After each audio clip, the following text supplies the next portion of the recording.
What now? Well, this is technically the second time I have, but this Is basically you need to say they need to unsubscribe to Soul's Twitch and YouTube now, Matt. Yeah, Twitch and YouTube. Oh. Well, fair enough. Oh my god. So, all right, let's go, shall we? Do the thing. Mm-hmm. we're ready. Cool. So last time, you guys, don't know if that's playing. Is it playing? Yeah. Oh, it's playing. Yes. Last time on Dragon Ball Z. So you guys traveled towards Sunvik. You were attacked by a bunch of strange growing creatures in the night who were actually trap souls. You put them down and continued on. Arrived at Sunvik. Tychon had a trip down memory lane, remembering his life. And you ended up having a bit of a rest in the center of the village where there was a still growing tree despite all the cold.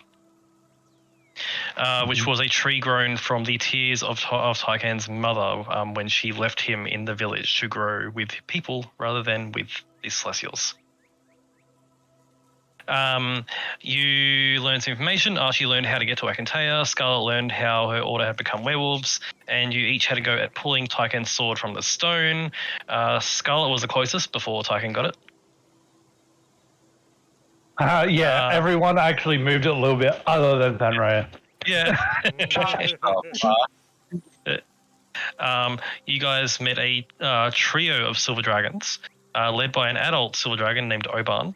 You learned that he was one of the children of Zilara, who was the ancient silver dragon who had died in that city to the south. The one that Tychon received his mask from. And the other two were Oban's children. After discussing with them, Tychon got the amulet of Hell that was gifted to him by his adoptive father, the priest in Sunvik. And you got a ride on the backs of Oban and his children over the frozen fields towards the ruins of Akantea, the Netherese city. As you approach, just to quickly go over that quickly, it looked basically like this. Massive spires of ice and rock jutting out of the ground. And as you approach in the early hours of the morning, the only light really coming from the northern lights sort of aurora effect in the sky, you can see from various bits of these giant rocks, jets of icy cold wind blasting out, which is the cause of that unnatural cold over the entire area. Those are obviously not very good spots for you to enter, and Archie knew a better spot. You landed at one of the spires in particular, said farewell to Oban as Oban disappeared into the darkness, and you guys found your way into a cave protected from the ice and cold, which had seemingly been the base of a warrior from the Order of the Blue Moon. And based on the appearances, he had been here for a very long time, but hadn't been here for a while either. As it was very, very, very early in the morning and you hadn't slept yet, you all rested here, protected from the cold, in this little cave. As Archie's, mini Archie, I should say. Mini Archie, manifested mind, read the man's notes that were still on the table. Yep. And that's where you are. You are all resting peacefully in this small cave-like place. There are a variety of things around here. You can see there is a symbol of the Order of the Blue Moon made out of wood on the wall. There's a bed which has not been used for a very long time. A few chests and things. There is one large crate with a bunch of mining stuff in it. Of interest to probably Tychon, there is also a makeshift mini forge. Ooh. Not for making weapons, but for maintaining them and maintaining gear.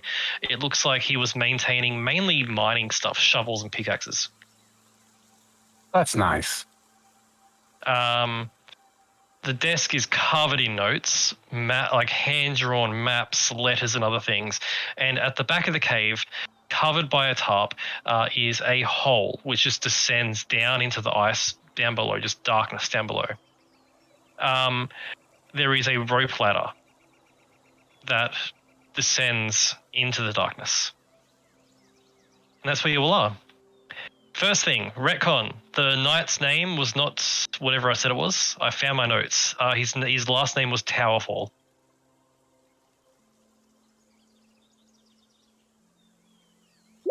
Sir Tamond Towerfall. I presume you all take watches or whatever? Yes, I would Is it your probably be thing? the better idea to do. Yep. As watches go along, after the first watch, like nothing happens through your watches, but after the first watch, the sun does rise. As you arrived pretty close to morning.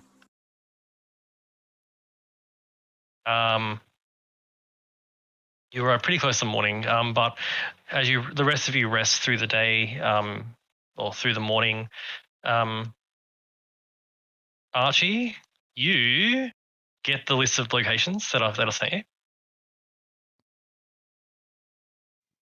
Yep. Thanks. Yep. So you get those with makeshift maps on how to get to them. It looks like it took him quite some time. Like he descended into like where the rope ladder goes down. You learn that rope ladder goes into a housing district. Yep. That was his entry point. Okay. And you learn that Sir Towerfall had arrived here 15 years ago. Mm-hmm. And his last entry was about 5 years ago. Right. So he was here for about 10 years. While that seems like a long time to be here, you do notice that like the time for him to get from one place to another initially was extremely long because he had to actually dig a tunnel, like through solid rock and ice and snow, in order to get from place to place. Yep. It was more like a one-man like excavation. Yep. In particular, you also find a journal among his things. Mm-hmm. His entries talk of his family, of David and Callista. Callista being his wife, David being his son. His journals talk about his sadness in missing watching his young son grow up.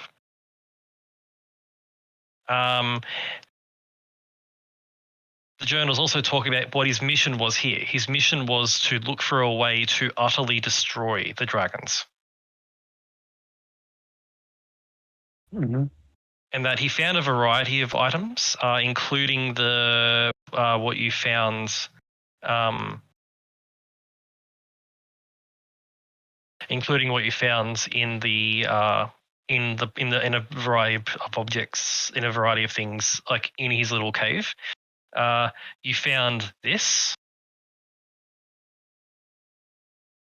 Yep. A 2-inch wide flat disc Netherese make. Basically, when you hit by an attack, you can activate it to cast shield on yourself. Anyone can use that. Yeah, I think I took that one. Yep. Just to clarify, that item is not reusable. Once it uses its 3 charges, that is it. Yeah, I expected. The other thing was a force blade. Boop.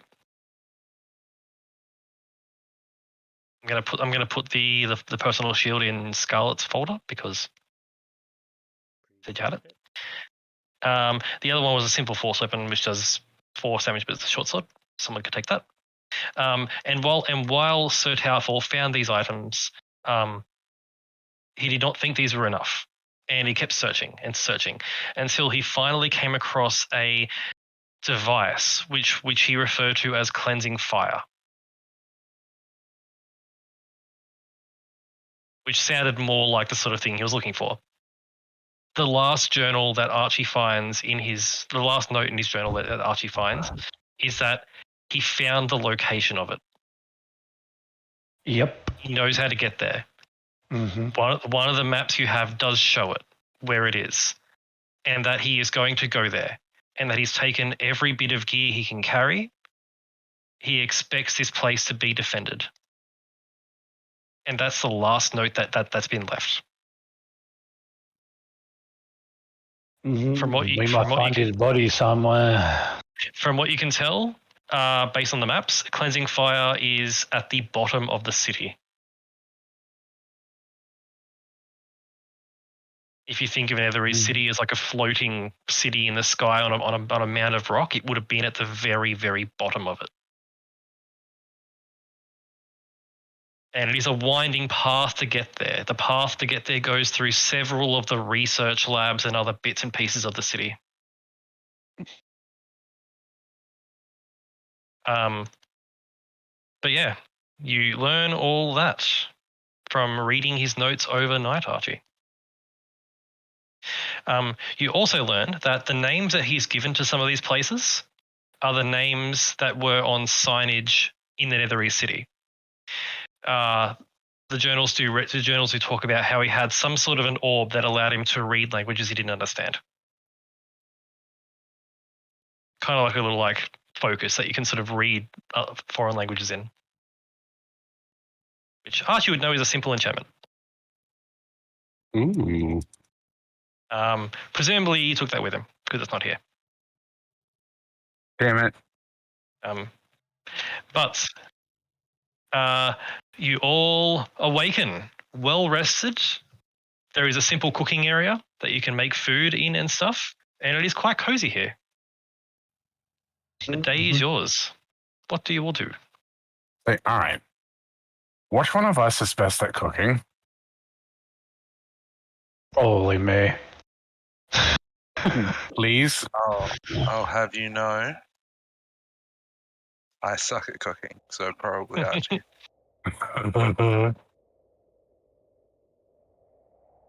I'm sure I could. Well, I have tea prepared already, so. I don't need to cook. I have a magic spoon with infinite liquid. Yep. I have an infinite teapot with infinite liquid. Yeah. It comes from the tea dimension. Can your teapot make soup? Actually, Yes, can your because teapot make soup? tea is soup, you dumbass. Aha! Technicality. Mm. Technicality. Broth is just meat tea. Okay, well, how do we want to make this food? Well, we don't have too much in particular. I mean, we have some dragon left.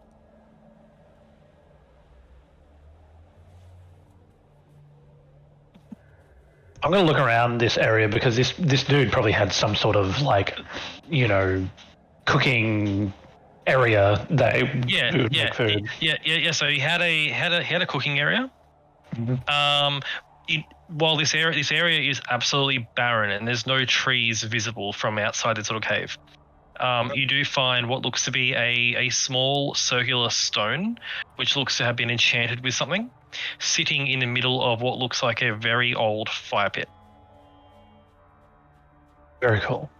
Upon fiddling with it for a moment, Archie is very easily able to determine what this is. This is a stone with the create bonfire spell on it. Oh, That's so cool. That upon activating it immediately makes a fire. The fire is hot enough to cook things on, and you can see there are some old pots and pans and various things here. okay. I can already create bonfire, but I'm just wondering, does it still take an action to use? Yes. Ah, shit. Tyken, we're taking this when we leave. That's fine. I point at the rock with his create bonfire. I quite enjoy this. This is my rock. Rock. Would you like to buy this rock? But it's a rock. Matt, I'm going to cast Borrowed Knowledge, and I am going to get proficiency in culinary and tools, whatever they're called. Absolutely. Absolutely. Are As they you just called cast- chef's tools? Yeah, something like that. Yeah. as Archie, you cast the spell, and as part of the spell, as you cast it, for just an instant, your mind finds itself in Ion's library. Fine Re- book on on a- cooking. In just this instant, in just a flash of a moment, you're suddenly in Ion's library, and you're sitting on a very comfy cushion, and you have a book before you with all sorts of knowledge, and How to suddenly cook your dragon. and suddenly you have this knowledge. Oh, great. But I'm just going to make this handout for you so you can. Someone has that. Great bonfire rock. Yep. We're going to call it Dwayne. Yep. Excellent. Excellent. But with that, Archie, So, what do you want me to roll for this? Gita may. Oh, I'm gonna. Can I just roll my calligrapher's tool as a query, and you Yeah. just tell me what to roll? As a query. absolutely. Do Absolutely. you want me to use I'm gonna wisdom, dex? I'm gonna grab my book. Give me 1 second. Where are we? DM tools? I think it's in here. Here we are. Cooking tools. You guys have fun with that. I will be right back to eat dinner. Okay. You're creating a meal? Yep.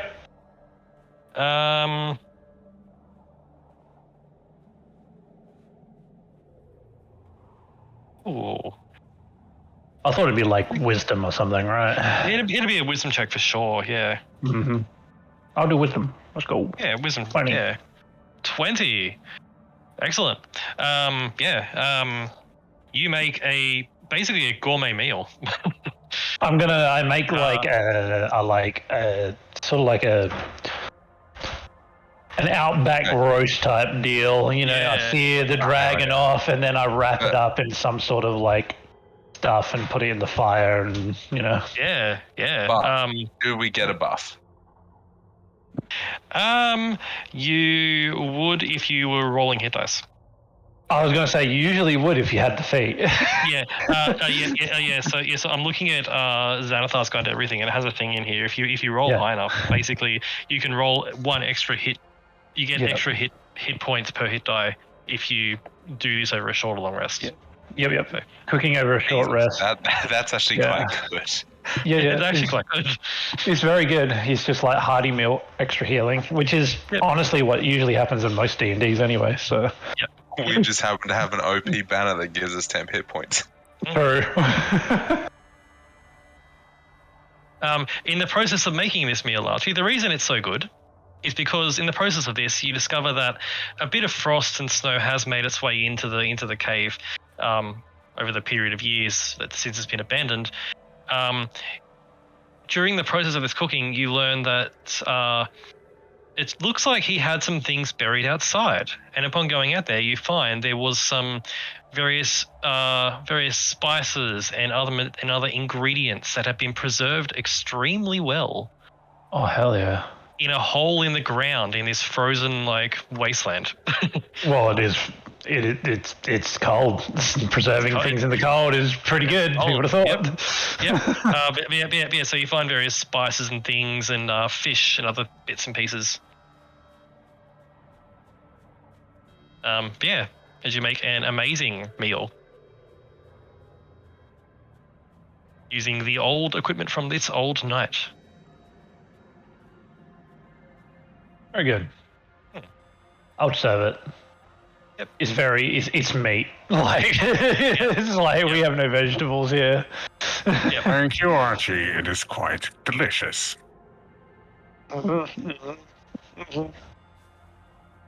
Indeed. I learned how to cook You did. with magic. Mhm. Pretty much. Is it all? I mean, what? Hey. How long does this buff last, this borrowed knowledge? An hour. Last 1 hour. Oh, it's a skill. Oh, I was going to say. What counts as a skill? Any ability Anything check back- or Yeah. any ability check or any tool. anything you can be proficient in, you can become proficient in. Yep. Even So martial basically, weapons? the thing is, a weapon isn't a skill; it's a weapon. It's a But weapon using the proficiency. weapon takes a skill. Yeah, so takes skill. a skill proficiency is a I- ability check or I'm- Yeah. What I think, I'm really wondering is how would you like if we're talking about like in world, would you still be able to, or are we going as weapons aren't skills? Weapons are not counter skills; they're separate. Yeah. Okay. But Damn. that's It would the food- specifically say weapon proficiency in the spell Yeah. if I could do that. It would. There are other abilities which do give weapon proficiency. I don't need it anyway because I've got this now. Yes. OP weapon, yes. Hey, we can all use it. Mm. We can hand it out. That's why we're here. We're trying to get money to get Ed back. There is your natural 20. It's on the wrong side though. Don't worry about it. You had advantage the whole time. You just didn't know it. I presumed while you're having this meal, Archie, do you share the lists? Yeah. Cool. I have a handout for you, which I will show to everyone. As Archie, while in the process of eating and things and cooking, Archie shares the list of places that this Sir Towerfall had found through the city.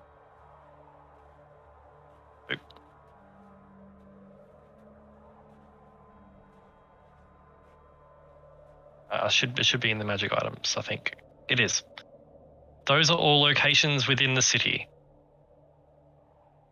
Security checkpoints, barracks, housing, business district, the State House, an observatory, an academy, a tower, a workshop, and an amphitheater, an arena, multiple research labs, a rejuvenation chamber, a pump station, a Mensis gate, T-Doc project, bioweapon labs, the factory, the engine room, the nest, and cleansing fire. Of note for you, Archie, Sir Towerfall never got into the barracks. That might be where the defenses are. He notes that there were defenses, and while he is a very, very capable warrior, he could not break down all the defenses to get in. So he hasn't been in there. He also has a big circle around his notes around the nest. Extreme danger, stay away.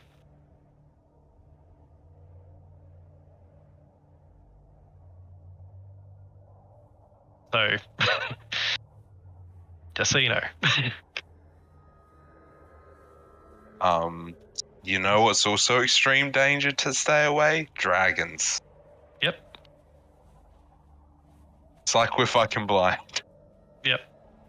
But yeah, the nest in particular, he's made a note of where it is, and his notes for you, Archie, even go into detail saying he has taken to collapsing tunnels to block access to the nest. He found something and he was terrified of it.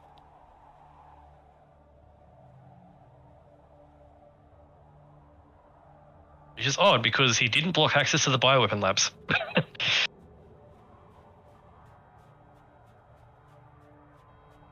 But as you look at this list, do you want to do, or what do you want to do? It's up to you. I want to look it over and see if there's any writings that he scrawled in there in Netherese for those places where he couldn't get in.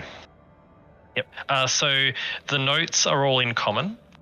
Okay. It looks like he can't read Netherese, but his journals reference an orb of some sort, which allows him to basically he holds it to his eye and he's able to read other languages he doesn't understand. There are various mentions of objects which look to be quite valuable within the business district, but he's unable to get to them due to magical protections.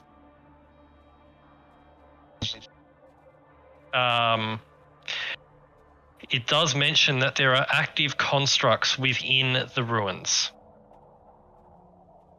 that are quite dangerous. He believed that they were coming from the factory, but shutting down the factory is another matter entirely. Yeah. Yeah. What else in particular? Sorry, what are you looking for? I just basically wanted to see if there was any like scribblings of Netherese, because like if there's any words, I'll obviously understand them and maybe get a bit more clarity on them. But the thing Right. is, I'm pretty sure Right. that Right. like, Absolutely. Yeah. There would because be. the thing is, he might have just being here so long, he might have just scribbled notes that he couldn't understand, and then Yep. Yeah. So there are a couple of things. There is a.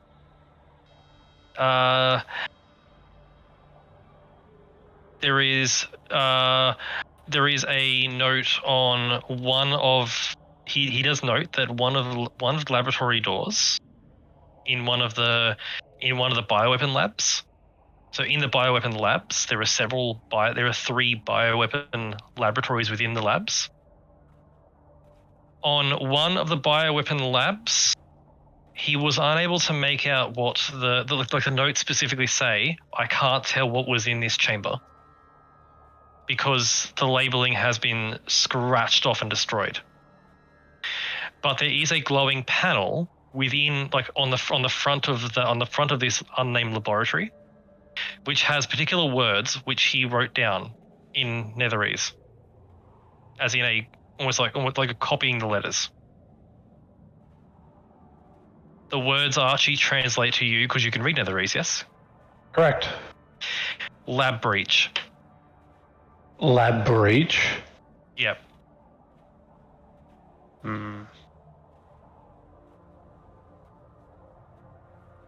That's disconcerting.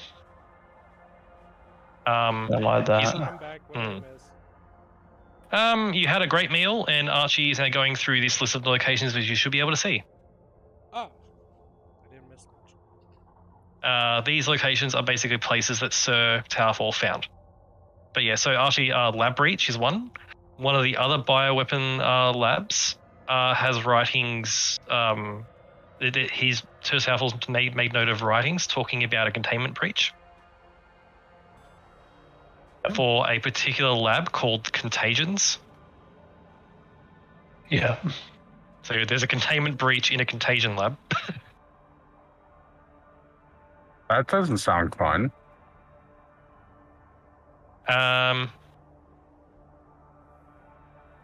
He makes note of the Immensus gate room is partially flooded.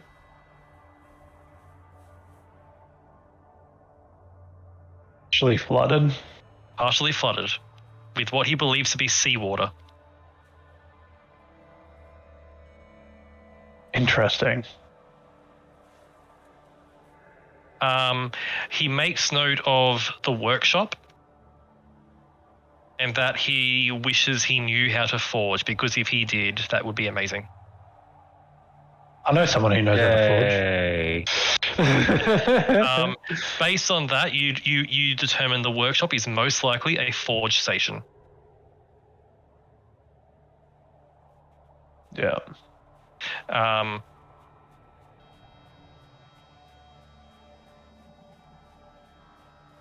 He makes note of how he was unable to enter the engine room,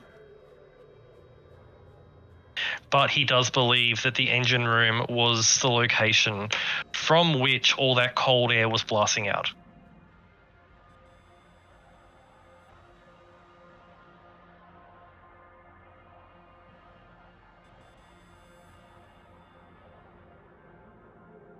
But, yeah.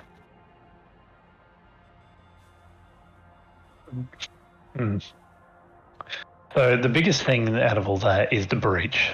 I'm concerned about that. Yep. Of note regarding that, Sir Towerfall does mention that there were constructs roaming and still defending portions of the city. But there are other creatures within the ruins. His journal describes insect-like creatures that all originate from the nest. I didn't know I was in RimWorld here. Fuck. Archie would determine that the nest is not like the nest on that list. The nest is unique. It is not a location that was part of the city. It is something that has arisen since. Indeed. And like I said, extreme danger in there, according to him. But yeah, so insectoids from the nest are a danger, and there's constructs defending things. Certain points of interest, namely the barracks. But it does mention that there are patrols of these creatures, of these constructs, and also these insectoids. And in fact, which will be quite interesting to Archie, it does look like the constructs and the insectoids do fight. This is exactly RimWorld then. I have not played that game, so Basically, the whole thing about RimWorld is like mechanoids and bugs at war, pretty much, and you're in the middle trying to leave. But yeah, This is funny. yeah, what do? I have a general idea of what might have happened with the general things that an assumption. Archie has an assumption. There was a bio breach. The bio breach might have been one of these insectoids, like a queen. The queen got out. There is now a nest, and now the breach is causing the mechanics to deal with the breach still, but obviously things have grown out of control over the last however many years, right? The Netherese existed about 5,000 years ago, as far as Archie remembers. No, but the thing is, the breach might have happened when it fell. That's what I'm trying to say, right? Yep. So over the last, That's what I mean. The Netherese disappeared about 5,000 years ago. Mm-hmm. But like, these bugs and stuff have been fighting for ages. So. Yep. That being said, we need to get to that barracks, but we have to get through a mechanoid. But getting through a mechanoid could prove a thoroughly good test for certain people here. It's fine. All you have to do is rewire it to follow us. Smart. Well, honestly, I was thinking there might be a security station and or like main terminal point within the city that might be able to, Deactivate security? The thing is, we don't want to deactivate security because the nest might come and attack and then take over everything, right? Oh, that's true. It's a double-edged sword here. What we want to do is figure out what model is defending the barracks and turn that one off for a set period of time so we can go in, do our shit, and leave.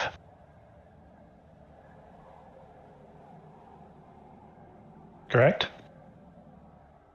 I guess we can do that. That makes sense. We could also maybe retune a couple to maybe help defend, but the thing is, like, I don't want to take Netherese technology out of Netherese. That would probably piss off the gods, so... What are they going to do? Come down here? I think Tempest had already shown their intent to you when they almost struck you with lightning 4 times. I mean... I guess. I guess that's true. Now that you mention that, I wonder if my case was solid enough with the demon. I haven't heard anything. My soul's still there, so I guess You almost got assassinated like 2 days after you talk shit to it. So that's true. But then there was that lawyer. yeah. Anywho, I have a general distinction of what I want to check out. I would like to check out, obviously, the barracks and armories on one of the top of the list, as well as the academy. Research labs and maybe even the bioweapons lab to see what did get breached is very curious to me. But the thing is, there is a lot of security checkpoints, and I'm wondering if the security checkpoints would have some of the information about, well, the robots defending, right? But the main reason why we're here is trying to find the Titan, Yeah. right? The question is, where is the Titan? I would. This is just a hunch. I would say that we follow the temperature drop. Yes, I agree, 100%. And based on the notes, just to clarify, based on the notes, it seems the coldest wind was coming from the engine room. Engine room. That would also make sense.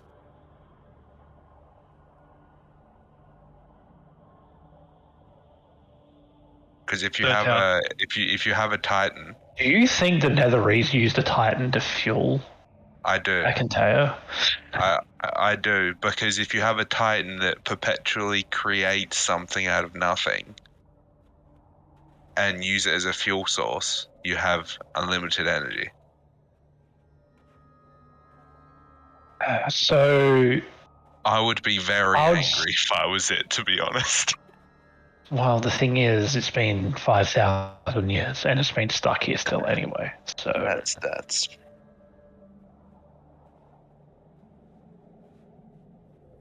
Well, you're good at negotiating.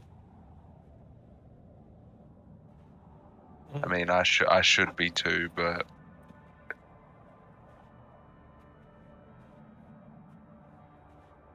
What do? do we want to hit the engine room first to cool everything down? Cool everything down, heat things up if we get it stopping. the last time we went into a Titan, it was.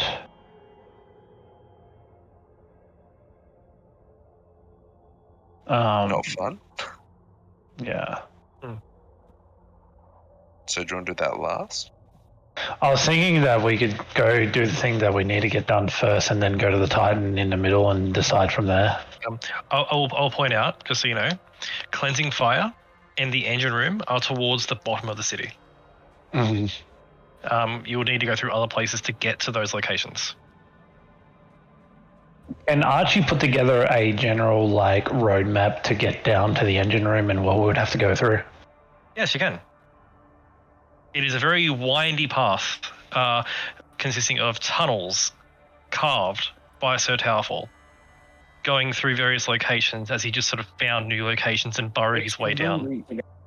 Basically, kind of like digging randomly in Minecraft and finding different holes. Maybe in the armory and stuff, they might have things that resist the cold. That might help. Because if it's that cold and the stuff's still working, it must be resistant to some degree. Oh. Well, I was thinking that my plan was to basically go get the shit that we need, go talk to the Titan, deliberate what else we wanted to do, start leaving, and I teleport us out after a rest. Yeah, that sounds like a plan. Also, I can set up a circle here somewhere, so if we want to come back, we can.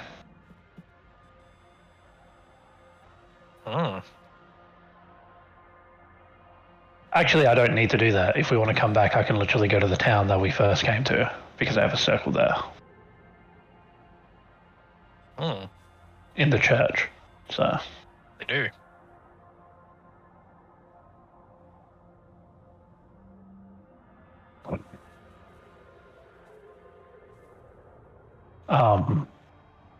I'm just making a quick roadmap for you, Archie.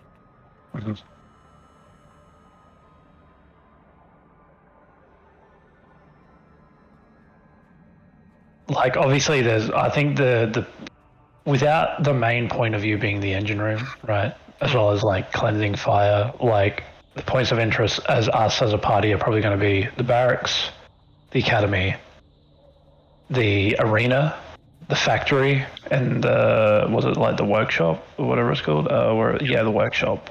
Yep. Because the factory and workshop would cater to Tyken, the arena would cater to Scarlet, and then the academy and the other stuff would cater to me, and then the barracks and armory would obviously cater to Thanraya, as well as all of us. So cool. So, as Archie, you look at this map and you look at the various maps of how to get to various places written by Towerfall. You work out a route to Cleansing Fire and the engine room. The most direct route. Firstly, the ladder goes into the ladder that enters the city, enters in the housing district. From there, that connects to the business district. From there to the academy. From there to the Amensis Gate. From there to goes through some of the research labs. Then it goes through a portion of the nest. It then goes to the engine room, which then from the engine room there is a pathway to get to the pump station. From the pump station, there is a path through more of the nests, which seems to be quite an expansive structure, which then finally enters into Cleansing Fire. Every other area you want to get to is just a slight detour in the middle of that route.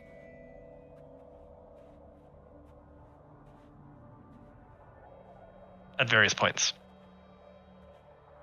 Think of it like kind of like winding down through the city. Yeah. Oh my god,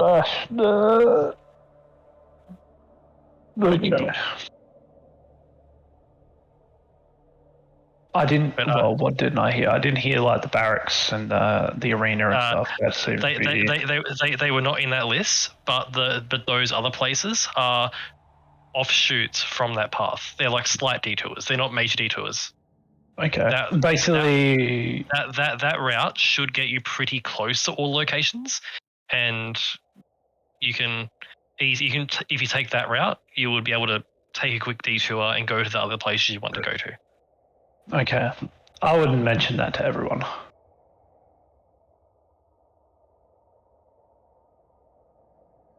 And I would state that we would have to break off in certain places to go to the other places that we need to go. Well, it's going to be a trek. We're in a rush. Are we in a rush? Or really, I guess. A little bit. Remember the whole, I mean, it's not like ominous red dragon that slightly nettled with us. I mean, that's true, but it's not like this is going to take 10 years, so...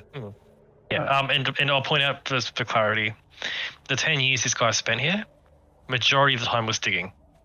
Yeah. Dude must have been built like a fucking brick shit house. Based on the size of the bed, yes.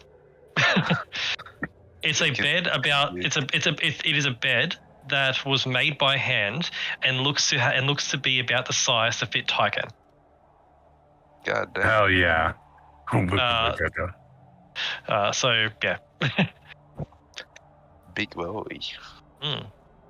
Let's head off. We're wasting daylight or snowlight, I guess. Yes. All right. With that, you get to the rope ladder. It looks to be in good condition, and it just descends into darkness. I'll go first to make sure. All right. If it can hold me, it can hold anything. As you step onto it, Tyken, it holds. This guy knows how to make a good ladder. Yay! I don't plunge. Nope. I don't plummet. You don't plummet. You cannot see the bottom even with your dark vision. Oh boy. This looks to also have been hand dug or tool dug.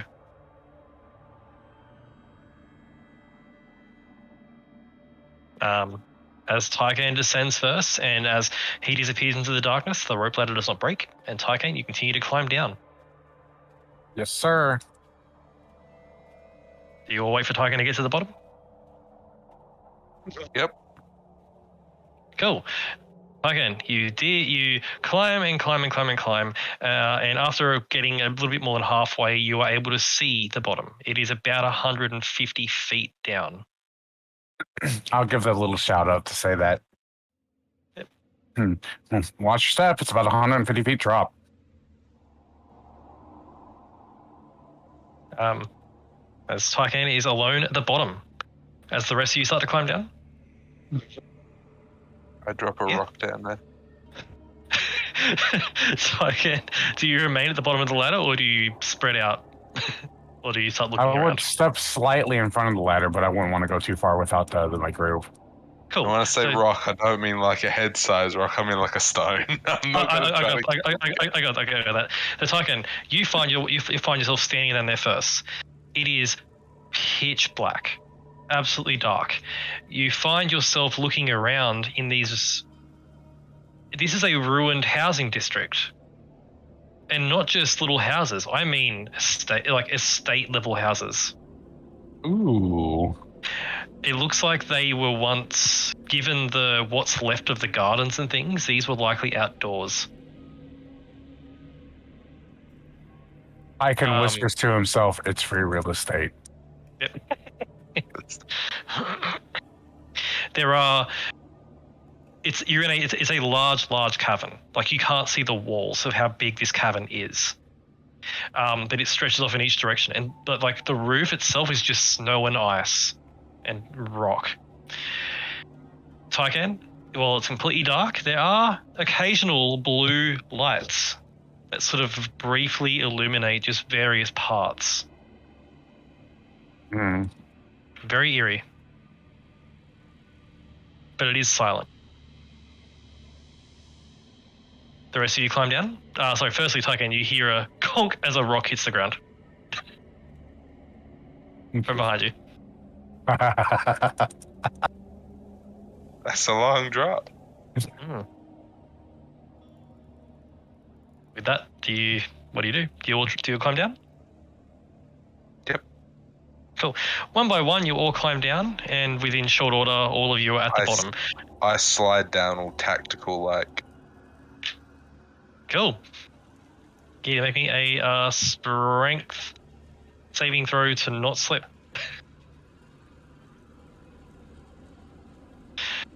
Cool. You get down without issue.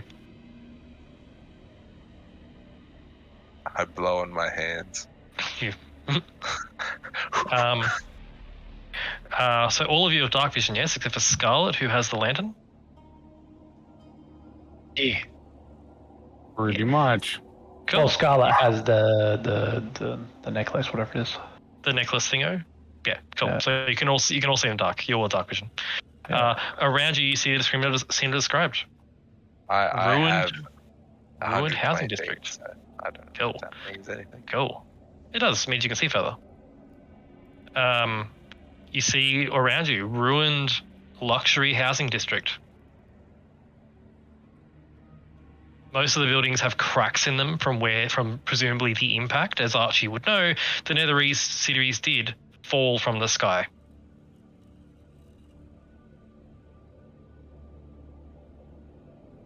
Where to?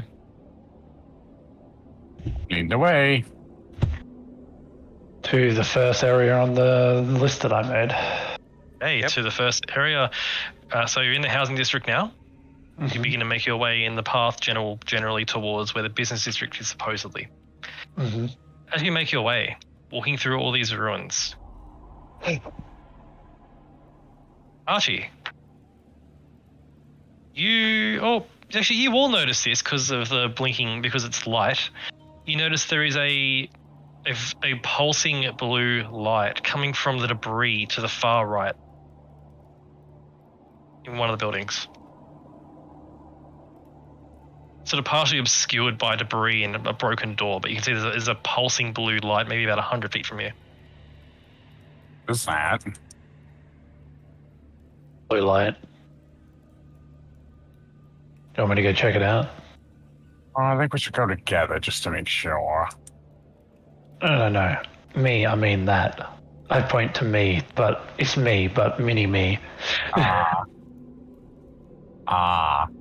Yes. Mini Archie will start wandering over there and go through a wall. Oh. Cool. Mini Archie wanders over. When Mini Archie approaches what looks to be a luxury estate when compared to the other estates here. Mm-hmm. This would have been quite a good one, quite a good rich person's estate. As Mini Archie floats through the wall, you see what looks to be some sort of large foyer structure. That would have been a large foyer for this large house.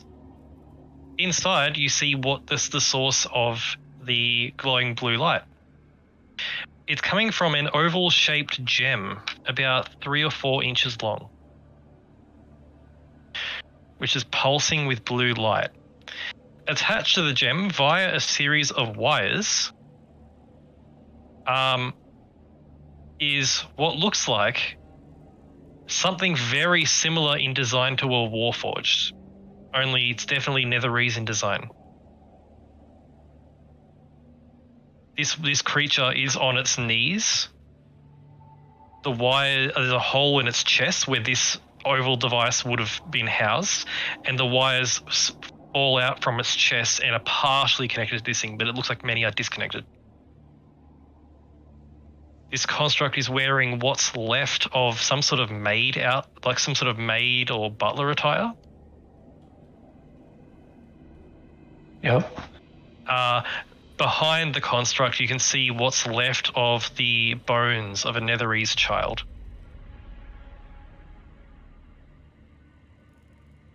It looks, Archie, it looks like this creature disabled itself. Like it removed its own power source. Like you believe that glowing thing is the construct's power source. And given the amount of frost on it, this thing hasn't moved in a very, very, very, very long time.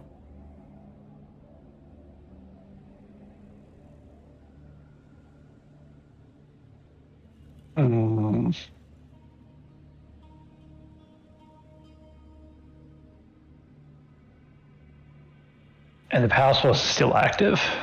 Yes. Should we take the power source or plug it in? I think we should take it. Archie says there's a power source in there. 20,000 gold right there. No, more on the lines of we might need a power source along the way to open doors and stuff. That's what I'm thinking. That is also true. I think we should take it. That's worth noting, Archie. The construct looks entirely intact. It looks like it hasn't been in battle. Maybe we should turn it I on. agree, but I don't want to take the risk of putting the power source in the construct and it just being like, you know. But is Archie the only one aware that it's a Warforged? It's Warforged-esque in the sense of its design. It's very human-like. Do we even know what a Warforged is? Yes, you've seen the head of an actual Warforged from Eberron before. I believe only Archie's seen the head of the Warforged. Archie has, yes. Sorry, Archie. That's what I'm asking. Do we even know what that is? Because if Archie explains to us what a Warforged is, which potentially would be happening right now, my reasoning to not activate it is because if it's intelligent, I don't want to have to deal with that. Yep. What I will say for Archie, this construct, you've read of archaeological digs into Netherese cities before. These constructs are known. These are servant constructs. Yeah. While capable of fighting, most likely, it's believed that they'll mainly use for house chores and things. That's what I was thinking as well.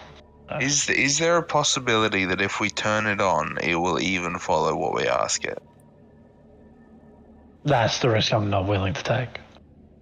Because regardless of whether it's capable of combat or not, it looks like it could break somebody's neck pretty easy. We could turn it on and find out, and if, something goes wrong, we just pull out the power core. Hey Archie, Hmm. are you capable of removing its head and connecting it to the power source so it's only a head?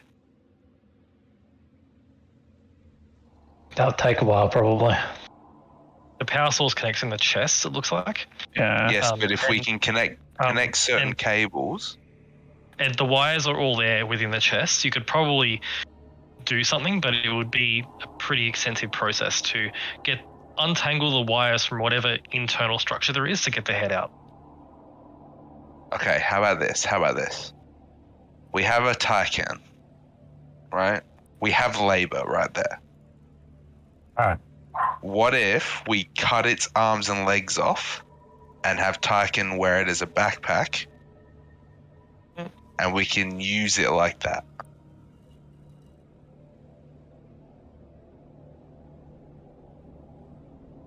I think this thing Just is literally just a servant. I don't think it will be much of a threat. We just need to. I'm guessing that we'll have to speak to it in its natural tongue or understand what's going on.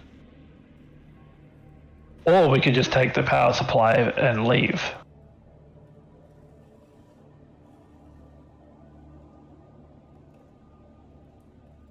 But what if we need... I'm just thinking if we need some sort of fucking, I like... could offer directions. Yeah, like... Not, I don't know. Codes. It looks like it's been inactive for a long time.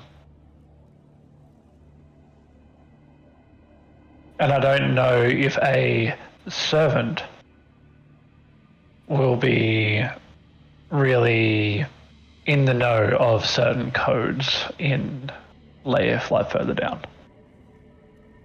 That is possible. You know what? You are the leader in this expedition. I will leave the decision up to you. My personal vote, I reckon we should just take. We just take it. And come back for the body later. That's worth money.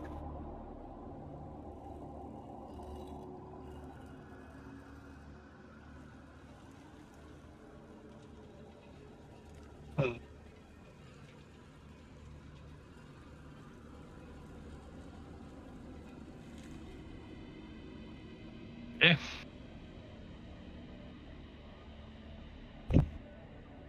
I think we should just take the power supply and leave. Okay, we do that. Why not? Because the thing is, we might actually find something a little bit more, security type that needs a power supply later down the line, and we can, disarm that and then boot it up.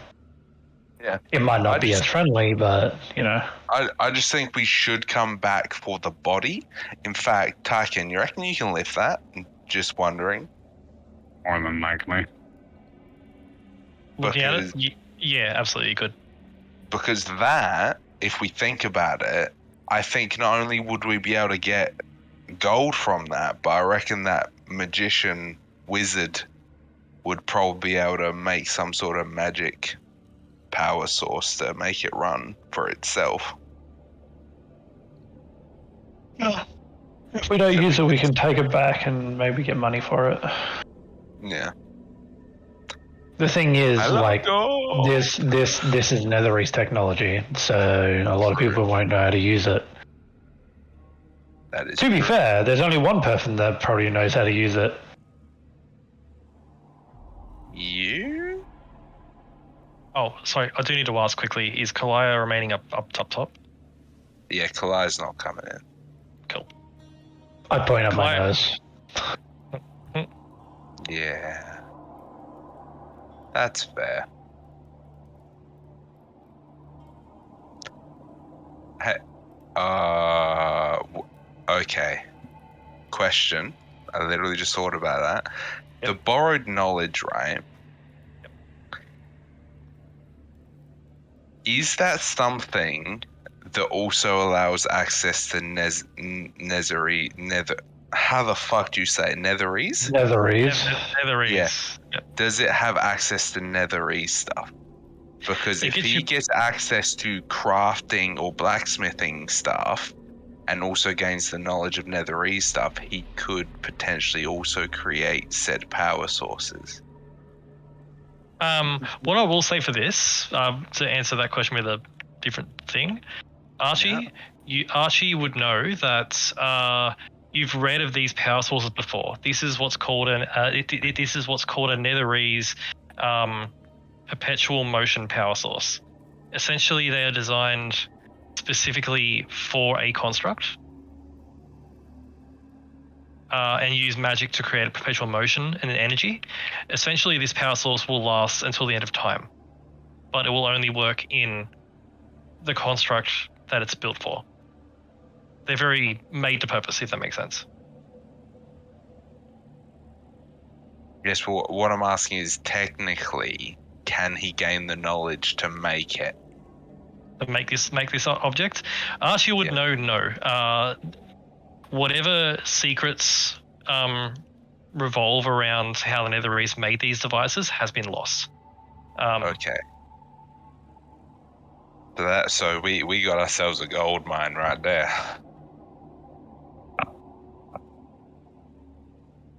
Okay, that answers my question then, because I was just thinking that the borrowed knowledge is very.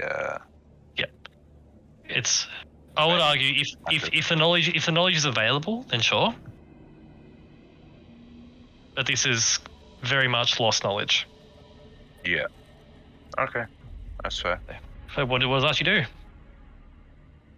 We take the power source and continue? Question mark. I have an idea. Light bulb. I might be able to use this for something else.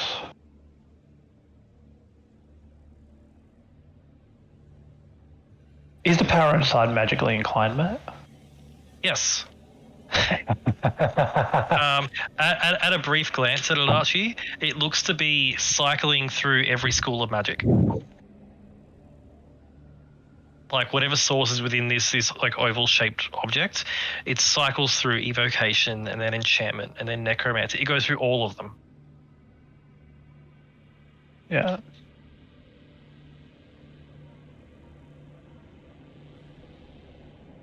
And it's remarkably intact.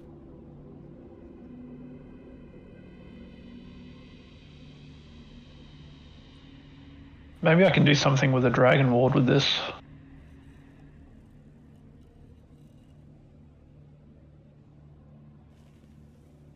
Questions for later, but for now, we should either keep it here for when we leave, or we should take it with us for when we leave. So.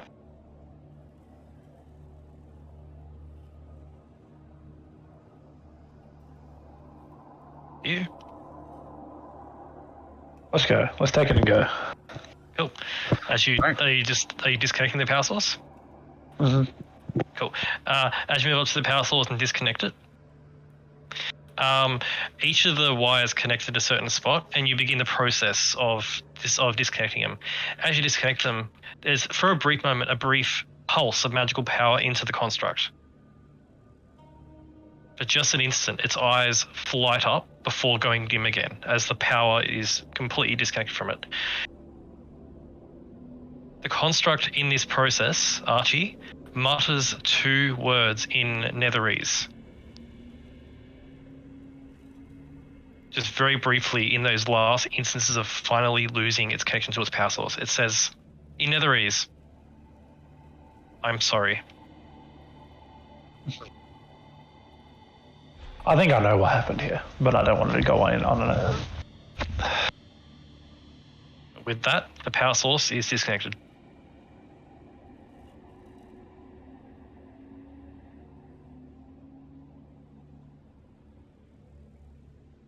It is glowing in your hand, Archie.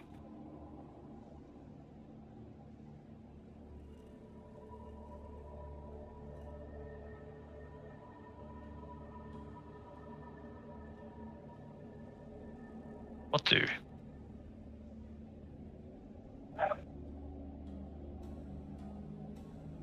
Well, we take it with us. Yeah, take it with Let's us. go. Cool. As you leave that construct's body behind to potentially collect later, you proceed on. Moving past a variety of other housing bits, you come across another 2 construct wrecks in the street. These ones, you notice, have what looks like a blade mark piercing their chests and piercing their power sources. Oh, that sucks. Well, As you proceed past those and continue on, that's good to know, though. We literally just got critical information of, like, just, well, I know it's pretty obvious, but, like, piercing the power source. in particular, there is a burn mark on the constructs around where the blade entered, which is undoubtedly radiant damage. At a glance, you think that was a celestial weapon of some sort, or a divine weapon. Radiant energy. I look at Tyken.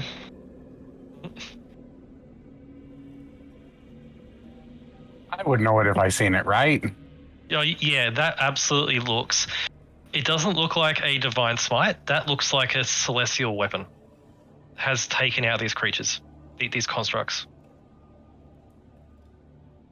Well, it wasn't a smite, it was more of a weapon.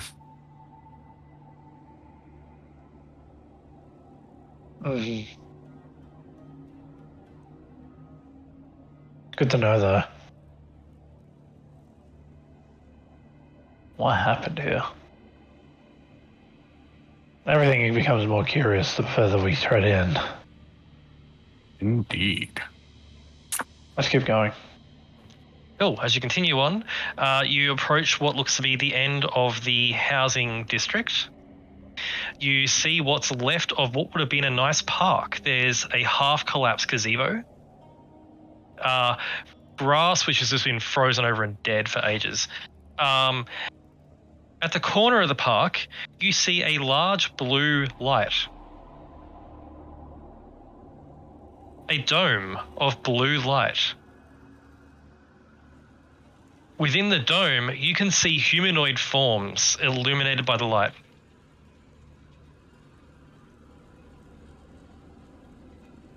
Oh. What do you do with this? Do they look familiar? You're at about a few hundred feet away. They don't look like familiar people, and they are not moving. They are within the dome of light.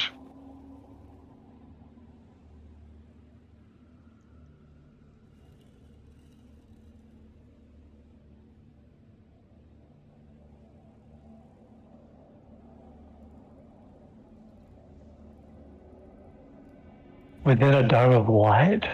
They are within a dome of light. Of bluish light. The I'm dome gonna looks to walk be... a little bit closer. Yeah. As you get a little bit closer, you determine that the dome is between 15 to 20 feet across. And they're As not you moving inside, right? The figures are not moving, and in particular, they look to be huddled together. Is it like a stasis? As you get closer, Archie, yeah. It's a 15 to 20 foot across stasis dome.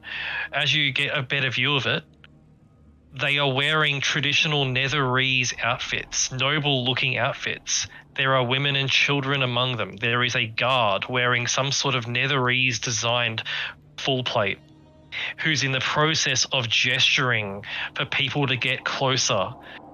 And you see his hand is on a button, on a little pedestal in the middle of the dome. They are frozen in time. In their last moments, they all look absolutely terrified. I know this out of game, I think. Yep. But I don't know think this you in do. game. Yep.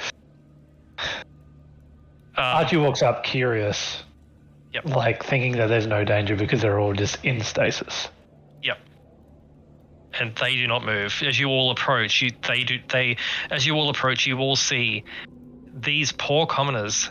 This is their world was collapsing, and this was their emergency bunker.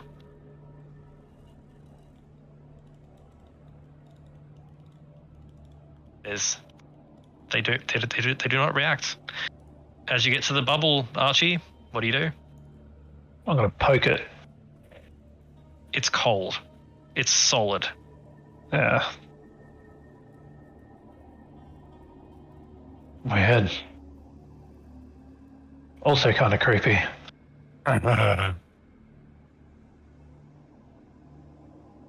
They are frozen in place. That boy stuck in time.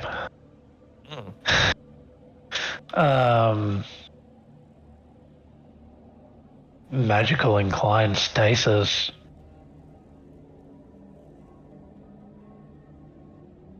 I think I've heard rumors about this, but I don't remember it. It seems that whatever this is was activated by that button in there by the looks of it. Are they still alive? I think so.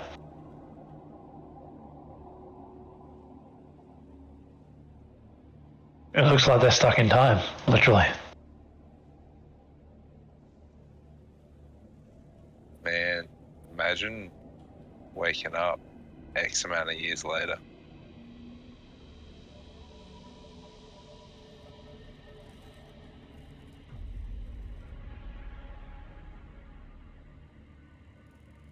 What do we want to do about this situation? Yeah. I don't know.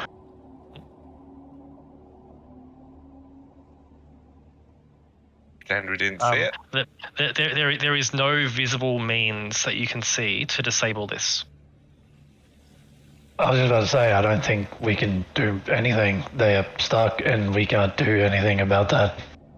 Wouldn't dispel magic work?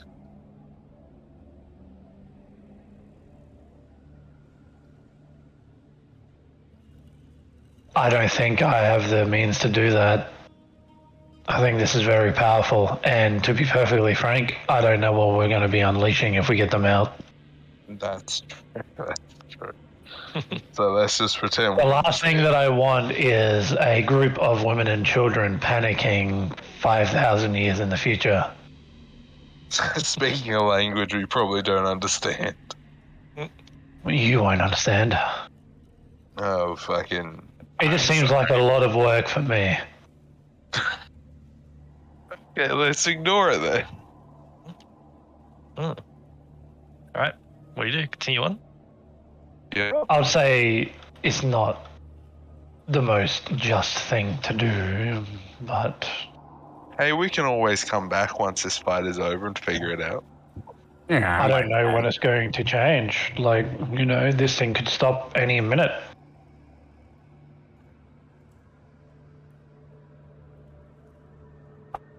Maybe when I have a bit more knowledge, I'll be able to figure out exactly what's happening, but right now, I say we leave that which we shouldn't touch.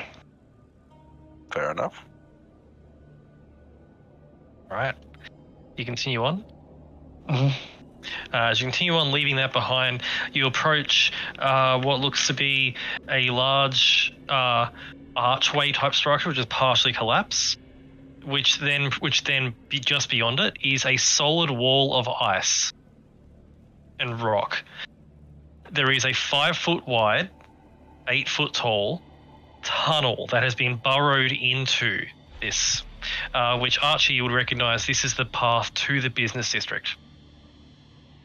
You can see there's various bits of wood and rock and various just bits that Sir Towerfall has scavenged to prop up and keep this tunnel supported, but it looks like this is where sections of the city have been cordoned off by debris. Proceeding through the tunnel? Yeah? Mhm. As you all proceed through the tunnel, and it has to be single file because of how narrow it is. You At this proceed point, through... Okay.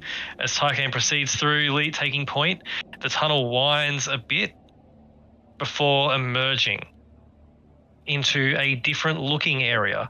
This area looks to be full of...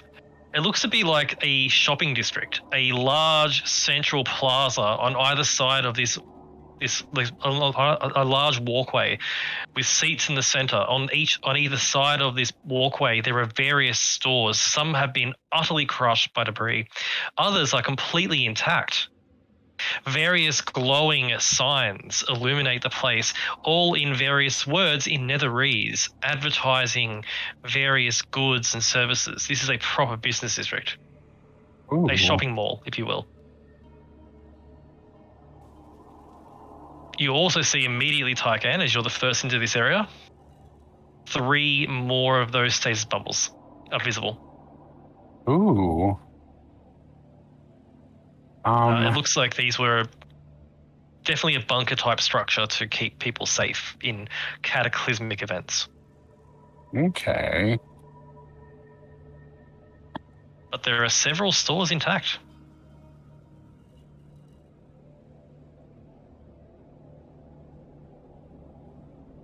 You all emerge and see the same thing.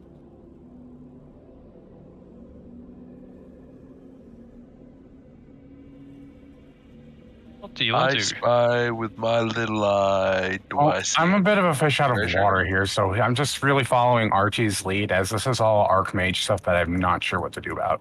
Yep, absolutely. Absolutely. As you all emerge into this place, Archie, there are illusory major image spell advertisements advertising various objects and things. Still going because they're perpetually always going because major image. Some magic, yeah. Does my nose sniff out any treasure? First, actually, yes. Ooh. In particular, you do smell very faintly on the air pink berries, rose petals, and pepper. I want some. Coming from a particular store, which is for the most part intact and has survived majority of the fall. A store with a glowing sign on the front, which Archie can read. It's Ilaria's Face and Beauty. It's a beauty store. I will go to that beauty store. Hey, Okay. wait.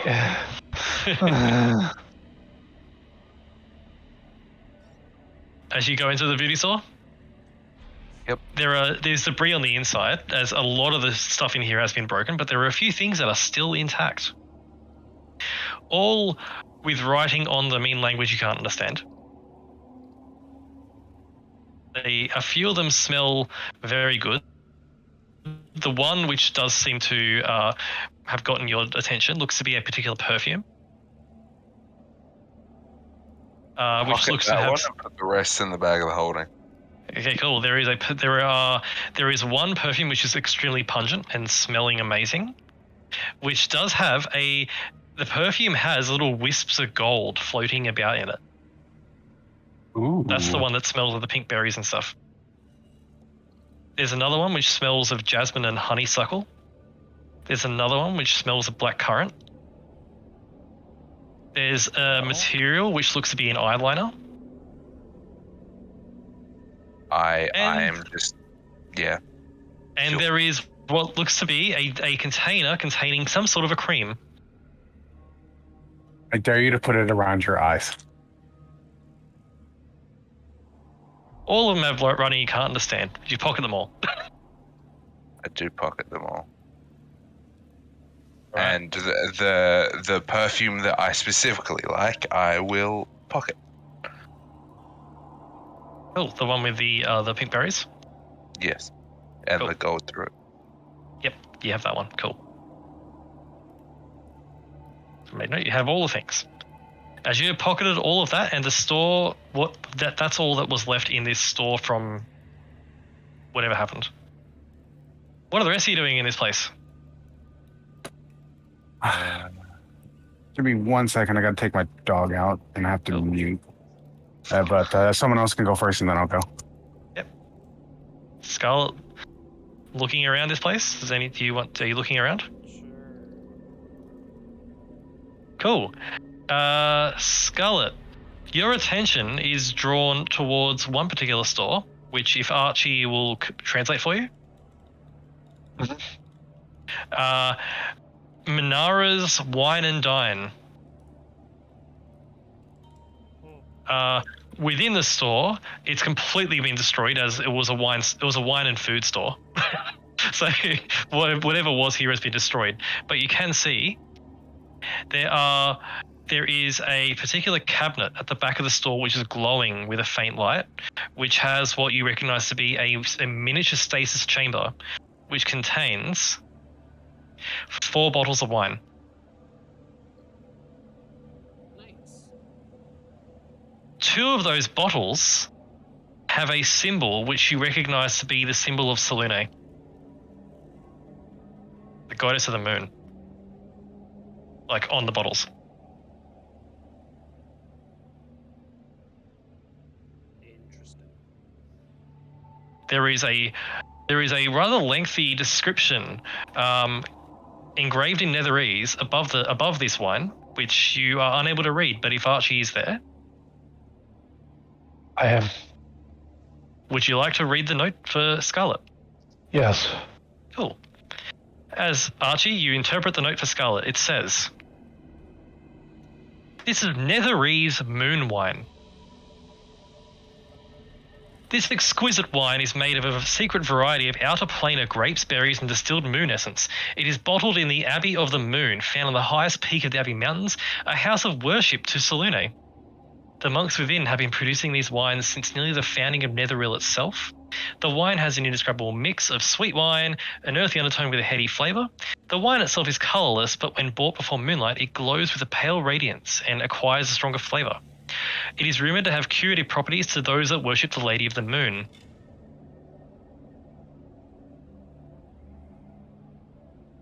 It then goes on to describe the label itself. It looks like this wine benefits someone who worships the Lady of the Moon.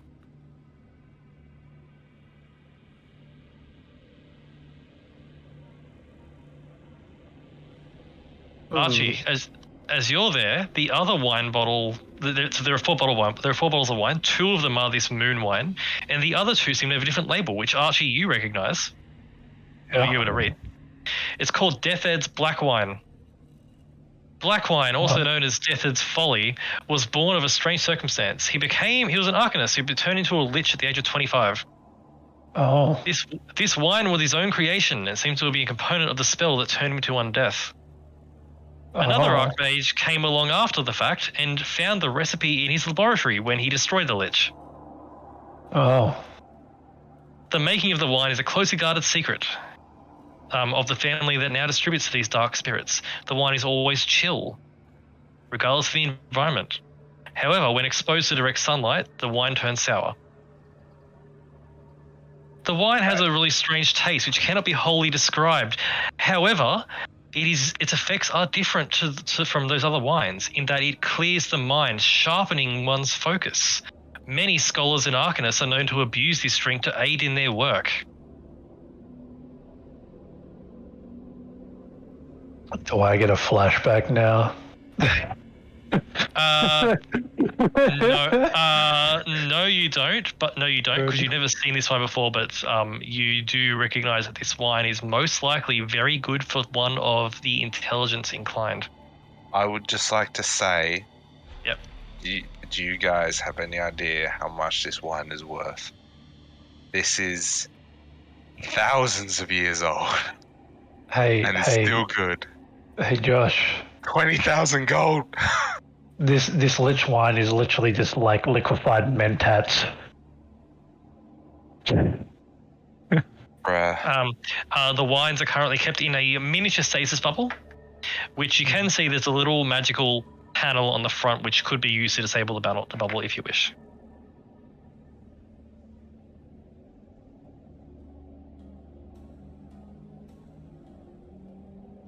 imagine someone as love you too. Somebody as high up as, say, somebody from the council would pay for something like the moon touch wine. That seems pretty fucking good. What are you to do? We can chuck him in the bag of holding. Cool. This one As you here press- needs to not see sunlight, by the way. Yep. So as you press the button, the stasis bubble drops, and they are suddenly back in real time again. I'll point out the black wine is stored within a white ceramic bottle, particularly to hide it from sunlight. Nice. Within this store, you also see some other things that are quite well preserved. You see a bottle of nasty-looking ale called Farhorn's Fire Ale. The label is just simply a picture of fire. That looks like it's up Tyken's alley. Yep, as you find that. I was going to looks like say, it's either up Tyken's alley or that really old fucking disgruntled warrior's alley. as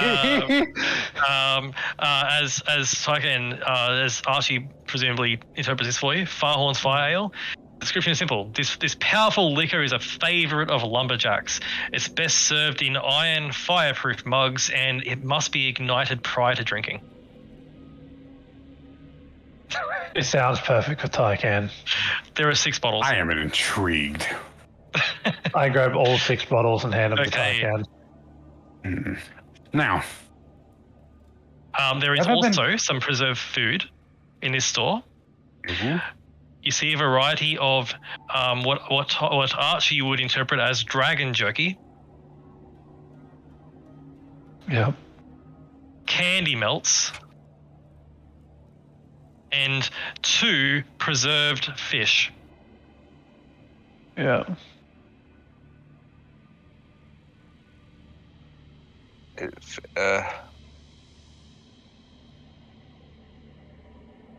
There's some dragon jerky there. Which is probably the most thing. these fish. Yes. Have we ever seen these fish before? Cool. Looking at it, no, you haven't. There is a brief description for them on their little display stand. They are called diamond eye trout. They are caught in the Canton River and is considered one of the tastiest fishes in Netherese Empire. Archie would know this for sure. The Canton River dried up about 3,000 years ago. These fish are extinct. And there's only 2 left. Out of game, if I had to take a guess, it's probably in the Anarok Desert. Probably. DNA. Because that used to be a lush thing before Karsus turned into a desert. Thanks, Karsus. Yep. Do you find those things? You take them?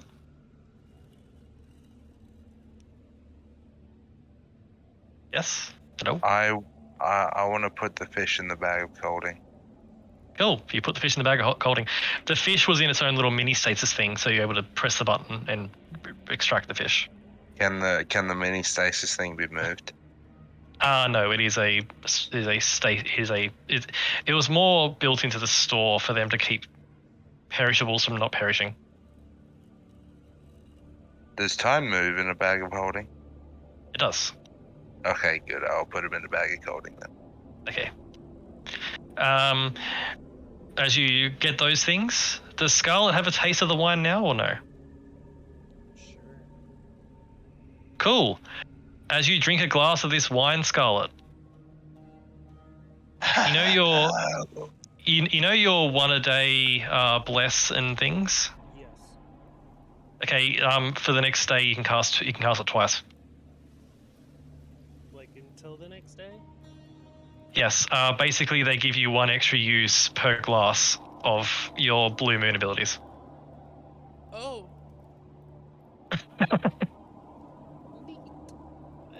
Mm. It's also a really good wine. Just says don't sell this one.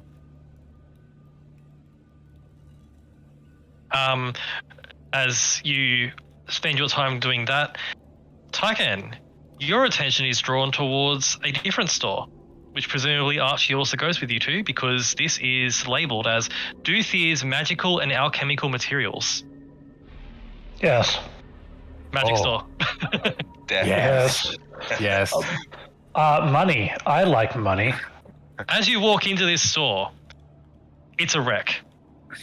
But being magic items, they are very difficult to damage. You find a variety of things here of interest. For Tyken first. Tyken, your attention is drawn to a particular section of the store with what looks to be a variety of ingots, which all shimmer in the darkness. Oh. There are a bunch of them. Some of the ingots have silver white flakes in them. It looks like an iron ingot with these sort of ideas in them. So there's some iron ingots with silver white flakes. There's some iron ingots with some like amethyst flakes, some dark purple flakes, some yellow flakes, and some black flakes. Can I try to figure out what they do? You can make me an Arcana check, if you will. Or how about smithing tools with the attribute intelligence? Yes, I'll allow it. Done. Do it. Let's see. Attribute. No, that's Oof. strength. That is Okay. strength. Hold on. Okay, Imagine. Why won't it let me change it? Let me that's change it. fine. What's the modifier? That would be a fat 0 for Very cool. my intelligence.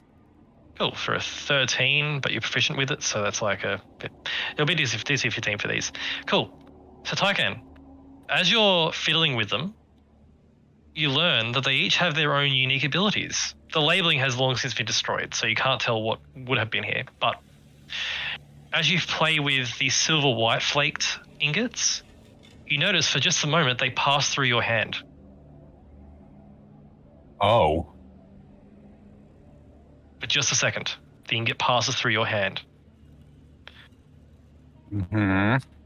The one with the amethyst flakes seems to crackle as you touch it, almost as if it's absorbing magic. Just by touching the ingot with the dark purple flakes, your hand begins to bleed. By touching the ingot with the yellow flakes, it flashes with light for a moment. And when you touch the ingot with the black flakes, the ingot becomes invisible for just a moment.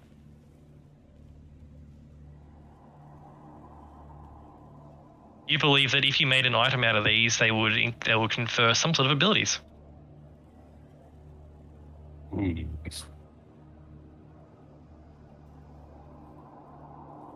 I will ask if we can put these in the bag of holding.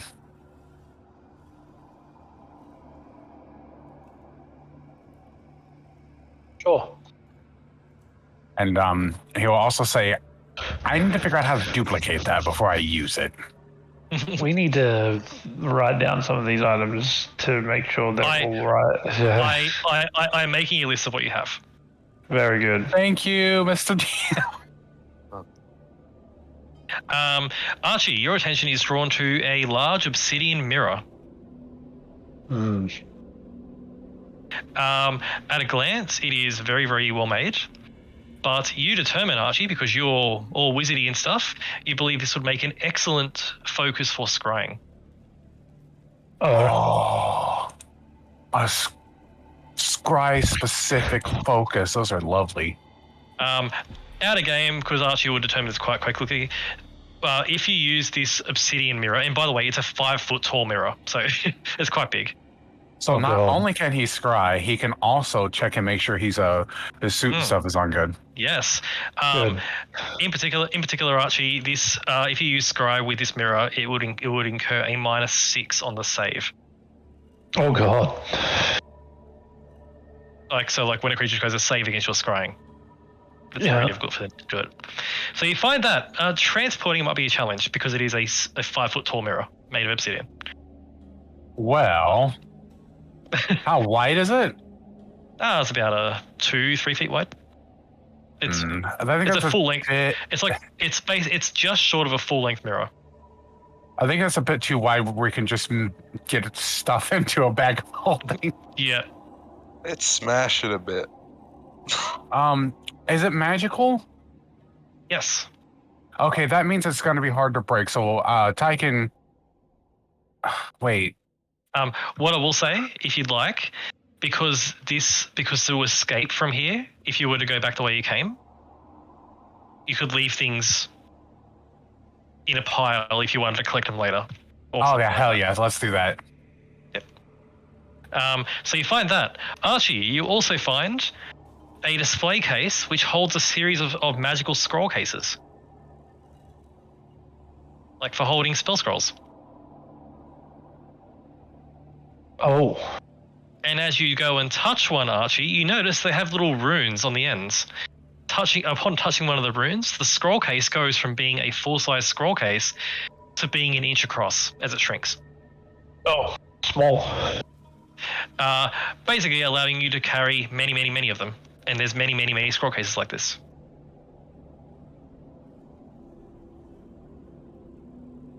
You also find, Archie, a rack holding 8 collars. Oh. There is a label on this one, Archie, Netherese slave collars. Oh. Of They truth. stay there. Okay, they stay there. Yeah. We've got Tyken if we want people to speak the truth. Yep. You do find something here, Archie, of interest. 2 vials of a strange liquid which is called aqua vitae, which Archie recognizes as extremely valuable. This is a vial of the aqua vitae is a core component to the creation of a homunculus.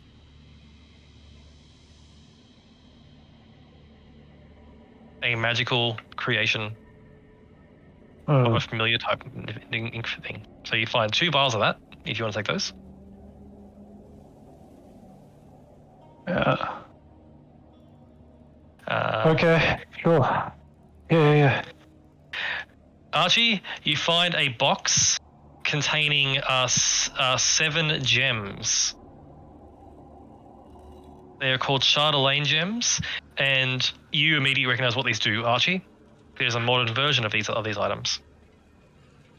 These are basically spell storing gems. They can store any spell up to 9th level within the gem, and then you crush and destroy the gem to release a spell. What was that again? These are 7 gems that you can cast any spell of up to 9th level into. The gem will then store and hold the spell. When you then take an action to crush and destroy the gem, it immediately casts a spell. That's fucking OP. That's interesting.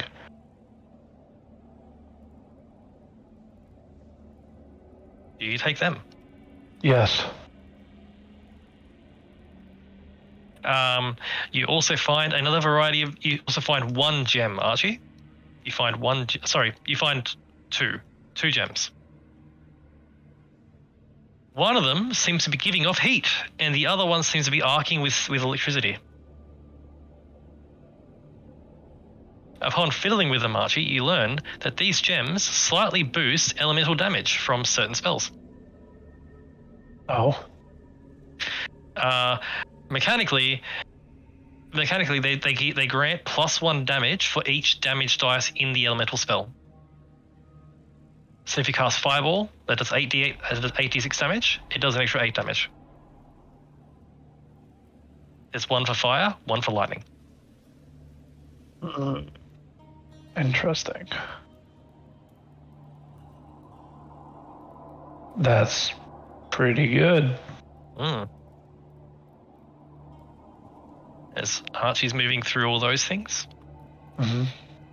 Tyken, your attention in this story is drawn towards what looks to be a wooden box with little metal corners, metal edges, and it's about 6 inches on each side.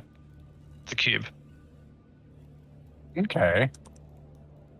There is as you approach it, it's almost like detecting that you're there. A magical sigil appears on top of the box. Do you touch it? I sure do.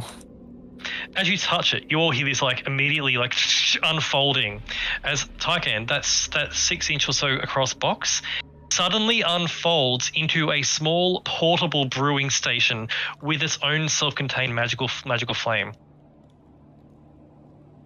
Ooh. Everything you need to brew potions on the go. That seems fine. Mm.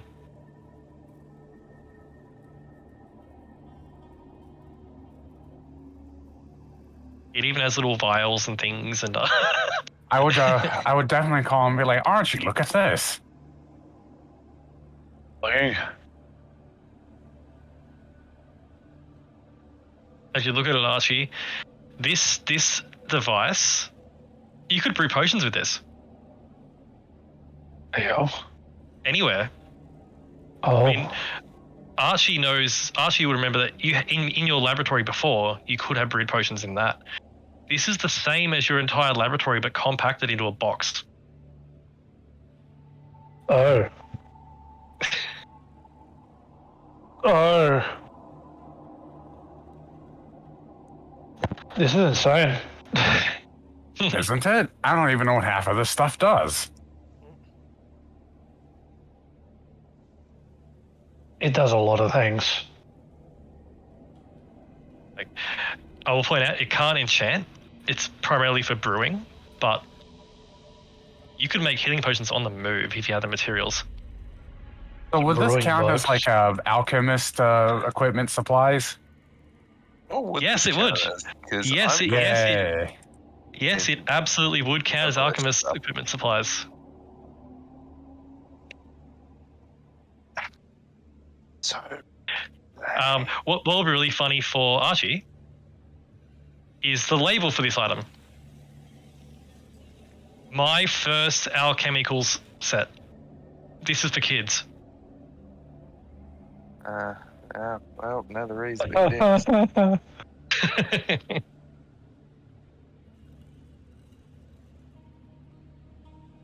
Do you take the object? Oh. Cool.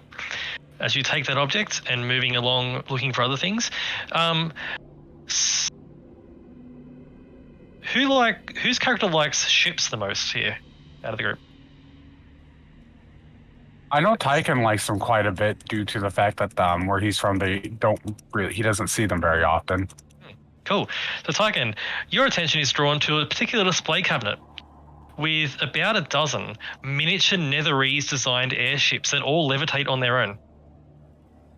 I want all of them. They're literally like ship in a bottle sort of airship sort of ideas. That's amazing.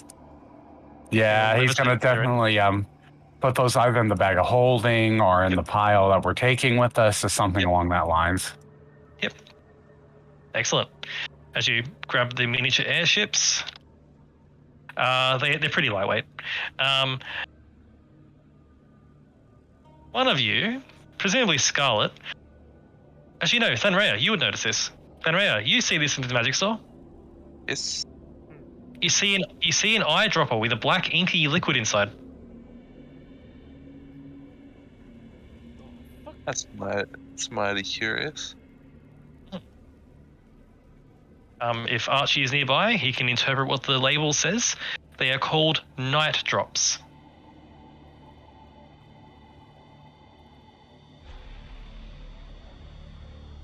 What was that? They're called night drops. Wait, They sound useful for Scarlet. Unless it's permanent.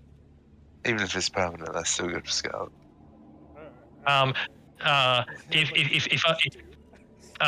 Cool.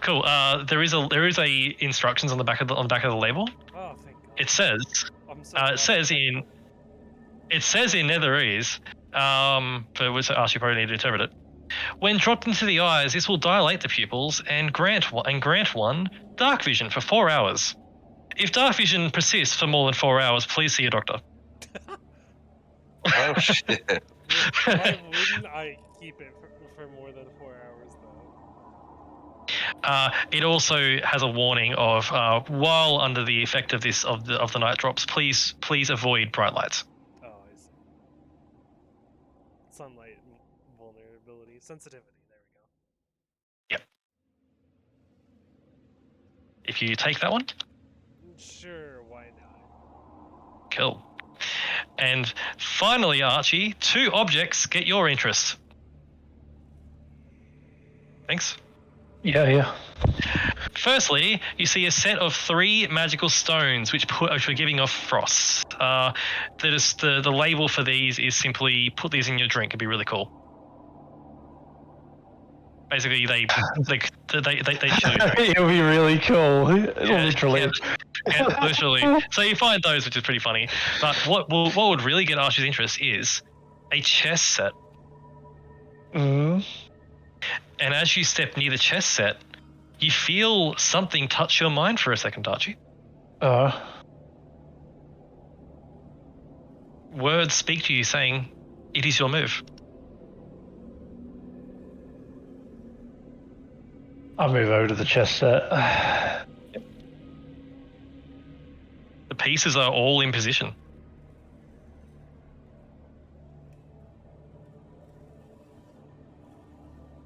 I'm gonna go full on freaking military mode on this. Okay. What do you touch the chess set, or do you just think back to it? I sit on my side of the table where I think I need to be. Yep. And then I prepare my move. Okay. As you think about your move, as you think about each piece, the pieces all vibrate on their own. I think about my next move and I do it. As you think about your move, or I don't know, pawn from whatever to whatever, Yeah. the pawn silently slides into position, and then another piece moves on the opposite side automatically. You hear another voice in your head. Your move. I pick up the pace. Cool. I'll get you to make me an intelligence check, please.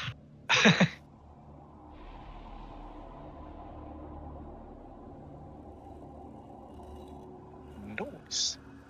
As you manage to beat this mysterious mental force, which is contained entirely within this magical Netherese chess set, and you manage to get checkmate in about 14 moves.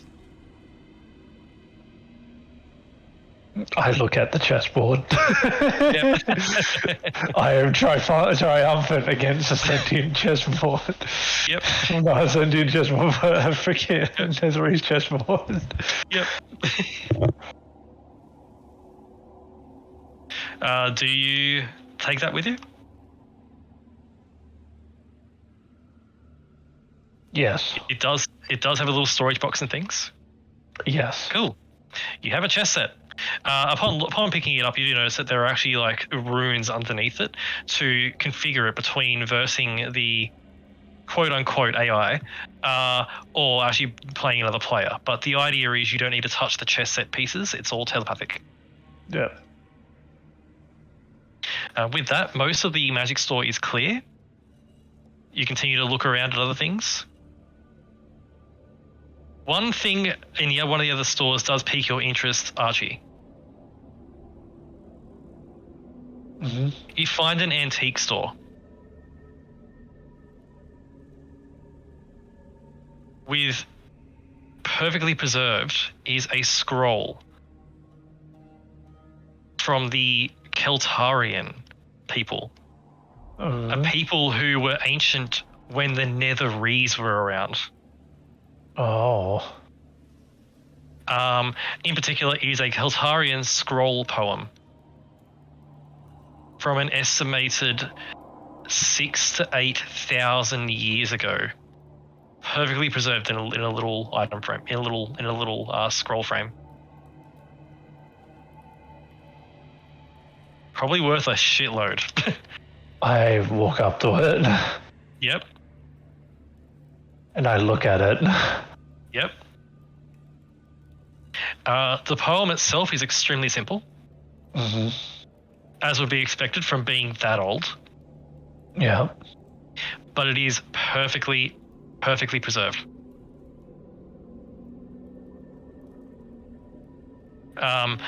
Archie would know that this particular people, the people of the Keltarian, they predate Kalimsham. Like, they predate the people that lived in Kalimsham. Oh, damn. If you grab that as well. Yes. And finally, Archie, as you gather all this pile of things, all of you as a group gather this pile of objects and goodies that you found. Archie, your attention is drawn. Oh, sorry, all of you. Your attention is drawn to a clothing store, mostly destroyed, but there are a few magical bits and trinkets in here. In particular, Archie, you see a Netherese suit. Mm-hmm. A suit. Oh. Oh. Is it finally time? Is it finally time for me to get a new suit?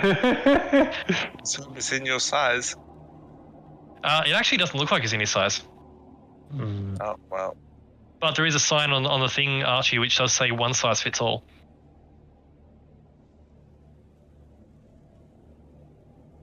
I grabbed the suit. You got the suit, it feels magical. It feels like it's made out of silk, in particular drow silk. How do you milk a drow? Oh, I mean, like, you know, I've seen videos. drow made silk. Oh, okay. Do you try it on, Archie?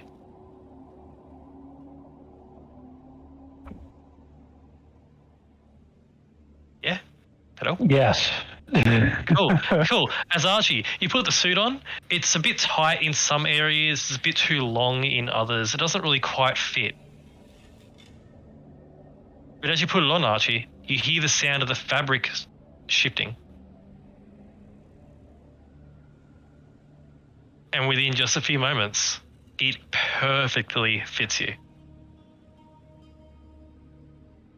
Oh, shoot. It is whatever color you want it to be, but it's the sort of suit you'd expect a politician to wear in terms of how fine it is. Mm. It's mega comfy. Mega comfy. And it's magical. Oh, boy. I presume Archie emerges from whatever change room there is, and you see Archie in a suit.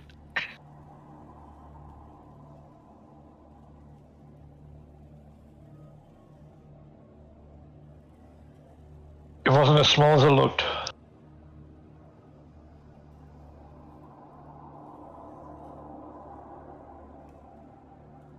We'll see Archie in the suit. Yeah. Okay, I was muted. Anyway, it says, well, I'm happy to see you found something nice and stylish. Yeah, that old suit was breaking apart. I imagine you've been wearing it for the last 200 years. Yeah, this one's a lot more comfortable and probably won't break apart.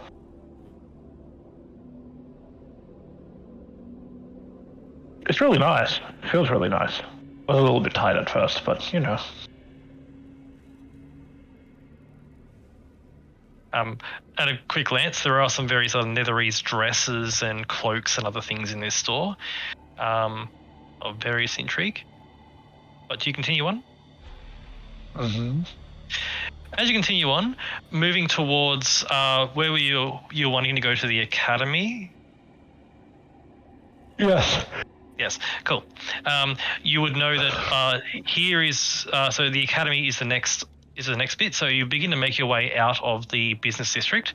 You do notice, Archie, one store partially destroyed, just near the exit to the business district area. J. Rel's Arcane Tomes, a bookstore. Ooh.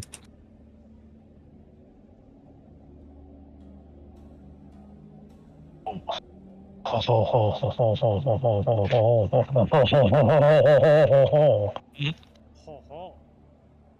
ho.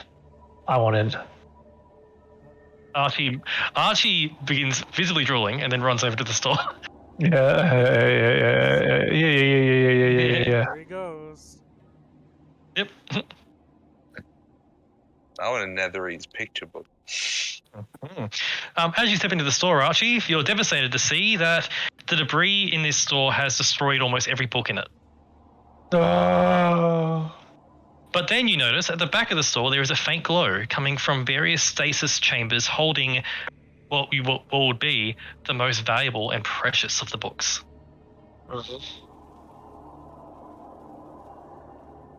There are 2 books in this chamber. Hell. There are 2 stasis chambers in this chamber. One chamber has a particular book as you approach that book.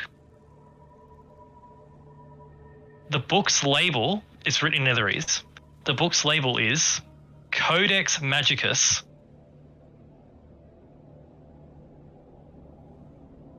And Archie, Codex Magicus. And Archie, you have read a book. You recall reading a book called Codex Magicus before. The one you read before was a bad copy of the original, which was believed to be lost. This is the original. The description of the book reads as follows. This is a ponderous reference of general utility, widely regarded as one of the best and most thorough volumes on magic ever produced. This tome was written by the famed Archmage Congenio Ioun, named after Ioun. The text covers basic principles for apprentices, initiates, and adepts, with each successive chapter covering more complex materials and concepts. There is only one copy of this heavy tome in existence.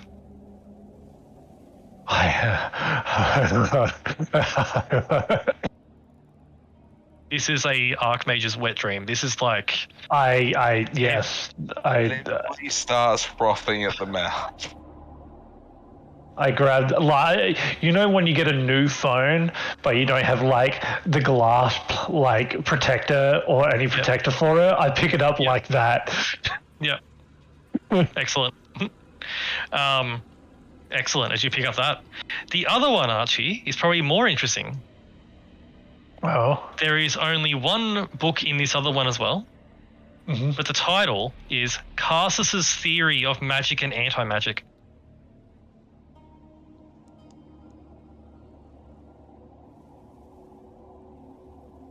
The description for it reads, perhaps the most brilliant and baffling study ever written on the occult sciences, Karsus's tome is considered the definitive authority on the nature and workings of magic, though few can claim to fully understand it as well as he did.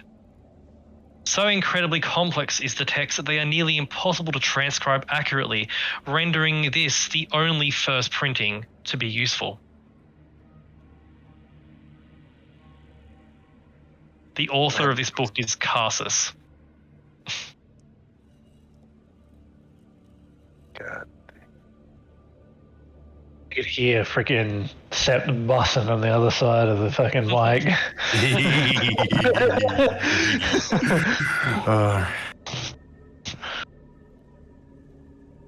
If Archie you would got also that, take that book. cool. Even flipping it open for just a second, Archie, you can't even begin to comprehend it. This thing is the most complex thing you've ever seen in your life. Which is exactly what Archie wants, because everything else is mundane and I know it already. Yep. Yep. Finally, a challenge. You find that one. That's all that's in this store of value. Everything else has been destroyed over time. It seems their little stasis things to keep the most valuable objects are the only thing that kept these objects in good condition. Mm-hmm. With that, you are at the exit to the business district. Where to? Academy? Yeah. Cool. And where to from there? You want to go to a security checkpoint, presumably. Yeah, security checkpoint, or like basically we need to go like we had the magic store. Where was the magic store again? Sorry, it was. It's in the business district. All the shops are in the business district. Yep. Yeah. Basically, the main points are going to be like barracks, academy, probably arena if Scarlet wants to go there, and then down to the engine room, I'm guessing. Oh, sounds good.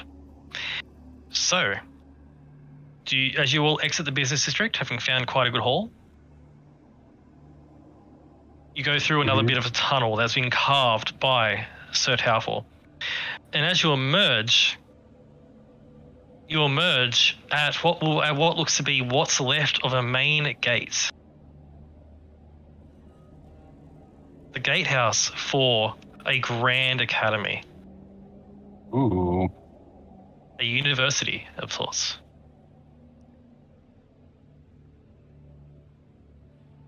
As you are outside this gate, you all see the first thing. There is a security checkpoint at the entrance to the academy.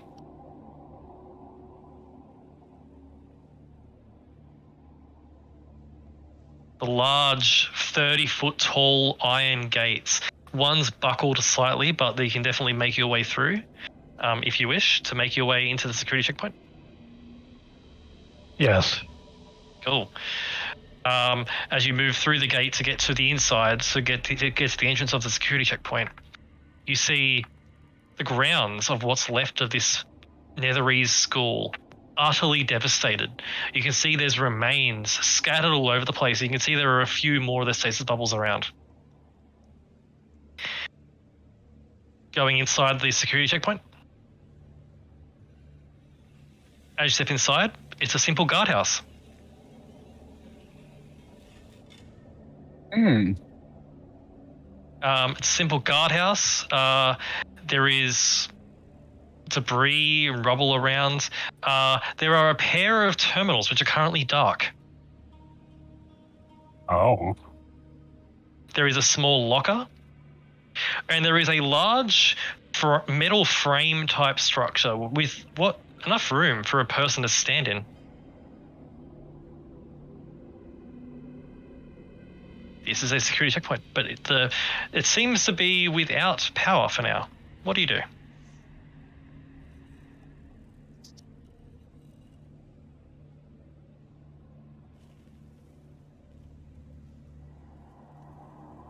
Anyone? I got nothing. We have a power supply. Yeah, I guess we could do that. Again, Viking's not really doing too much here because he doesn't want to, explode something he doesn't understand. Yep. I'll get Archie if you want to make me an Arcana check to determine how to power this device.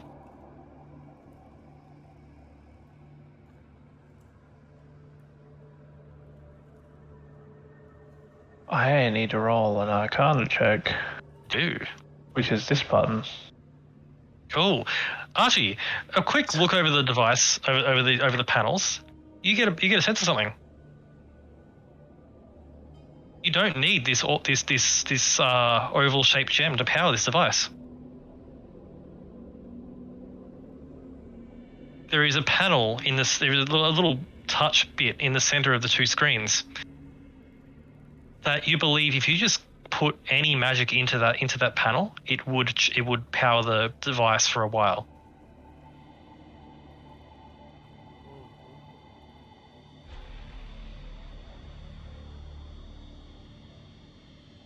While do you think you can connect this oval-shaped power source to it?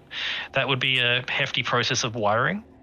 It looks like this thing is designed to be powered by magic, by just people casting basic spells into it. Well, I can also do that. Do you do that? Mm-hmm. Cool. As Archie puts his hand on the thing, expend a spell slot of your choice.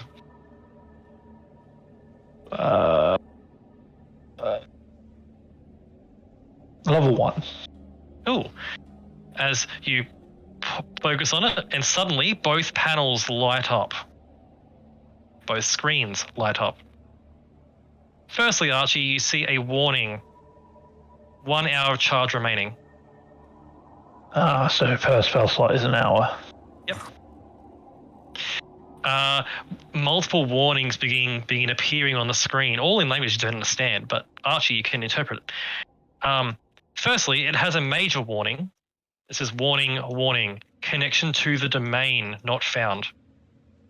Mm-hmm. So you get a sense that there is a larger network, but it can't find it.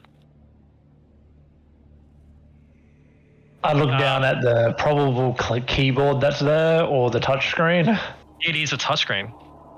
I press a button to try and open up a configuration.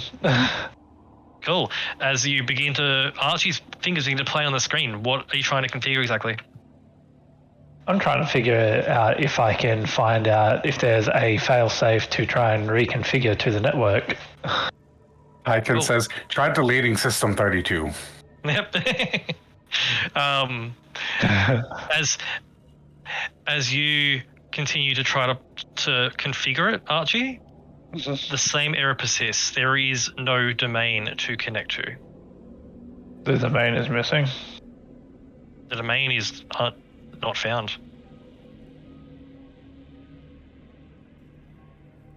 I try to find out a way if I can create a new domain. It looks like that isn't even an option in the terminal. Is there a way for me to activate other security checkpoints from here, or does that require the domain? It looks like these terminals are isolated in the sense of they connected via this domain, whatever the domain is.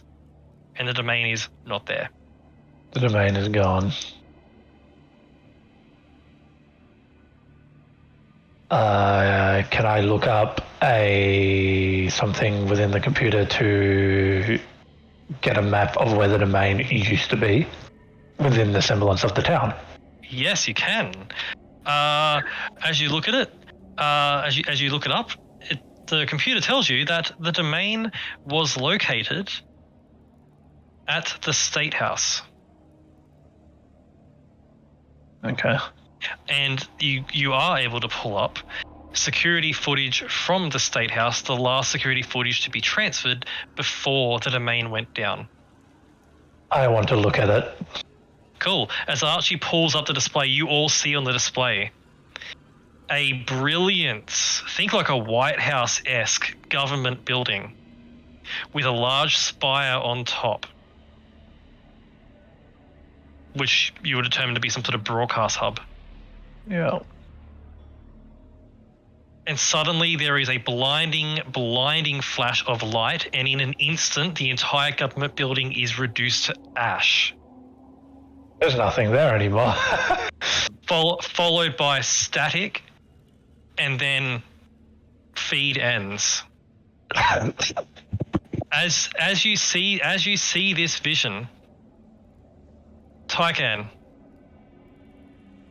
that was absolutely a divine strike. Oh, wow. That was... divine strike, probably more than 100 feet across in terms of radius of blast. She leans back a little bit and says, well, that's not in one piece anymore. I don't know how I feel about this. What's up? That was a large, bright light. There's only a few things that could do that. Yeah, and I'm one of them.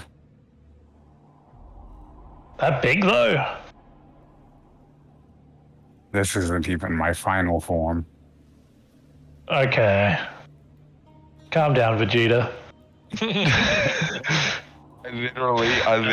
I squat down and make a pile of dust, and I'm like, yeah, this is your final form. Oh my god. See, they get it. That's actually quite amusing. That's Archie, a good one. there are some other more local feeds you can find from just after that incident. Sure. as you pull up that, you notice as you pull up a feed of the gatehouse in its prime. You see Netherese students walking back and forth discussing various topics. This was a proper university, an academy.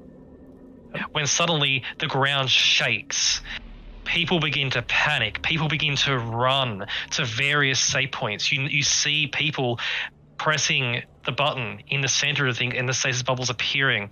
Other people are unable to get in and they're panicking. And you notice the wind as this stationary view from whatever recorded this was as the city plummeted from the sky. And the city hits with a heavy impact and then rolls and then ends up in the snow.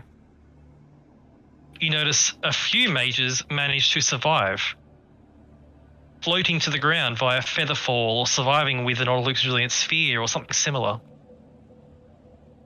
And from the dust and debris, they all stand up and look about at the ruin. And then you see more smaller beacons of light striking the ground, and as the light from each of these beacons fades, you see a celestial, an angel, which then begin to mercilessly cut down every single construct and every single person in an extermination.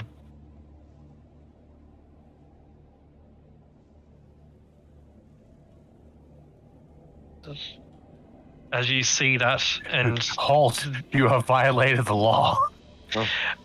as you all see this, you witness firsthand the genocide of the Netherese people entirely. Now I get that there's innocence in here, but I feel like they kind of brought this on themselves. You see some of the Celestials have Cord and other, warlike gods, Bahamut symbols on some of the Celestials, but one Tycan, you notice, does have Helm's symbol. Well, if Helm's here, it's warranted. That seems pretty biased, don't you think? I mean, everyone has biases.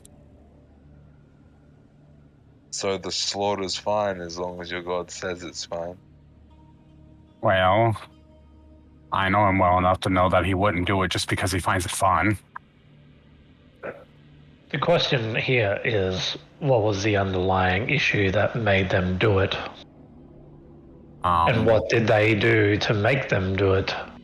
Probably make a weapon that threatens their very existence. Haha, I wonder what that is. Question, is Karsus's folly a general knowledge? So the general knowledge about Karsus is he was the leader of Netherese when they fell. He did something that pissed all the gods off simultaneously.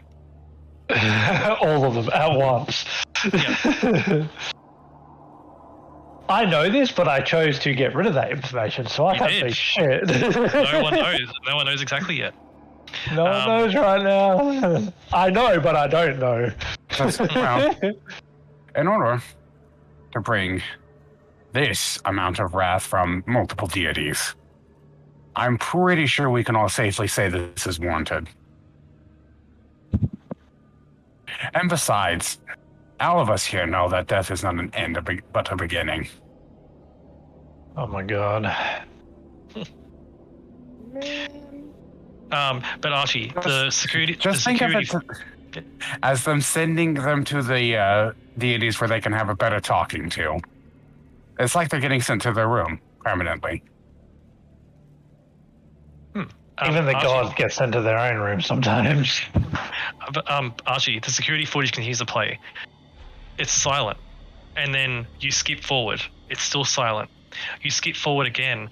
And this time, you see some insectoid creatures, large, like the size of a horse, stalking through the dust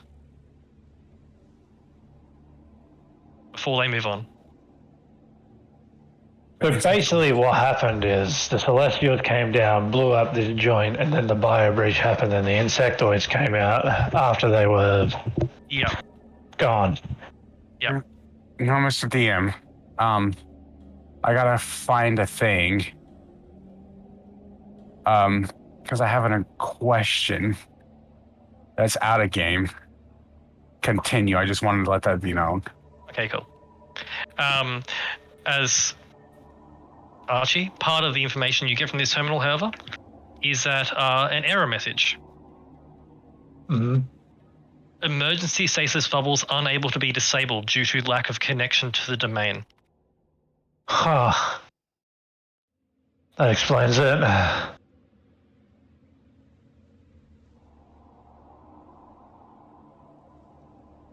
I'm gonna DM you an image because just in case I don't want to, give yeah. my fellow players spoilers. Absolutely. But yeah, what else do you want to look at on this terminal, Archie? I think that's really all we can really get, right? Bill? Do the insectoids happen to look like these? Any second now. No. Okay, they are not what I thought they were. No. I'll see if I can still have art of them. Oh, I do.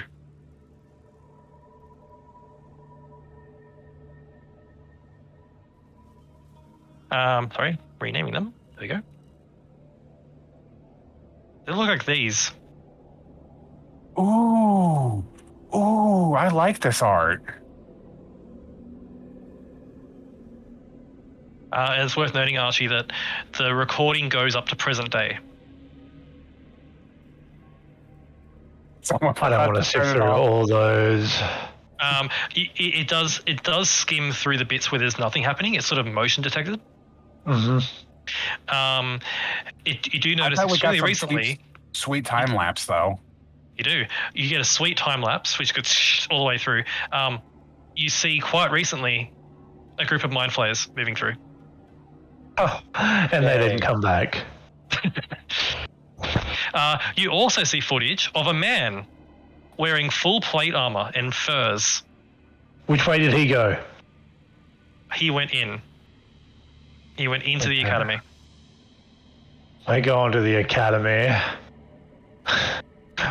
Archie's like, we'll go on to the academy. I want to find this old man. You should be also interested in this. I point at Scarlet aggressively. Yeah, and I'll point out, Scarlet. You all watch this as the footage of the man walking forwards, just lumbering forwards. He's the size of Tycan. He's freaking massive. But as he's walking through in the courtyard of this academy, you see he's actually attacked by two of these insectoid creatures, and he effortlessly puts them down. Effortlessly. Scarlet, you know a good warrior when you see one. Nice.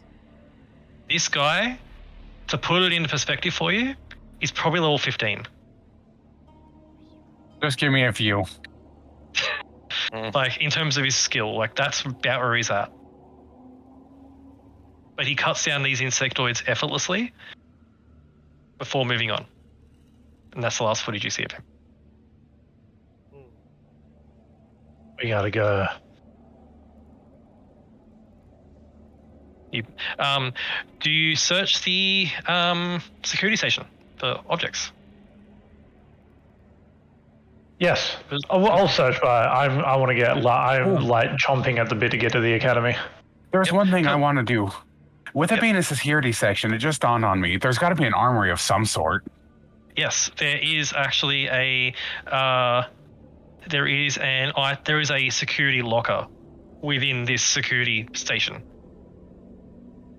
The metal is there. Tycan can pull the door off easily enough. I'll do that. Who needs a key? Or a rope? As you pull the door off, Tycan, you see you see two sets of armor, 2 swords, and 2 shields. Ooh. 2. Sorry, I'm trying to find the things. There we are. So you find, firstly, you find a set of armor made out of white metal plates and leathers. Ooh. It has 2 buttons on it, one on the left and one on the right. And there's little gems on the shoulder pads. Ooh, Do you touch the gems? of course. Left or right? Touch the right one. Okay, as you touch the right one, do you say anything as you touch it? What's this? Suddenly, you hear an echo. What's this? As Tykane's voice becomes 3 times louder. It's a megaphone. Oh, Oh, that's sick. I do believe these are enchanted with thaumaturgy to give more of an authoritative feel. Do you press the left one? I sure do. Cool. The shoulder pads begin to light up with alternating blue and reds. Oh my god, it's police shoulder pads. It's Well, police shoulder. I'm taking It's these. police. You have Netherese guard armor. It's police armor. I can't believe Tyker's I'd gonna like turn to- into a fucking wee woo. I don't know if it's because plate armor or nothing here, but he's definitely taking everything from the locker, putting it in the bag of holding because this is going to look great in his room. I can't wait to see like 7 fucking sessions from now. I had Tyken so much. put on the fucking police shoulders, right? And walk up to a fucking ancient dragon, turn them on, and the dragon's like, what the fuck is that? And Tyken's Yeah. just like, Like- threat. I know had exactly. I had so much fun making that armor. It was so I fun. could see why. You also find a Netherese sword, which is a regular +1 short +1. This is a short sword, and it can be activated with a button to deal an extra force damage. So you find that. Ooh. There is a Netherese guard shield, which is actually a leather belt, which when activated forms a shield out of pure force energy. Too bad I'm not a shield user, but again, that's going to look great in his room. And you find a crossbow of Netherese design, with no crossbar on it. I'm going to play with that. As you play with it, holding it in your hand, a bolt of force energy appears in the crossbow. Oh, that's fun. As you play with it for a few moments, you learn how it works. Functions as a standard light. This one in particular is a light crossbow. Sorry, this one's particularly is a hand crossbow. It deals purely force damage and ignores the loading feature, so you can action surge with it. Oh. And in addition, as an action, you can aim the crossbow before firing it. So take your action to aim. The next shot you fire automatically hits, as if you did magic missile with one shot. Oh, so it can go. cool. But shield can block it and whatever. This is more of a sidearm, essentially, if that makes sense. Yeah. I want that because I want to make a spell out of it. I'll pass it to Archie. I'll be like, all right, there you go. So I want So to there- make a spell out of that. So there are 2 sets of guard armor, 2 swords, 2 shields, 2 force crossbows, and finally, there are 4 tiny, half an inch wide spheres of force contained on a Ooh. little belt. Upon playing with them, you see that these are restrainment bubbles. Oh. Basically, when thrown at a creature within 30 feet, that creature must make a dex save or be trapped in a resilient sphere style spell, with the exception being they cannot move. Hey, Josh, Yes. Are they reusable? do you use a greatsword or a longsword? That is a great sword. The sphere can be disabled by placing your guard badge to the shield. There is a guard badge on the table. This is literally a Netherese manacle. Yeah. I'm going to take all that stuff. I've got plans now. I have an idea for you, Josh. Who Um, that is. I will say as well, Archie, part of for all of you, part of the footage you did see a prolonged battle go on, but we're between Netherese and these assaulting angels. It wasn't just the guards with the flashing blue and red lights. You saw other Netherese soldiers wearing basically samurai style armor and things. There was actual combat armor, just not here. But there was a battle. There is better armor than the guard armor.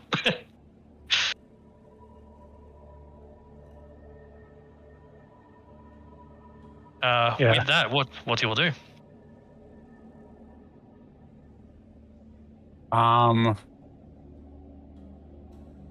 You have everything in your notes, right? That we're I do. picking up. I do. Okay, Good, cool. because like I was gonna write it all down, but because you said that, I'm not. Because I was gonna try and remember everything we picked up, but we can go through that later. You have everything written down, thankfully. We do. I have it all written down. With that, the guardhouse, the security station, is essentially cleared. You Mhm. proceed into the academy proper. I do believe so because I know how bad Archie's really wanting to go to that. Well, the thing is, the academy is where our Blue Moon compatriot went in and never came out. So Yeah. Yep. It's worth noting like that is the path to cleansing fire. So yeah. But the thing is, I want to go to the academy anyway. Like, there's two places that Archie really wants to go: the academy and the barracks. So okay, as you make your way towards the academy, you exit the security station and you see what's left of the grounds.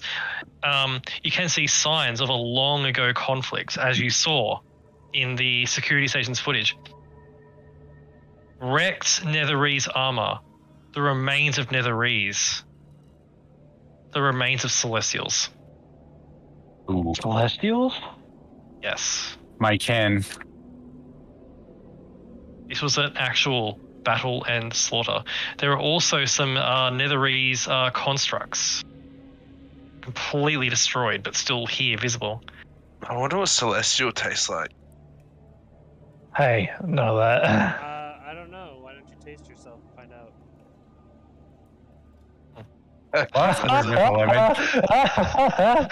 Good one. That was a good one. Point. It does look like, Archie, that there was some sort of makeshift defense set up here at the school when the city fell. And they did fight, but presumably we're not successful. Wouldn't Celestials like come and get rid of the bodies? I look at Tarkin. What'd you say? Wouldn't the gods come and get rid of the Celestials' bodies and not just leave them here? Well, particular thing about that is, to my knowledge, most things, if they were to die here, they would just go back to the plane of whence they came. Why are they still here then? Perhaps their souls or spirits are what goes back, and not the physical forms. The that they physical take on. bodies? Yeah. So I'm guessing these are just, in theory, mundane bodies now, not celestial. They are mundane bodies with what's left of the like think like the burn marks on the ground where the wings were once. But Yeah. Yeah. Yeah. But I'm just saying, like, for instance, like, I would gain nothing out of them. It would just be like a normal humanoid body now. Yeah, right? yeah. It's thousands of year old wreckage and ruin. Yeah. That's basically because Archie was like, ooh, celestials. But Think of it as a meat suit for a soul. yeah, that's disturbing, but also true. The way you said that is just. But with that, you proceed on to the academy proper. You can see there's what's left of a fountain. There's barricades that have been put up, presumably by the guards, to fight off these things. You can see a dorm room over there. It would have been to the right. It would have been like accommodation or something. You can see to the left. You can see a great hall. You can see various classrooms as you walk through the ruins of this massive academy. You see lecture theatres, you see offices. What are you looking for here in particular?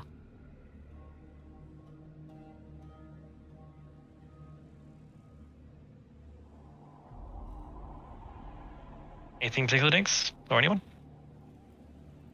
Well, I want to search for like research material and stuff like that, as well as learning Oh, that's material. a I'm a good one. I teacher. like that one. Search celestial bodies? Question mark. Well, that's the thing that I was going to say. Like, the thing is, the celestial bodies are literally just humanoid bodies, and a lot of their weaponry and slash other things would have been enchanted by the fact that they're celestial, but they're celestial no more. Yep. So the celestial bodies are literally just the bodies. There are burn marks where their wings were, and in particular where their weapons were. Yeah, like there'd be nothing there. Like the only stuff that we probably get from here is wrecked Nether East shit, right? Yep. It's just trash Nether East stuff everywhere. Yeah. But Which, in turn, could actually be useful to us because it's probably made from some really good materials. Honestly, it doesn't matter what it is. Even if it looks like trash, we can sell it anyway. The thing is, we don't have a lot of stuff to actually, move it. We have bags of holding. Oh yeah, I have one. We have 3 bags of holding. Okay, then fucking load that shit then with Nether East scrap. Most of the gold is out of mine. I only have 7k left in there. I have a question for you, Matt. What is the Nether East armor and stuff made out of? Is it going to be useful for me to be able to do dragon wards and shit out of it? Yes, it will be. So the Nether East, in particular, use a particular white metal which is no longer found on the world. Oh. They had their own particular white metal, which was particularly useful when it came to enchanting and creating objects. It's plasteel. Basically, yeah. It's a smooth white metal, which is almost shiny like plastic. Yeah. Plasteel. That's great. That's awesome. Let's Archie calls it plasteel. Okay, excellent. But yeah, as you proceed along. Oh! I just realized what I'm gonna do. Okay. Hey, Josh. What's up? Ed's getting an upgrade. Oh my god, yeah. Plasteel Ed. Hey, do you know what you could do? You could make him a literal walking dragon ward. Yeah, that's what my plan was. Like, I was literally going to put the plasteel on Ed, turn him into a dragon ward, so there's always a mini dragon ward around us. That is a stellar idea. Yeah. As you're discussing this and walking along looking for something of interest, Archie, you all hear a vague voice in Netherese echoing from one of the buildings, in particular one of the dormitories. Does it sound like a automated message or actual someone talking? It sounds like a voice. What the fuck? You hear the voice. It's sort of echoing. It's too far away for you to hear exactly, but you can hear where it's coming from.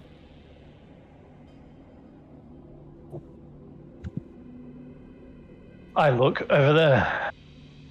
You have a look in that direction as you're getting closer to the building. Yeah. As you get closer, the words start to become clear. It's in Netherese. Help!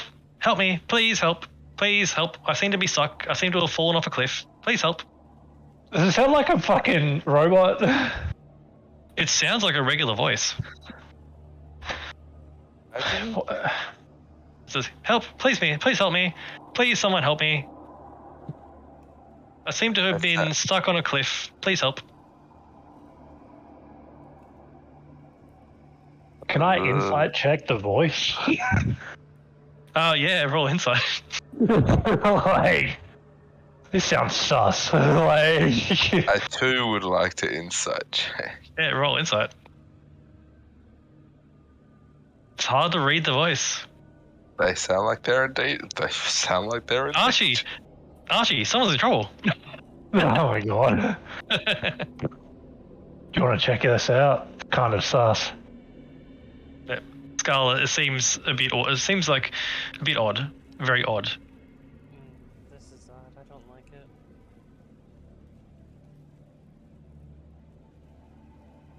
Yeah, Alright, I'll be just being weird. stealthy. Give me 1 second. I'll be stealthy join. about it. Again, someone's A in person trouble. needs help. The I'm gonna voice. go check Wait, it out. what? You hear, help! Please help! Please help me! I seem to be stuck.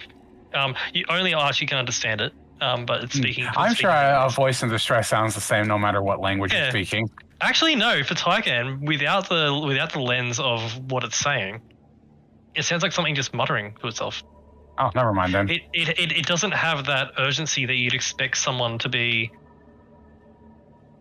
It doesn't have the urgency of someone actually in danger, but it's repeatedly saying something. And according to Archie, it's saying, "I'm stuck off a cliff." What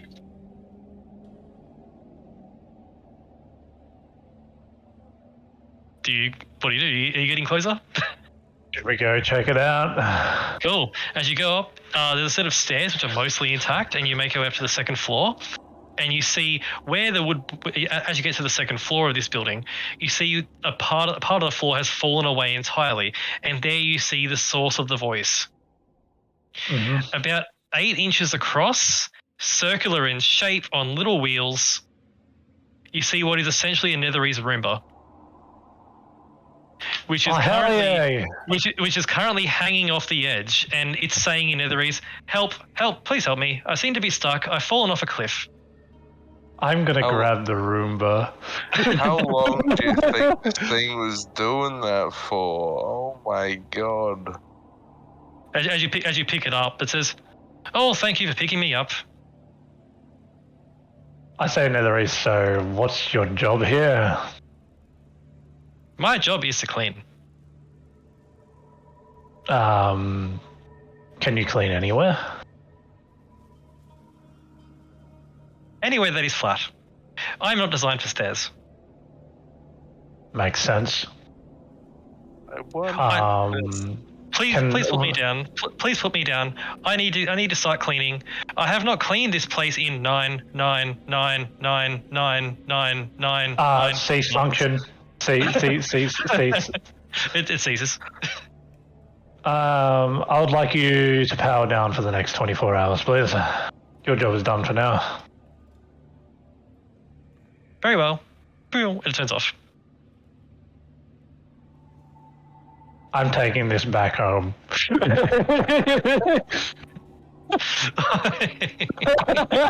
put it in the bag of holding. This is the most technically advanced piece of fucking machinery that I've always wanted in my life. Yep. The ultimate thing that every academic wants, something to clean. Yep. You see, Archie, where you picked it up, there's actually little scrape marks and stuff. This thing has been stuck there probably since the fall. Yeah. But it still has power. That's amazing. Yeah.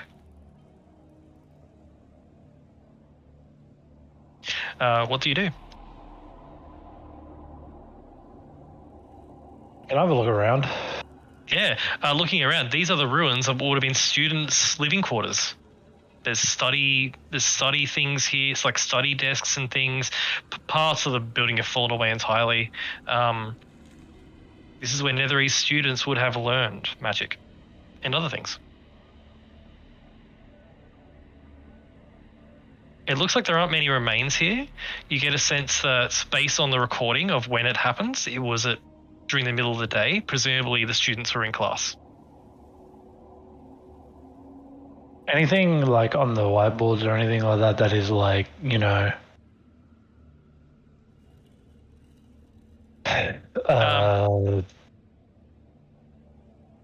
like something to indicate where the what they were students studying or something like that? Yeah, cool. So as you look at the whiteboard, as you look at what's left of the writings on the boards and things, it looks like they were going to. It looks like this particular group of students were studying in preparation for a lecture.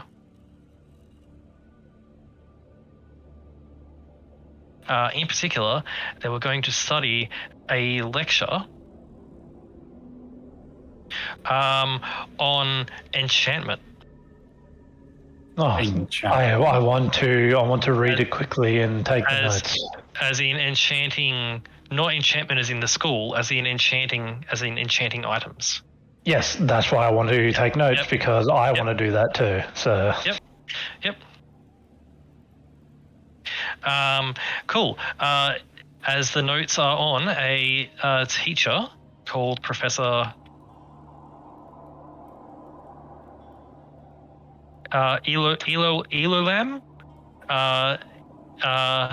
who you don't recognize the name as such, but Professor Elolam, in particular, the notes that you do find, Archie, reference how the students are very excited to learn from the professor. Because the professor is one of the archmages responsible for the, and I'm going to type it in here, the Mithlar enchantment. What is that? And the Mithlar enchantment, in particular, is the enchantment that kept the majority of Netherese cities in the sky. Oh, and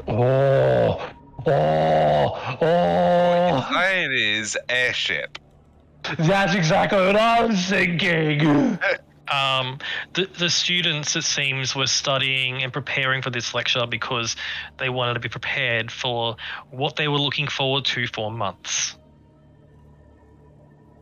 I write down notes. Now, if I'm not mistaken, and correct me if I'm wrong, Mr. DM. This is all out of game. Tyken would not know this.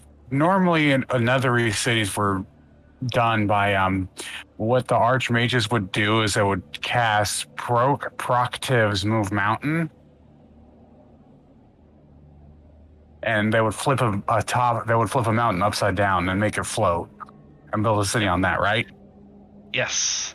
This enchantment was more of the Mithlar enchantment itself is more of the process of enchanting flight into it.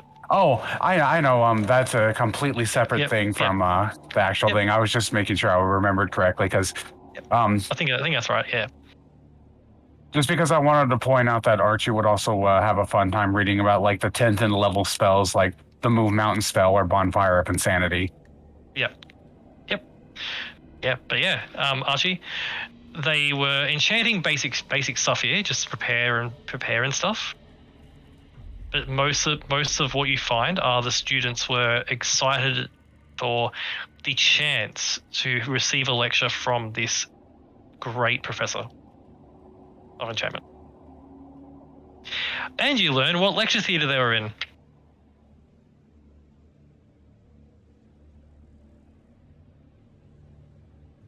I look. You learn what lecture theatre they were in. You know exactly where they were. Where were they? They were in a particular lecture theatre. Would you like to go to it? Yes. Cool. As Archie leads you along, probably with some sort of haste, I imagine. I would imagine so. As you're led along with by Archie to a particular crumbling building, and as you step inside this building, you see a grand lecture theatre. Multiple stasis bubbles in this lecture theatre where students are inside. You do see the remains of, like at the base of the lecture theatre, there's a stage, and you see the remains of a wizard. Presumably the professor. Is anyone here still alive? The ones in the bubbles are.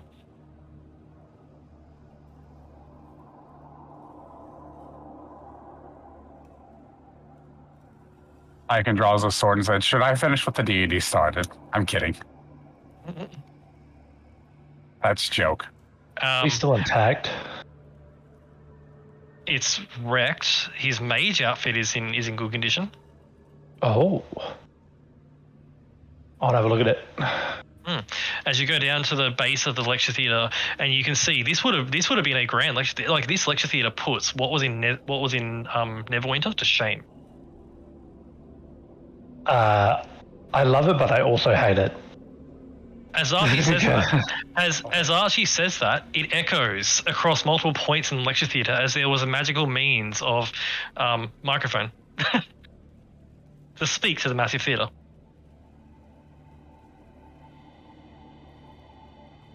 As it echoes across the chamber.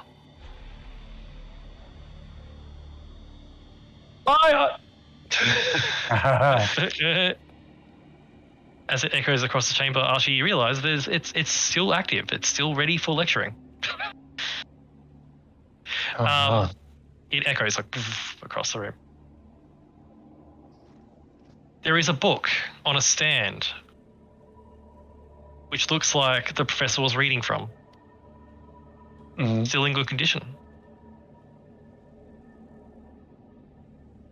looking at the page it's on, Archie, the page in the book is referring to the specifics of enchanting an object with permanency. Yeah.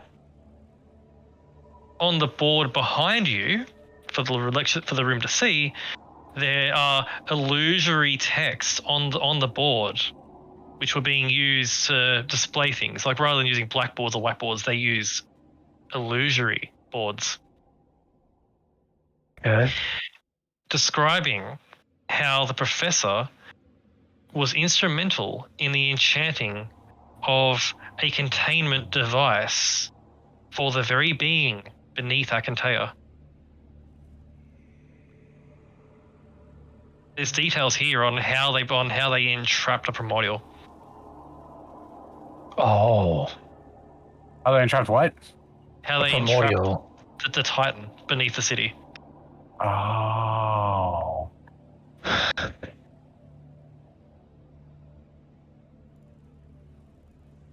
A multi-locked system of enchantments overlapping on top of each other to keep this thing contained. Basically, at a brief glance at it, Archie, the harder the primordials tries to get out, the tighter the cage is. It's the perfect prison for a Titan. Oh my god. The book, Archie, on the stand, says it's titled The Enchanter's Omnibus. This was written by the professor. It's his book. And while it's probably a bit pompous, he does have a bit of a blurb on the back of the book which says, this valuable compendium of enchantment is considered the foremost reference work on the creation of enchanted items of all sorts. This is how to enchant everything, Archie. Oh. Glorious. Mm. I hope you're ready to spend some downtime, gamers. Oh yeah. I have some reading to do. And in the meantime, as Archie's drooling over this, what are the rest of you doing in this lecture theatre? Taking a nap. Cool, you find a nice seat to have a nap. The moment you sit down and have a nap, Fenrir, a voice booms out over the PA, over the magical PA system, and a light shines from the roof down onto you. You there, students, no napping! That's funny. I will sleep on the floor. The noise makes a bit of noise as you sort of lay down on the floor. What's Scarlet doing?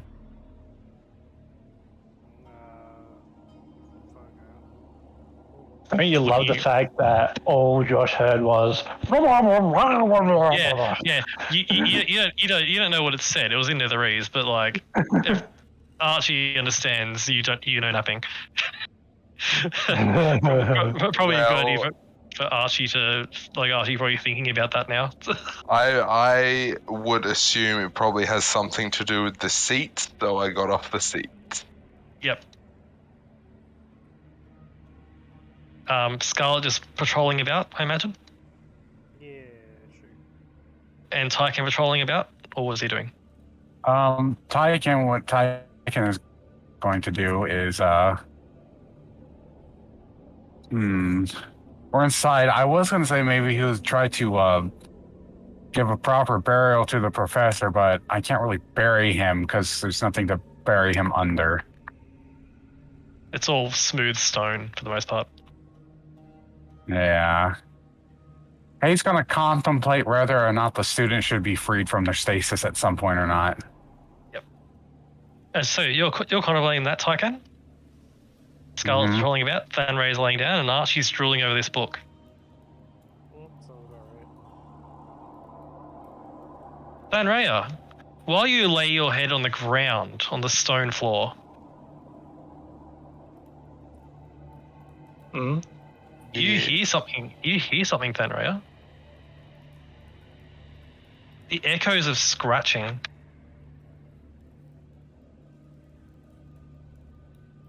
Scratching's always disturbing. How ominous.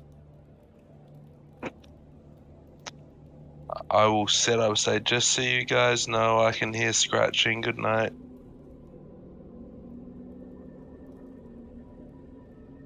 Is at this point, and I'm going to do this combat by theater of the mind because that way it's easier than doing a combat map. Hmm. The doors burst open. Bursting in, you see 3 insectoids whose tokens are broken for some reason. Me un momento. HP, HP, HP, HP.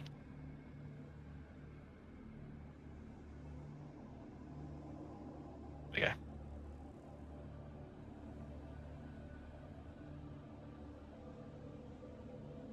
There we go. You see 3 insectoid creatures burst into the room. Gross. They chitter about for a moment before looking in your direction. Roll initiative. All right. I can find my character sheet. Mm-hmm. Imagine knowing this was coming and still getting a 13. Well, basically, no one gets surprised because you all got told they're scratching. Are you talking about the 13 temp HP? No, the 13 on my initiative roll. Oh, well, everyone has 13 temp. Huzzah! I didn't even ask you to roll initiative. But I wait until combat to actually remind people. Yep. Archie, initiative, please.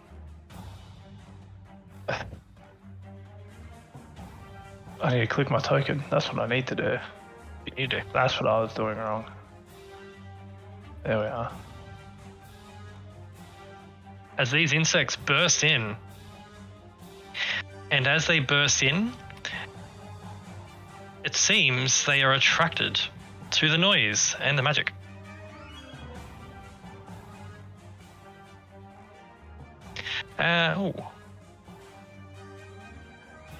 Theater of the mind. Basically, you guys are in various spots in the lecture theatre, and these are burst in at the back door, to the, at the back, top back of the lecture theatre.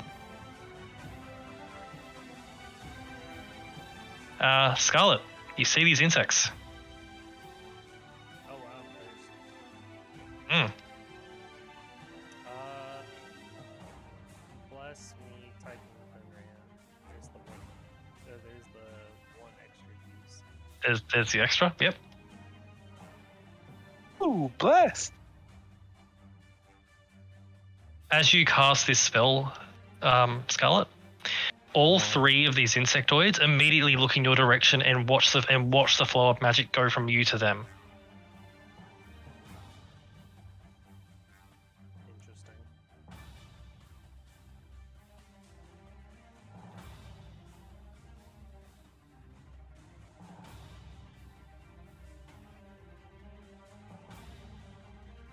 Do you do anything? Do you get position somewhere near the party?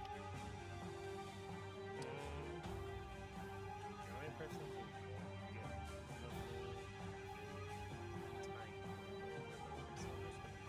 the oh, Move up to them? is that where they are now? This is theater of the mind. They're not anywhere on the map. Sort of idea. It's theater of the mind. Oh, You're in a okay. lecture theater.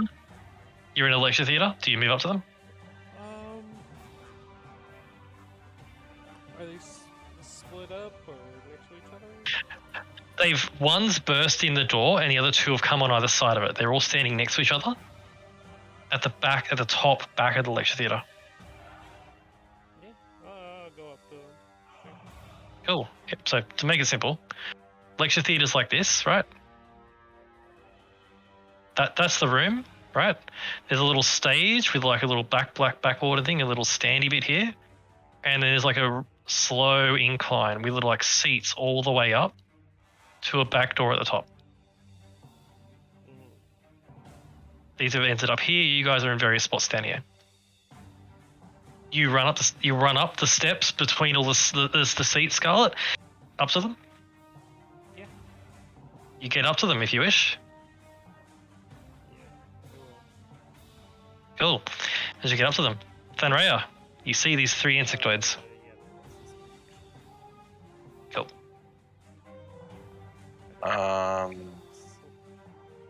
Can I get to an insectoid from here? Yes, you can. Okay, well, I'm gonna cast Spirit Shroud on myself. Ooh. Which does? It is a buff. Yep. That I do currently, because it's 5th level, I do an extra 2d8. I'm pulling it up here. I think it's 2d8 now. Yeah, It's 1d8. Yep. it's 2d8 because it's Sorry. 5th So it's 1d8 extra, so 2d8. Yep. Sorry. Yeah, Whatever, 2d8. whatever. I'm going. Oh, cancel that. Cancel. Hmm? So I'm going to get to 1, and I'm going to swing at it. Okay. You get to 1, and you bring your weapon to bear. Oh my god. And that is 4d8 because my dice is doubled. Okay. So what's your spell damage? Tell me your total. Hold on, and then I'm going to. So I'm gonna so- smite it. so what's the damage? So it's 11 Uh, plus 9 plus 15. Plus 9. Yeah, and So then 44? I'm gonna be smiting it. Okie dokie.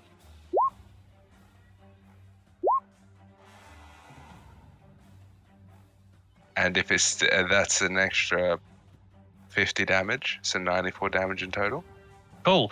As you bring the weapon down, it's going to use its last moment as it takes this damage from this magic. So the 48, just so I know, the 48 is from your Spirit Shroud?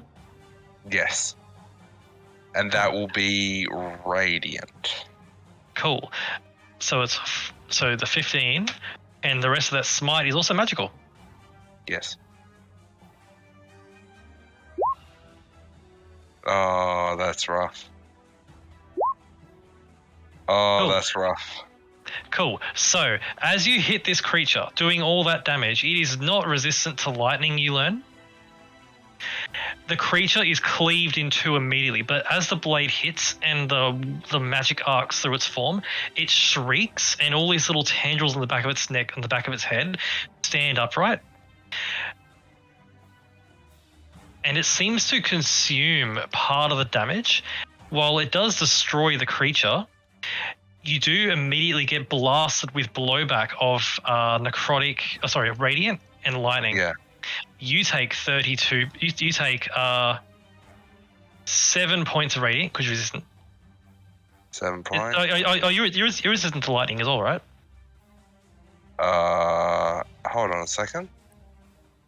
No, radiant necrotic acid. I would. Right. So it's a 14 Did I guess something I don't know and about? plus 7. You take a total of. That's not right.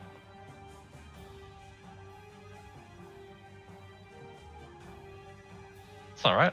Oh, I'm math wrong. 32 minus 7. You take 25 points of damage total.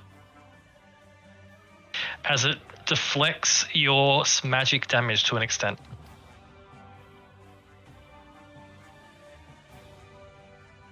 I see.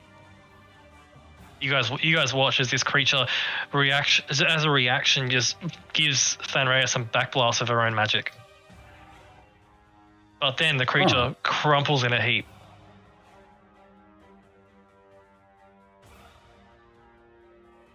I hate that. That's cool. How close are these things together? They're next to each other. They're like base contact to each other. Okay, well, I will just swing at another one then, because I still have my Okay. second attack. Okay. as one was killed straight away. Man, imagine. Imagine a 22 does hit for 18 points of damage and 5 lightning for 23 total. The creatures shriek at you as one of their number have been killed. Is that your turn? Looks down while looking up. Yep. Yeah, that's my turn. Archie, you see these 3 insectoids.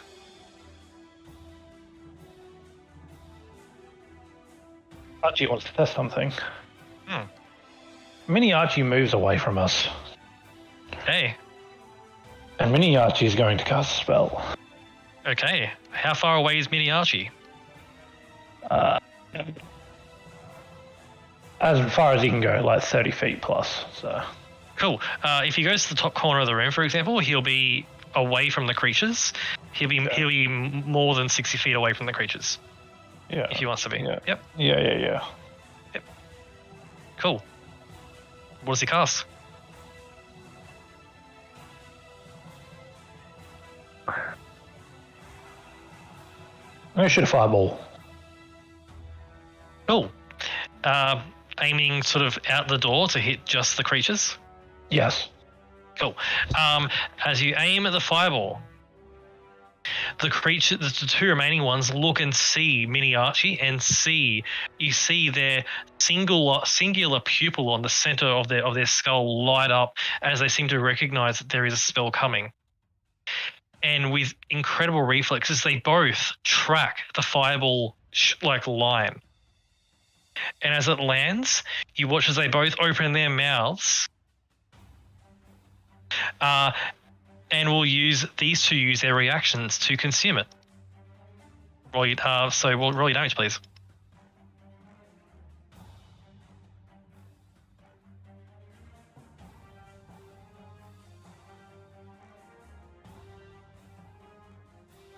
I want to also, as they're looking at it, it Yep. looks like a fireball. Yep. As it hits the ground, it doesn't do fire damage. Ooh. It does cold damage instead. Ooh. Okay. Yeah. Do you notice these This- creatures are not resistant to cold as the blast goes off? I'm trying to find my fireball. There's so many spells. Here it is. I found it. Cool. They both succeed on the save. Yeah. You notice the fireball, the cold damage does affect them as it normally would. They are not resistant to cold, which is useful to know. As the cold hits them over, I'm still testing. I'm wondering what they're going to do here. as the cold hits them, however, their open mouths seem to almost like a vacuum suck up a part of the spell, absorbing it, consuming it. They succeeded on the save, which means they take half, and they consumed it, which means taking half again. They only take 7 damage each. Hate it here. Sorry? I said I hate it here. As their mouths are open, you all see runes on the inside of their mouths. These are the swarm thingos that seem to have escaped from that bioweapon lab. This is a Netherese bioweapon. Oh my god. As they absorb the fire, you watch as little plates on their chitinous hides open up and release whatever heat, so whatever cold they couldn't absorb entirely, and the remaining 2 turn back to you all. But they don't reflect it back at Mini Archie. There is a reflection, but you are out of range. It seems the reflection range is 60 feet. Good to know. This turn was like just a big test for Archie, and Yep. he got valuable information. I am done. Cool. It's the insect's turn. We have, just so I can track it, Thanray's in front of them, Skull's in front of them. Yep. Uh, Uh, th- these 2 insects are going to battle each of you. 'Kay. These 2 insects are going to battle each of you. 'Kay. These 2 insects are going to battle each of you. 'Kay. 2 insects are going to battle each of you. Cool. Against you first, Scarlet. This one is going to it's going to use its action to make a tail attack against you. Scarlet, it shifts back to look at you, and you watch as like almost like a scorpion tail end comes up behind and comes down and hits you. Also, just saying, they're within 10 feet of me. Their speed's reduced by 10 feet. I doubt that matters. Just putting Not for it out this, but because they're not moving anywhere. But yes, I'll remember that. Scarlet, 21 to hit.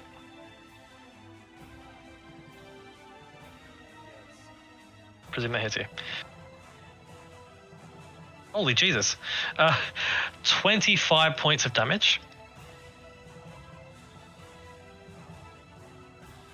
Of piercing. 25.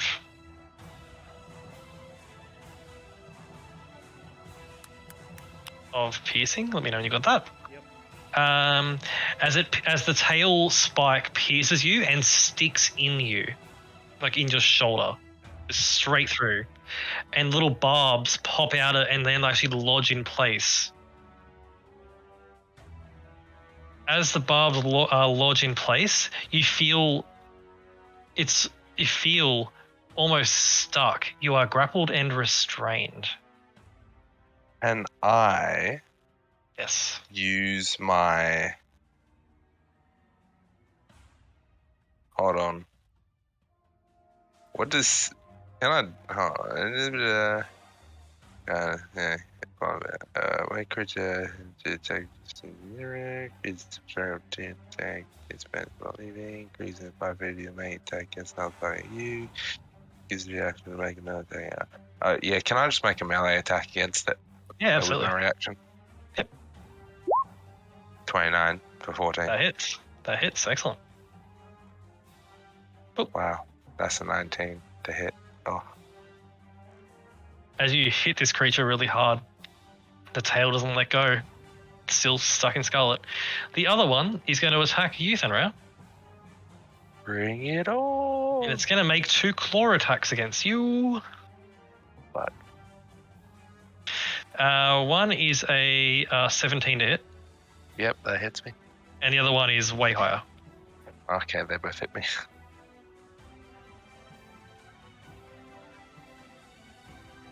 Cool. You take 12 damage from the first hit, and 16 damage from the second hit.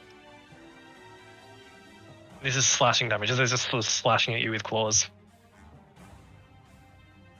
Okay. And that's their turn. They do make a chittering sort of noise as they're excited about being here and getting food. Tyken, what do you do? Right. So, Tyken's going to go to the one that's farthest to the right, if that's possible. Absolutely. You run up the stairs, past all the frozen students, and get up to the one on the right. And I am just going to make 2 attacks. Okay. You swing your blade for the first time against an enemy. On the first hit, I'm just going to expend the charge to do max damage, Okay. which What I do you use believe as is about 49. Cool. Well, what's the dice? Just roll it for me, and All right, so that's the damage. okay. So it's 2d6, And which is where's- 12, 17, 18, 19. Where's it at? And I believe. Okay, yeah, I was right. That's 48 on the smite. So it's 19 plus 32. Let's go 4 times 8 to figure out what your thing is. 51.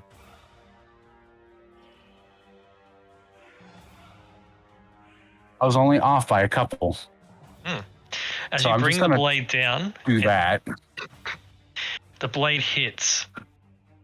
The creature shrieks as it is badly, badly wounded. And as you bring your blade back, Tyken, from that first hit. Mhm. You cut through its carapace and you can see the internals of it. There are magical runes making up its insides. Ooh. This is an inherently magical biomechanical construct. Ooh. Second strike, And- however. My second strike, I'm just going to let normal things happen. Yep.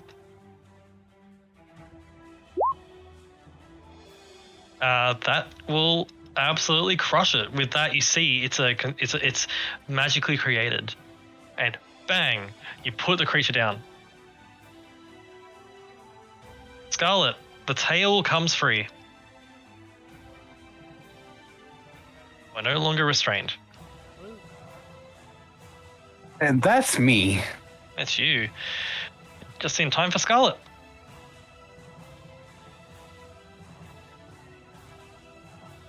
For flavor, Scarlet. Just before your turn, you felt necrotic energy begin to rush through that tail. It was going to start draining life force before Tycan severed the tail and destroyed the creature. Oh, well, it couldn't gain HP anyway, so fuck it. Uh,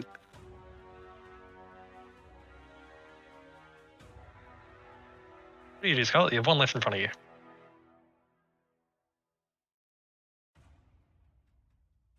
We'll probably try and kill it. Yeah, well, let's do it. 1. 19. One hits for 10 damage. Shink. Takes 10.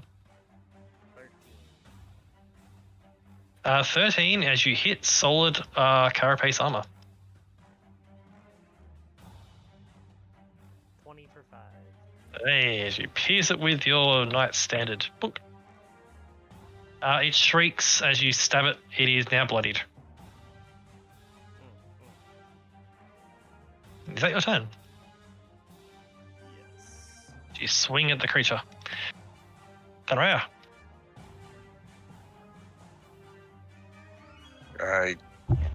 Oh, hold on. How much damage did I take?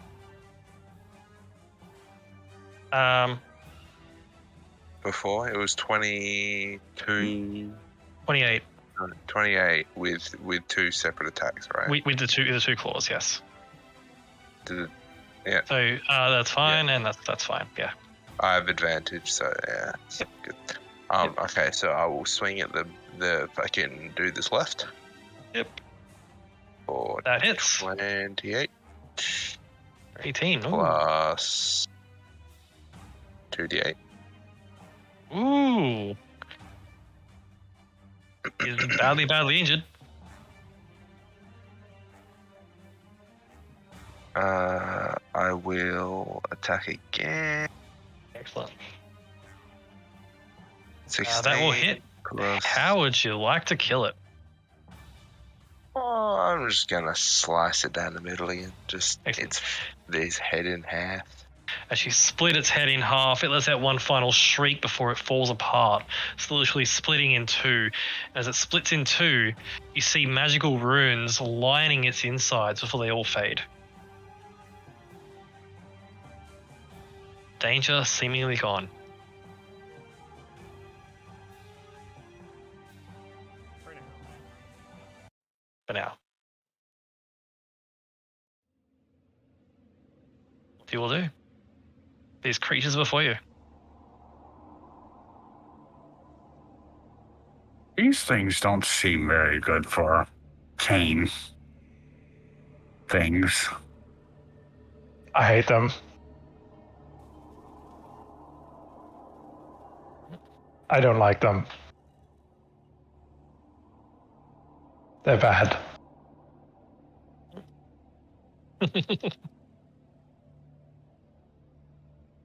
They need to be exterminated.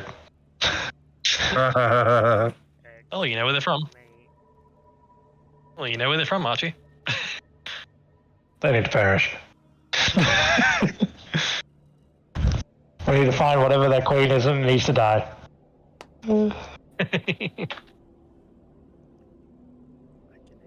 that?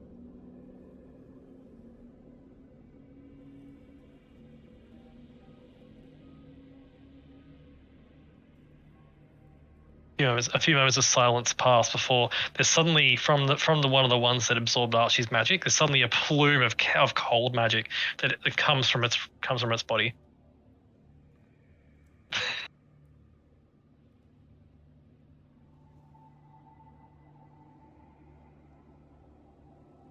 Archie, I hate it.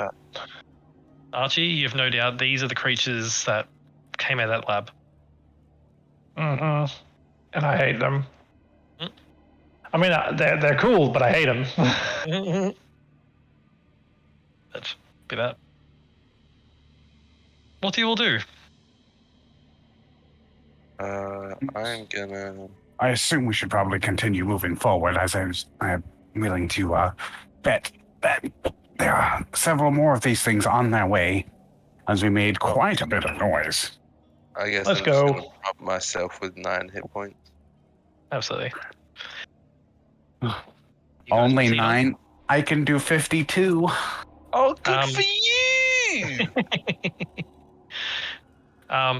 Archie, looking at the directions you put together, you believe from the academy, as you're pretty sure most of it has been destroyed. It looks to have been quite a battle here, with not a lot remaining.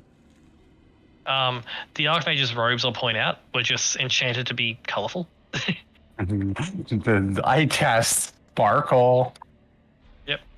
For Archie, the next step from the academy is the Immensus Gate, but there is a detour here that can take you to a barracks if you wish. Ooh. Yes. Cool. Following the directions given to you by Sir Towerfall's notes, it looks like there is a side route through one of the offices within the academy to get to the tunnel which takes you to the barracks. Oh. Do you lead the way?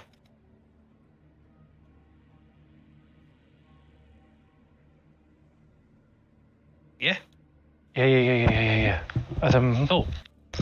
With Archie leading the way, you guys make your way. You find the officers in question, and you do find indeed a crumbled wall with it's a wall of ice and snow behind it, which has been carved open by Sir Towerfall. Proceeding your way through and winding along, this path isn't just a smooth path. It actually stops at a solid stone wall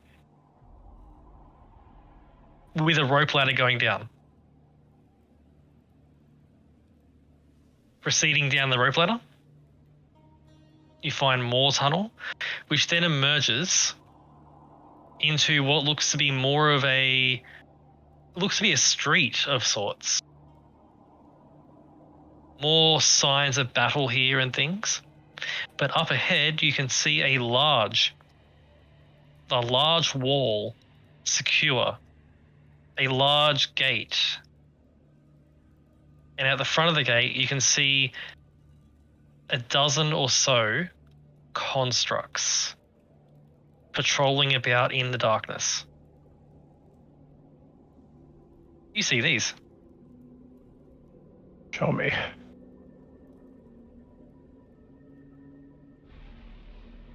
Well. That looks scary. They currently do not have any. They currently don't seem to have weapons. I'm just ready for the unauthorized personnel in situation A. Exterminate. You notice that these constructs are patrolling about. They're patrolling about in front of this large structure, which does have letters in illusory magic on top of the gate. Akantea Northeastern Barracks. Authorized personnel only.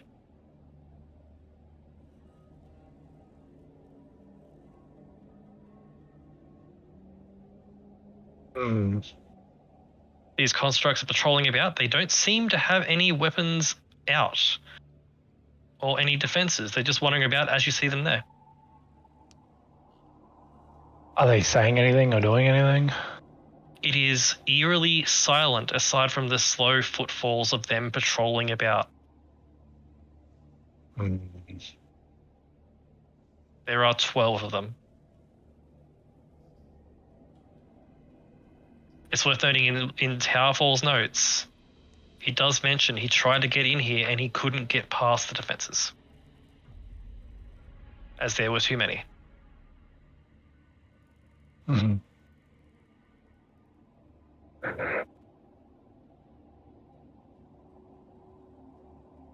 Some of the constructs look new, some look a bit older.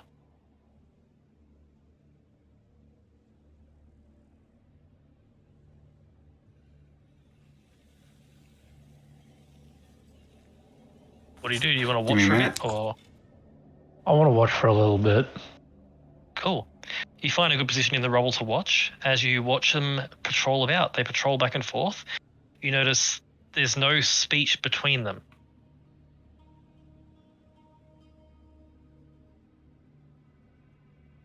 It's just silence. They just move about doing guard things. About how long do you want to watch them for? Wait, That's a I little have while. an idea. Just a while? How long? Well, Yeah. define a while. Like an I'm hour. going to grab that Uh, badge out of my bag of holding. Absolutely. Yep. Sorry, but what's how long after you before Tyken does this? It's like 10 minutes. Cool. Seeing if they do a full, like, sort of called. Cool. As you wait, as you wait and watch for 10 minutes, Tyken, are you waiting for this 10 minutes before doing anything? Oh, definitely. He would only do this if Archie was all right with it. Cool. As you wait and watch 10 minutes, you notice that they all there are 4 standing at the gate at the door itself, and the remaining 8 are moving in patrolling patterns in the street just out the front of the place and moving along the walls First, in before groups. I do anything, Yep. Tyke would show the badge to Archie and be like, is there a name or anything like that on this?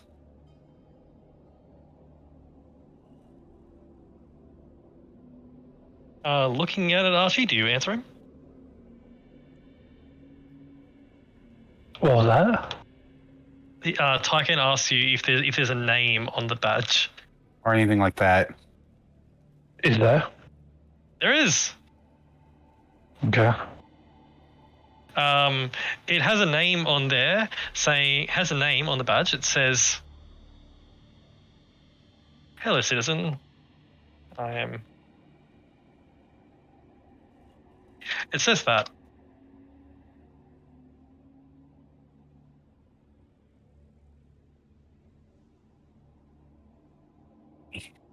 It says that. Oh, sorry. It was the GM. Whoopsie. Can you see that or no? Yeah, I Yes. Oh, yeah, cool. I wasn't sure if the brackets GM was a thing. It says, "Hello, citizen. Alright. I'm Adler. How can I help you?" It's definitely this is a guard thing. Like, All right. Tyke says, as you wa- I have an idea.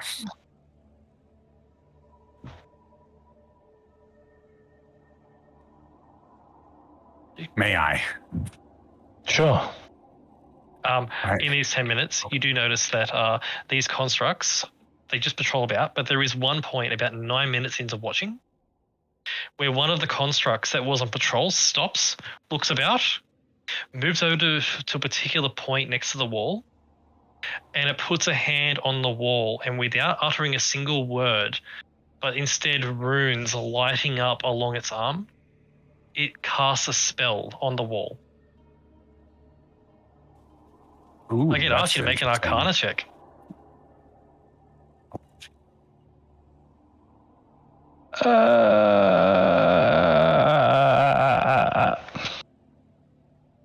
Archie, while you're too far away to determine if a magical effect ended, you can definitely see what this spell is. This construct just casts alarm on a section of the wall. Oh. You get a sense this entire area is probably under the alarm spell.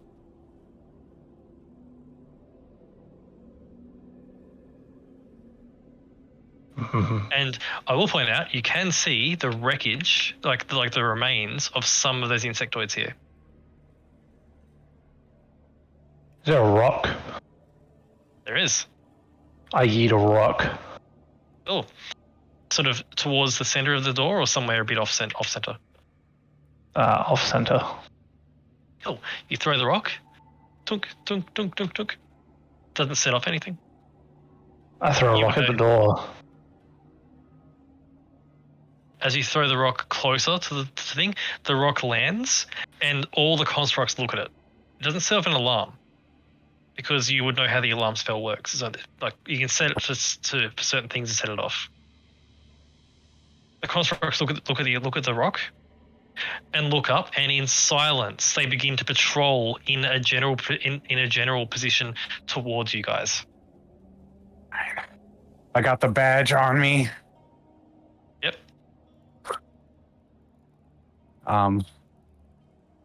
And he'll stand up, and he'll be like, "Well, might as well try now." And he'll take and walk towards them, but like, and just wave while holding the badge. As you step out, 6 of them are there, Tycan. As you step out, the 6 of them stop and stare at you. From their faceless heads, you watch as little sparks of red light, like little lasers, go and sort of like shooting all over you. Not doing damage, but simply scanning. I keep the badge face towards them.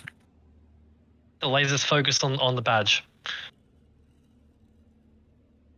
The lead one that speaks, just a voice emanating from its form.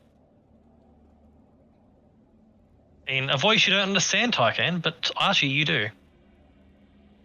As the voice says in Netherese, "You are not authorized to be here. Return to your station immediately until the threat has been resolved." Tycan, you're not authorized to be here. He'll nod his head and then turn around and walk towards back to the party. Was there anything on that professor? Like an identification card or anything? Yes, yes, he had a visitor's card. Can I take that? You can. You would have taken that for sure, yeah. I'm gonna walk up with the professor's card. Yep. The constructs see you all approaching, and they're standing there now, looking in your direction as you approach. I pull up the professor's card.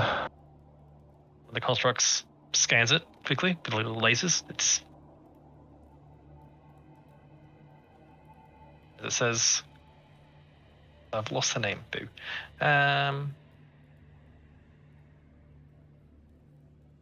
The name was Ilolum. Ilolum. The creature says,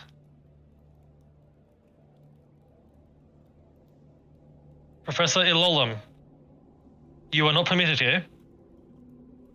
Please return to the stasis pods until the crisis is over." I would say back in Netherese, the crisis is over. Negative, crisis is not over. Crisis is over, and I would state that the main hub is being completely destroyed. This is why you haven't been gotten any reports at why it's over. Negative, main hub cannot be destroyed. Crisis will be when the crisis is over. We shall be alerted by the domain. Until then, please return to your safety pods. Can you directly connect to the domain right now, just to test that theory? Error.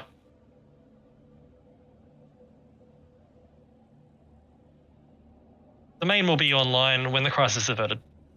Please return to your pods. Stubborn, I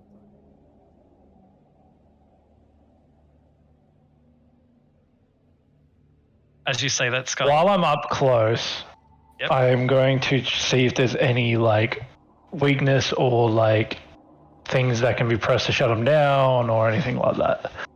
And also mini Archie is sort of floating around. Cool. Make me an investigation check as you look at these creatures. I need to go to the toilets. I'll be back. No worries. Ooh. For Archie, there is no visible weakness. It looks like these are construct designed to fight. Although you can't see any weapons on them. It looks like they're definitely designed with guarding and fighting in mind. There's no visible weakness that you can see as such. They look to be strong but not too strong. Armor is good but not that good. There's nothing you can see that would really take that. There's no off switch, if that makes sense.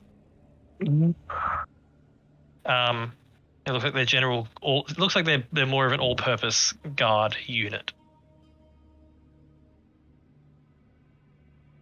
You do notice, however, Archie, on their arms are definitely plates that can fold out to probably reveal whatever they have within their arms.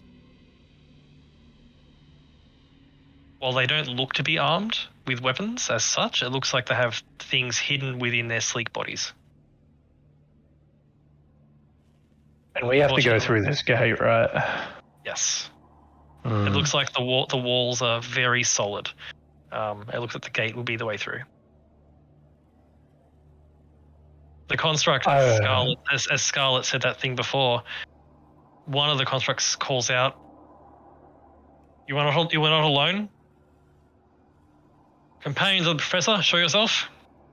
It says in Netherese. Get them to move forward a little bit. Okay, you all Scarlet, you step out.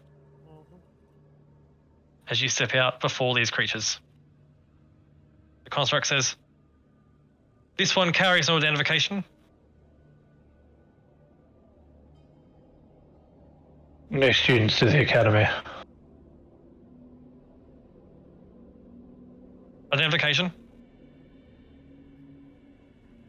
The crisis has made them lose their identification. Did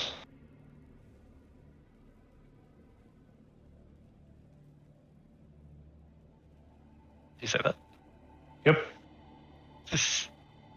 Sorry, as you say that. As you say that to it, the construct thinks for a second. It says to you, Scarlet, in Netherese, which Archie can translate. This student will return to the State House immediately to retrieve a new copy of identification.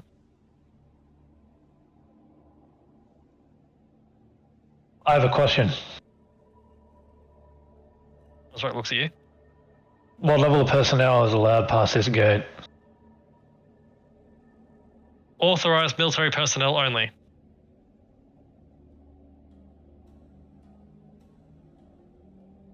Is there any way that you know where I could speak to any militarized, authorized personnel? Can you lead me in a direction?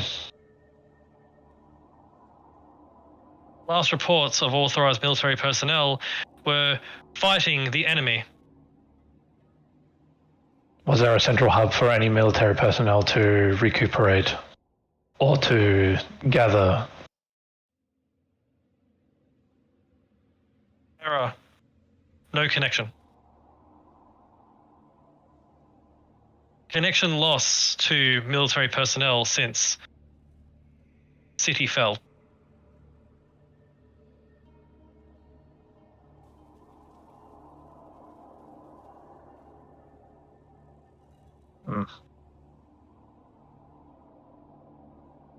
You will return to your stasis chambers until the crisis is averted. Very well.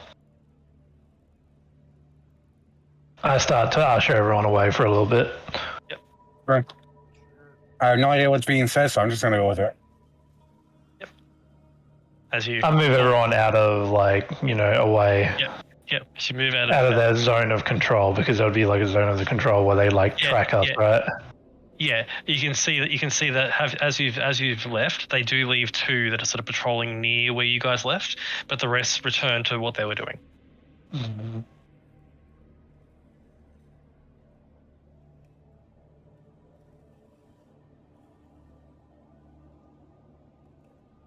You find a spot behind some rubble, presumably. We need to get some military personnel identification. It seems, well, depending on the state of the area, it seems like it could be fairly easy. Yeah, we just need to find some military personnel that died and get their identification. Unless it's buried under a few hundred tons of debris, it should be fine. Let's I go will do remind that. I'll remind you, you did go past some dead military personnel in front of the academy. Yes, that's exactly what I was about to say. Yeah. Yep. Did you guys make your way back? You backtrack a bit? I will. Cool. As you backtrack a little bit, you get back to the academy, through the offices, and back to the outer chamber area. As you find some dead military personnel with wrecked gear, but you do find their badges intact. Do you grab 1 or 4? Or Cool. As you grab 4.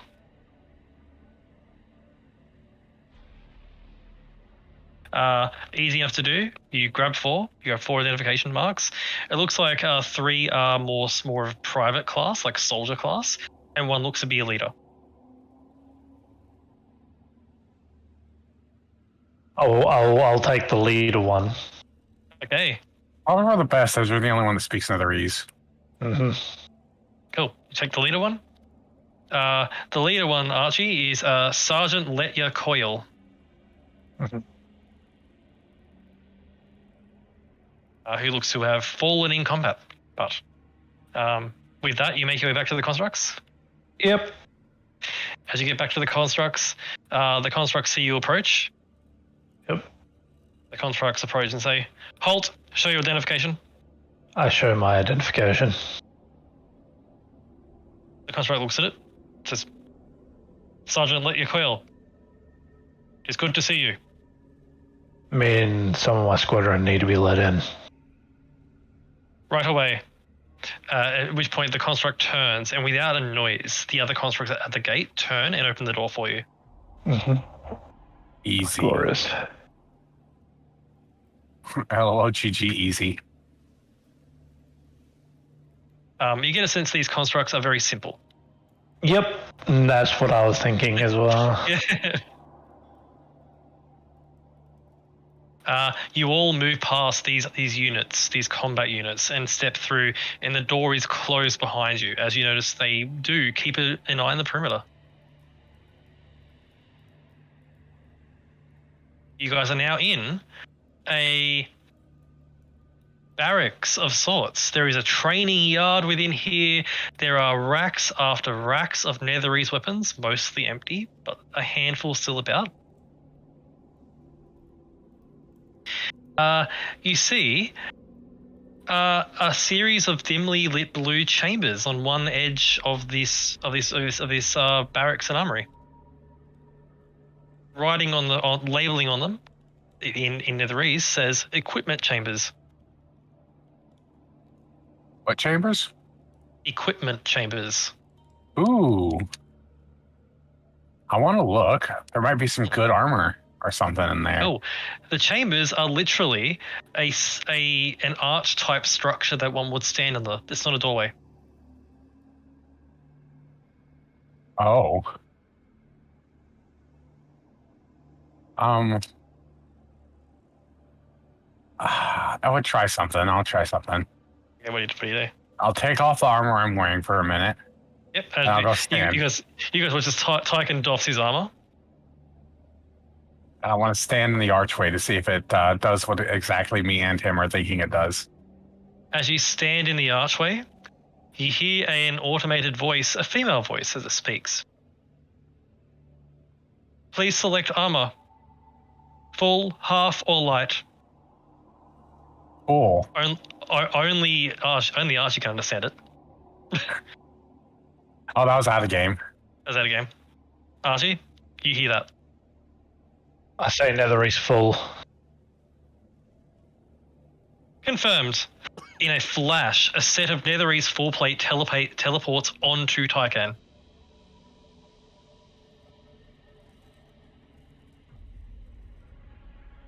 It is made of overlapping plates of white metal and adamantine in like a samurai style appearance. This is cool. It is fit to form and it's teleported onto your body.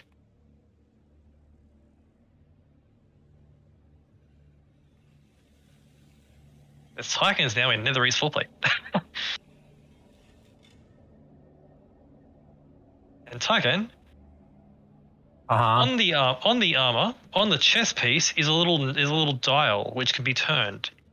It has two modes that can be selected from, which Archie, if you'd like to interpret for him, one is defensive mode and one is offensive mode.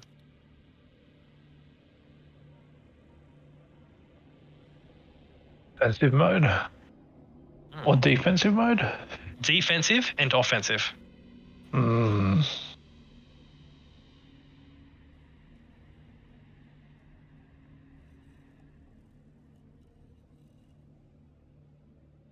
I would say offensive mode. But it's a little dial you can sort of turn. I turn it to offensive mode. Cool. Tycan, the armor suddenly feels a bit lighter as the plates de-lock. Oh. But as the plates de-lock, you feel almost like reinforcement in the arms. You feel like you could hit harder. Oh. I flick the switch again to defensive mode. Suddenly, the locking in the arms is removed so that you won't be hitting as hard, but the armor plates like fold a bit and lock in and basically cover any weaknesses. Tycan, you feel that the armor is so heavy you'll be moving at half speed, but you are much, much, much more defensive. That is cool. Yeah, now how it works, I'm going to show you the thing. Called Nether East Fortress Armor. +1 full plate, does not impose disadvantage on stealth, is immune to crits, and the defensive mode is movement speed half, but resistance to all damage and bonus of 2 to AC. Or Yes, the offensive please. one is -2 to AC, but your melee attacks do an initial dice of damage, and you score crits on 19+. Repeat that one more time. You take a -2 penalty to AC, like the armor class. Uh-huh. So the armor class with the full plate will only be 17. Okay. Even with the +1, it's only 17. But your weapon attacks deal an additional dice of damage. So longsword will do 2d8 instead of 1d8, etc. And you score critical hits on a 19+. That's cool. I'm back. What a miss. Tycan basically doffed his armor, stepped into a Nether Ease thing, and it instantly equipped him with Nether Ease full plate, Lovely. which does what that handout does. As you guys see Tycan in full plate.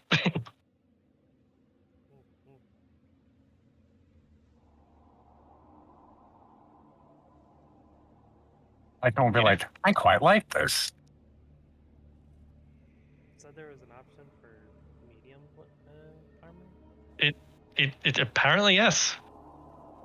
I'm curious. Do you remove your armor and step in?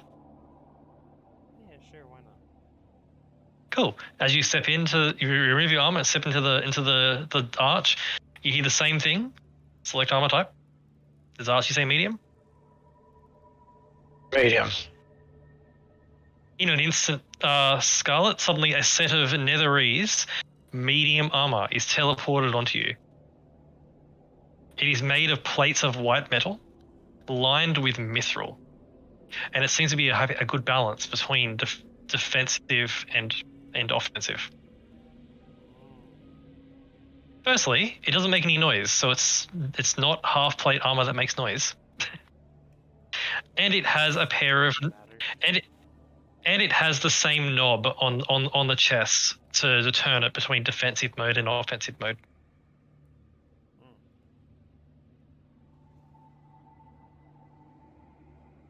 Upon playing with it, presumably, as you fiddle with it, you learn this is Netherese combat armor, designed for combat. It's a +1 half plate, no disadvantage on stealth. Defensive mode is your movement speed is reduced by 10 feet, but you're resistant to non-magical damage, and your armor is +1 to AC. Offensive is AC reduced by 1, movement speed increased by 10 feet, and your weapon attacks deal an additional damage dice. I like it.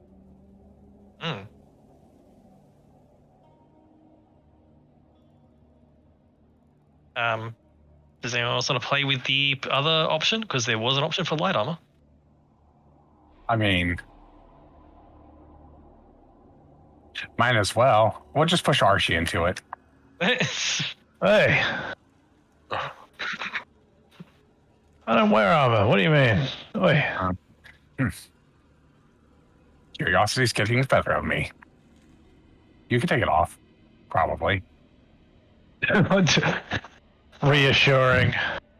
It's worth noting, looking at the armor that Skull and Tyken are wearing, it will take you the better part of an hour to remove that armor. It is teleported onto you for a reason. Well, then Raya just get in there. They wear friggin' light armor. I wear medium armor. Do you want medium armor? I do not. I like the armor I got.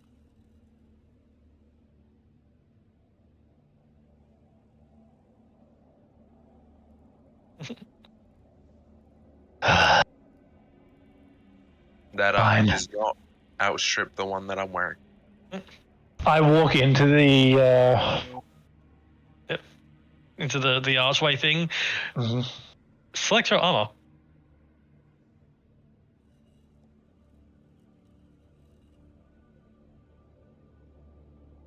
There's the voice. I say, question. List of armor types. 1. Netherese Fortress Armor. 2. Sorry, it just calls it Fortress Armor. So there's 1. Fortress Armor. 2. Combat Armor. 3. Mobility Armor. 4.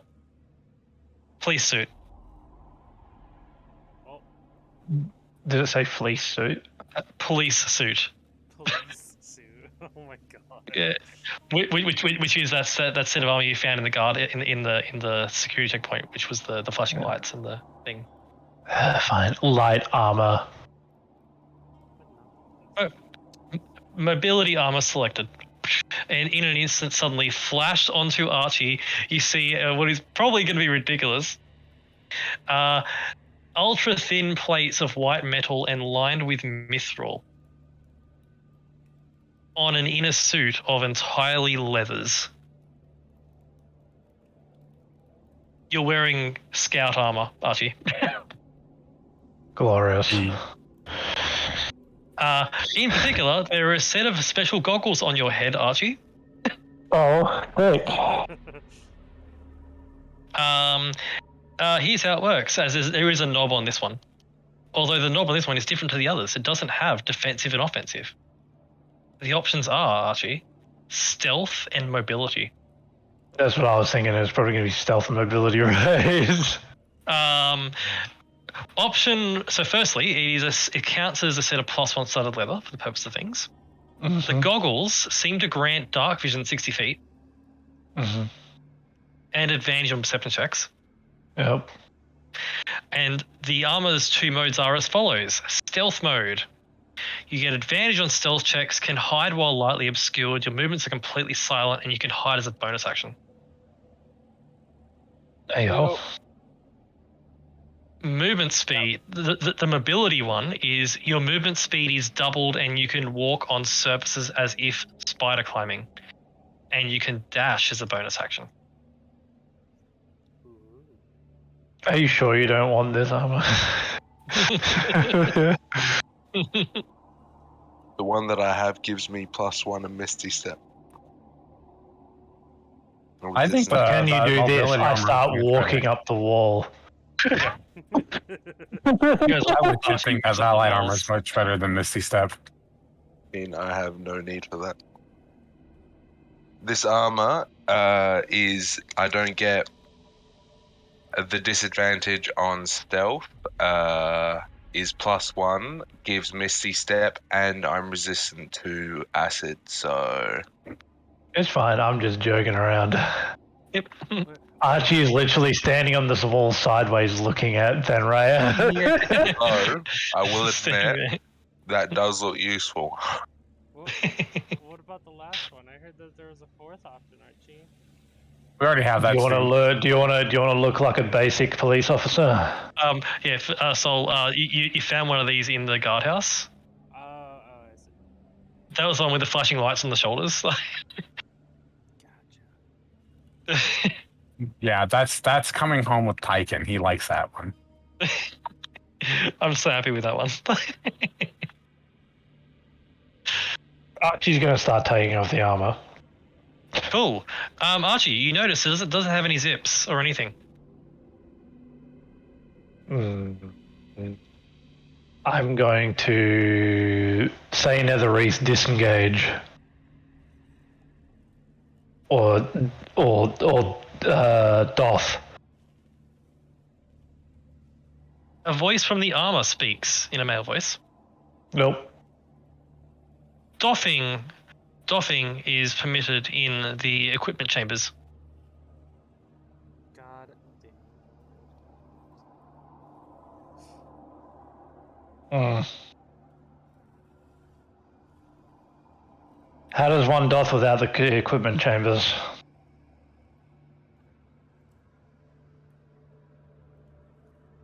The voice speaks and says, "One must begin with the gloves." Following which, and then it starts talking for a very long period of time, detailing the thing. Basically, it's going to be about 30 minutes to doff even the light armor. I'm going to start doing that. Okay. As you begin to pull off the light armor slowly, it's not designed to be pulled off quickly because when you make armor, there is a balance between how easy it is to put on and off and how defensive it is, and neither is teleported onto you. Well, the thing is, this is me like pretty much showing how the other ones would probably be taking off too. So Yep. The other ones are similarly difficult to take off, but they can be taken off. As you all spend this time removing your armor, I presume Thanraya is going to spend time looking around the barracks for weapons and stuff. Yeah, I'm looking for a prophet here. Cool. You find multiple Force crossbows, multiple Netherese weapons. You find some Netherese combat shields, Thanraya, which look quite interesting. If that's your thing. This bag of codeine is going to be full soon. You find a Netherese combat shield, which is a wrist-mounted device which projects a shield of force. It too has two options. 1, regular shield with a +1 AC. 2, tower shield. Movement reduced by 10 feet, disadvantage on attack rolls, but you and people behind you have 3/4 cover and an AC of 4. And it's made of force. Valuable things to have, even if not for you. Indeed. Definitely for the people of Waterdeep even would be useful to have these. Well, that's why I'm putting like all of the stuff I can into my in the bag. bag holding. And the combat shields, by the way, these combat shields are literally a wrist bracelet that activates into a shield. So they're really, really light. As you look at that, there's also a variety of just swords and other weapons and stuff. There is an actual armory in here. Most of the things most of the shelves with weapons and shields look to have been emptied for the most part. It looks like there was, in the whole battle against these Celestials, they took a lot of the gear with them to go fight. but not everything was taken. So there is a good amount. There's maybe about a dozen or so of each weapon and things. In this time, however, you guys do doff the armor. I don't doff mine. Neither do Oh, I. he feels on. I Excellent. do. He feels on.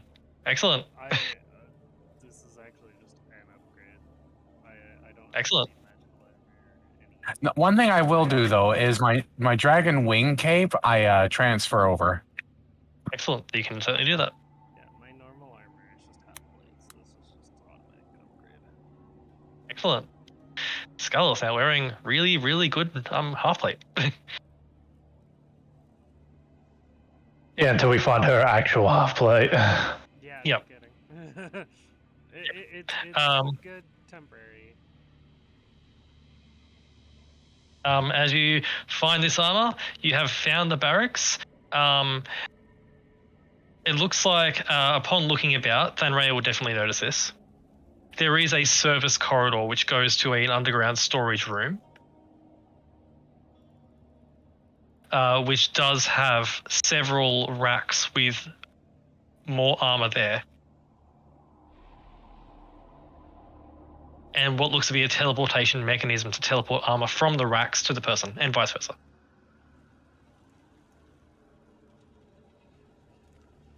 It looks like there are, in total, including the sets of armor you're wearing, 2 sets of full plate, 4 sets of half plate, 6 sets of light armor, and about a dozen or so of each weapon and things.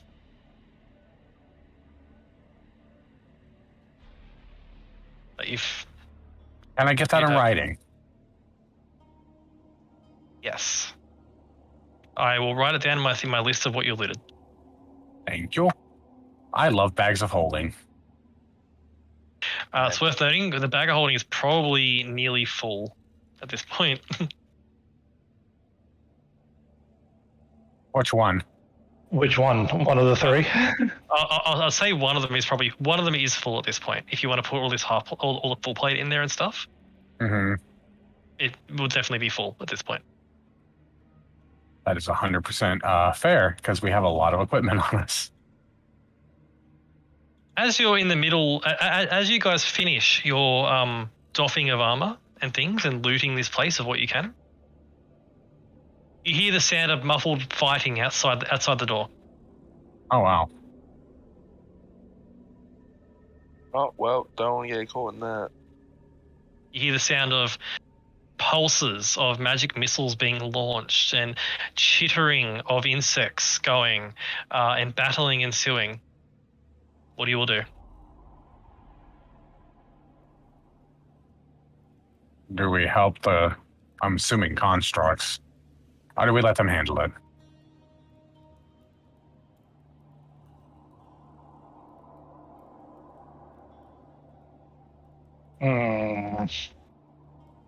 The constructs?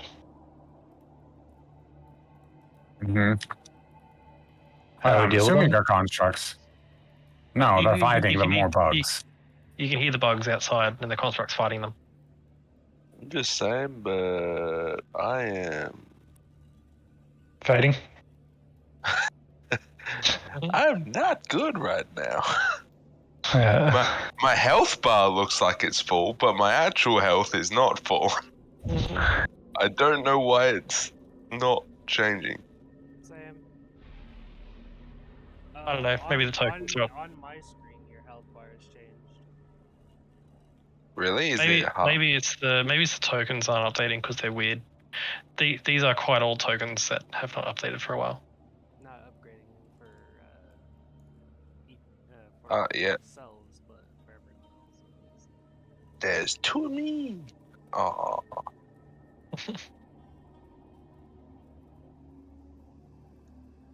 Yeah. What do you do? Do you let the fight carry on outside the barracks? Do you want to help them? Well, we're going to have to. We need to leave. That's fair. Yeah, might as well. All right, you guys open the door. Defensive mode activated. Cool. Awesome. Let me draw you a quick combat map.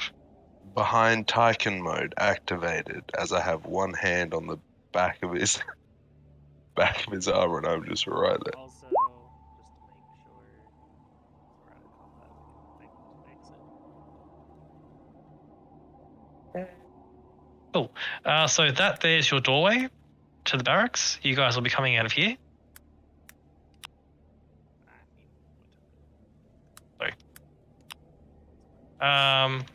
You guys hear the sound of combat going on outside.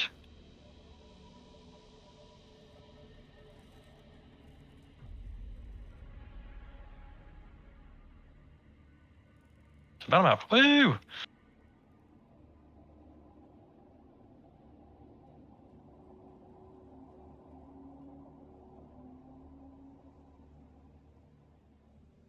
You guys hear the sound of combat going on as the doors open. Boop, boop. I'll get you all to roll me an initiative for a quick little combat. Sure. One. Woo!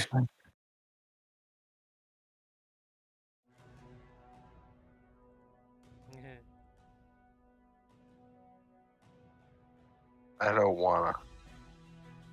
Too bad. Ugh.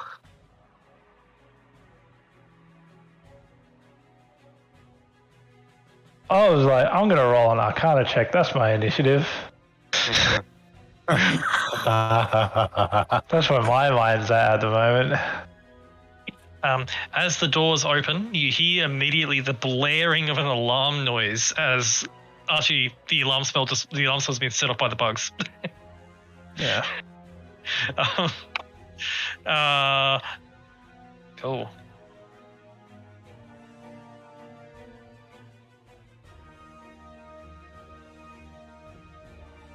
Cool. Bugs, got it. As you open the door, immediately you see there are 1, 2, 3, 4, 5, 6, 7 constructs active. 5 are destroyed. You can see there are 5 insectoids in various states of damage, and another 6 are dead. You see the constructs are in combat mode. You can see their arms have blades that protrude from their wrists. They have wrist blades. You can see the ones at the back are standing back and pointing their hands and firing bolts of force from their hands at the constructs. Scarlet, your turn first.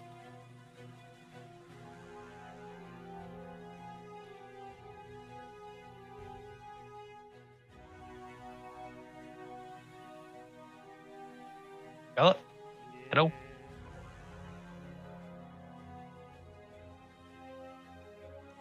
Well,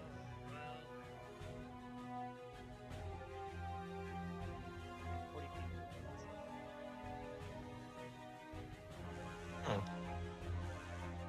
Without wearing Netherese battle armor. And you're in mobility mode? Yo. Yo, excellent. Because there's an interesting function. Marty, your AC is reduced by 1 while in this form. Yeah, that's basically the AC I had before. As you zip up and get to this one here. I'm going to swing. Okay.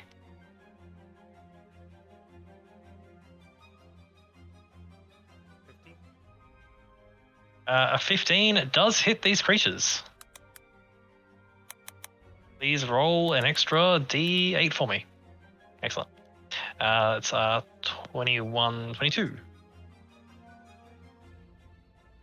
As you bring your weapon through, chink, this thing shrieks. Excellent. The creature looks at you now.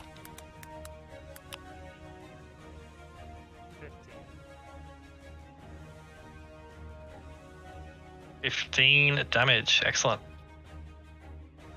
Shink, shink. This thing is still good to go. You know what?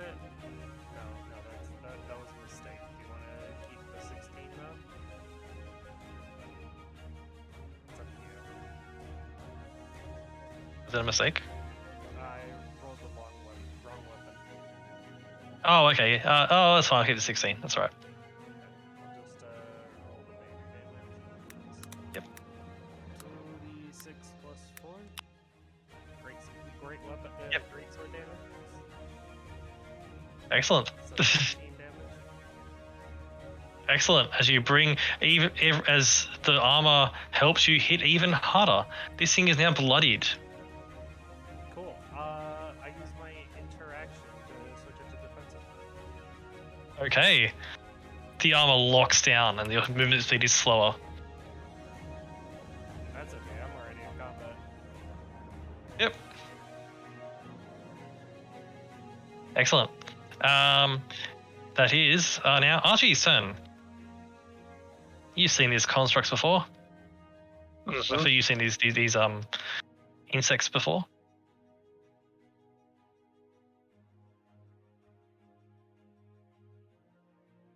Matt, Yes. are they sucking in all magic or only like elemental types? Are they sucking in the force damage as well?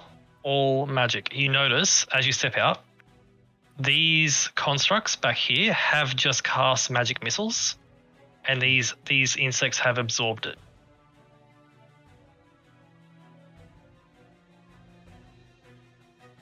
It's all magic damage.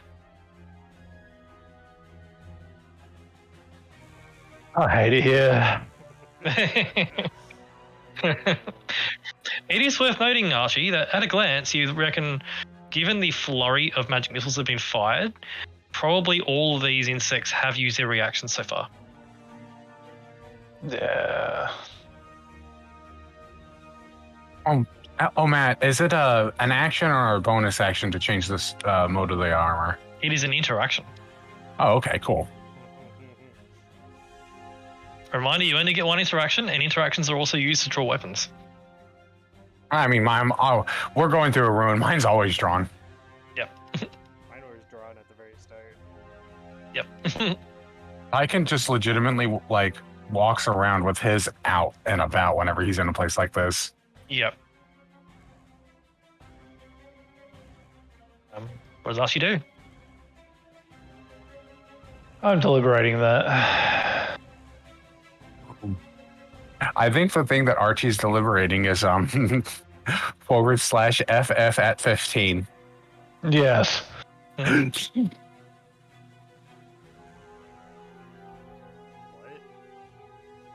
League of Legends reference.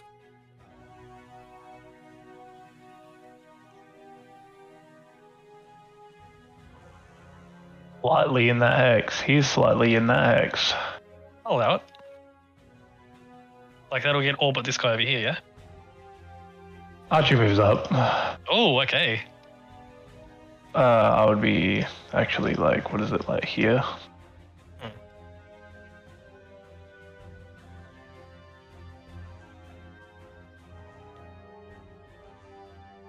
Good. Oh, Globe AC modifiers. This is going to come in handy. Archie whips out his fourth blade.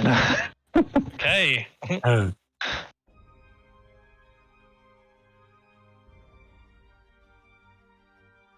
One, two, three, four, five. Perfect for this. All right. Oh my god. Oh. Noise. And I'm going to go from right to left. This way Okay. and then all the way around. Okay, let's roll it. Steal and strike.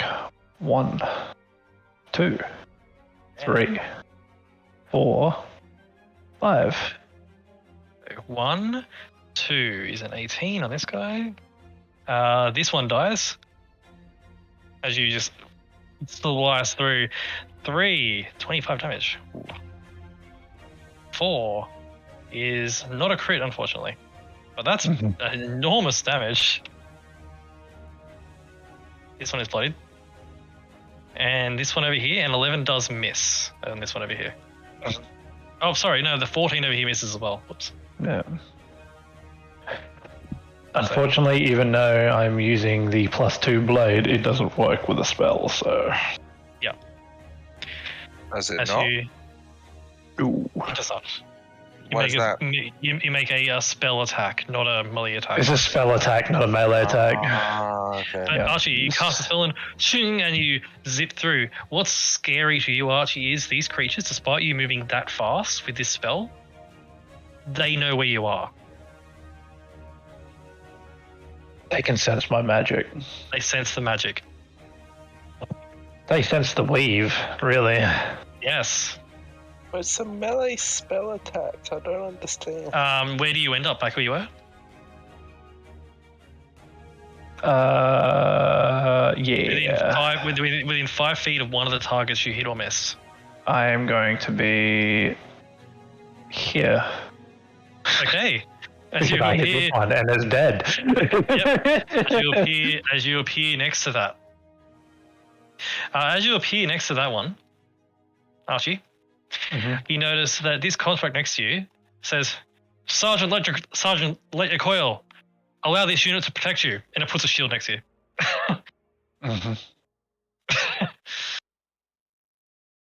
Take your turn. I would state to all the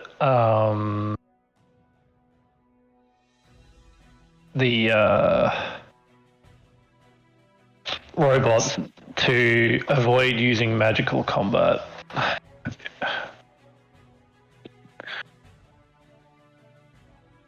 You watch as they all say in unison, understood, Sergeant. There we go. It is their turn. If you're done, Archie. Yep. Cool. You watch as the constructs are going to take their turn.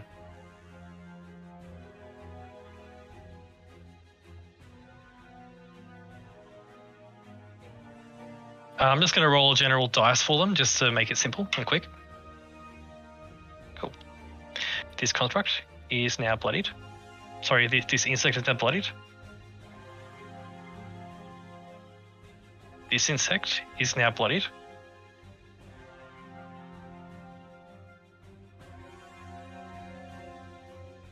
This insect here is slightly more injured. Just putting it into the range of bloodied. And this one here is very marginally injured. You watch as the constructs up front use their blade arms in both hands to slash and slash. You watch as these two constructs at the back here, you watch as they take up a pose and runes flash along their arms as a spell is cast on their bodies. As the spell is cast, suddenly their movement is increased dramatically as they cast a construct version of Zephyr Strike. And this one moves like here, here, and here sort of idea, and slashes at these two, and this one does the same over this way. Slashing with their blades as they begin just tearing along. Danraya. As the constructs are all just slashing with their swords and not using their spells anymore. I'm going to come in here. Yes. I don't know if they're going to survive another round of combat, but what I am going to do is this one, which Yes. looks like it's fucked up. Yes, this one is fucked up. I'm going to curse it. Ooh. Just swear a little bit. Yep. Just is like, fuck you.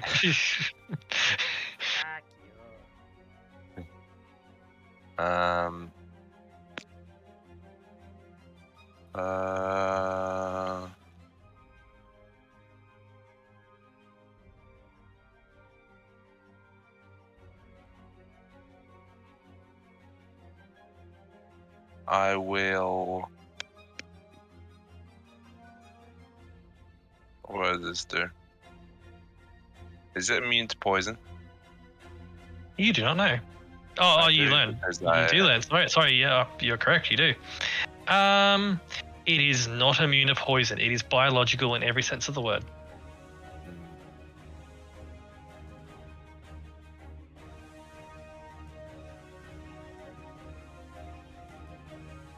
Do you learn all of its resistances, or just its damage ones? That's a good question. I'll look it up for you. You instantly learn whether the creature has any damage immunities, resistances, or vulnerabilities, and what they are. It's only damage. Okay, cool. Yep. Yeah. Okay, cool. Yep. As you curse this creature and learn it is not resistant or immune or vulnerable to any damage types. I will cast Ray of Sickness on it. Okay, do it.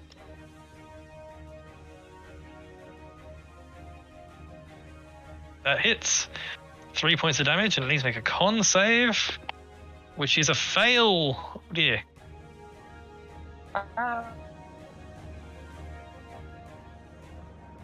What's the fail do? It's poisoned. Poison, yeah.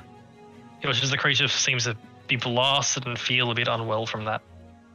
Ah, eat a dick. Is that your turn? Yeah, that's me done. Cool. It's the bug's turn. So, Sega Rarity. This bug attacks and crushes this construct. Just tears it apart. And as it tears it apart, the claws hit and just rend this construct in two, revealing a much, much, much smaller oval-shaped power source. Archie, the one you found in that construct initially, was at least 3 times the size. 3 times the size. The one you found on that construct in the housing area was 3 times bigger than the one in these. Okay. Interesting. Something for you to note. But you watch as the insect tears this thing apart, revealing the power source, which it then consumes. Nom, nom, nom, nom. I don't like that. Its wounds immediately close.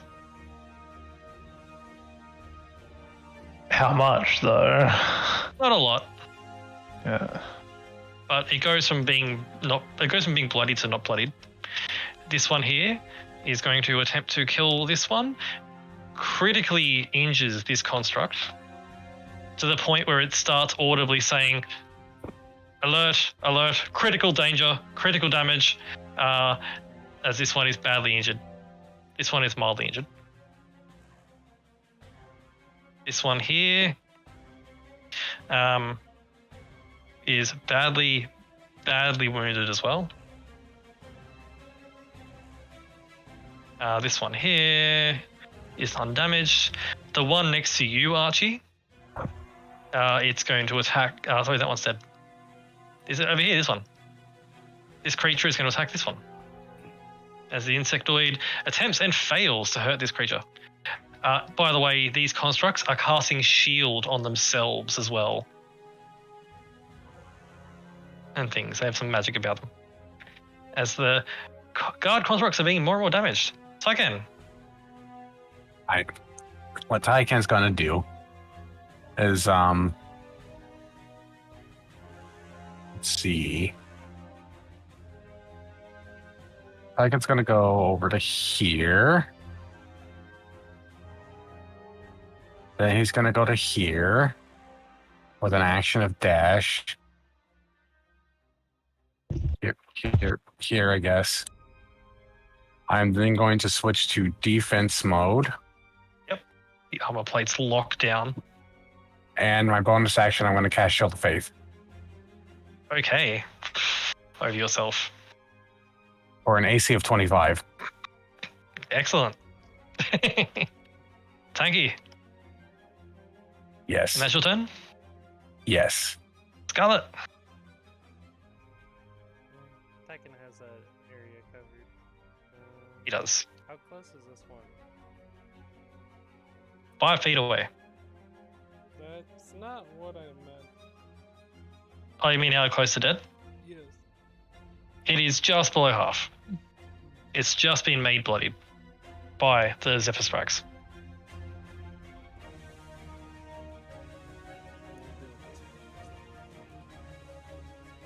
Okay, Swing. 17, 14. that hits for 14. It's also marked 19 for 10. Excellent. It's still standing and it's marked.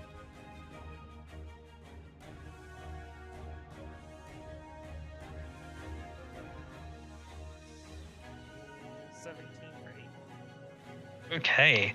It is almost dead. The creature shrieks as it's impacted.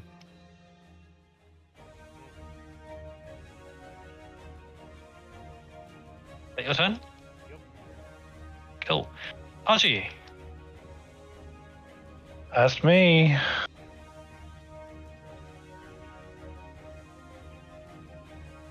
I don't like this guy.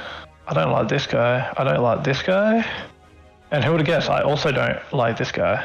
Well, like he's not too bad, that one. No, fuck that guy. Nah, it's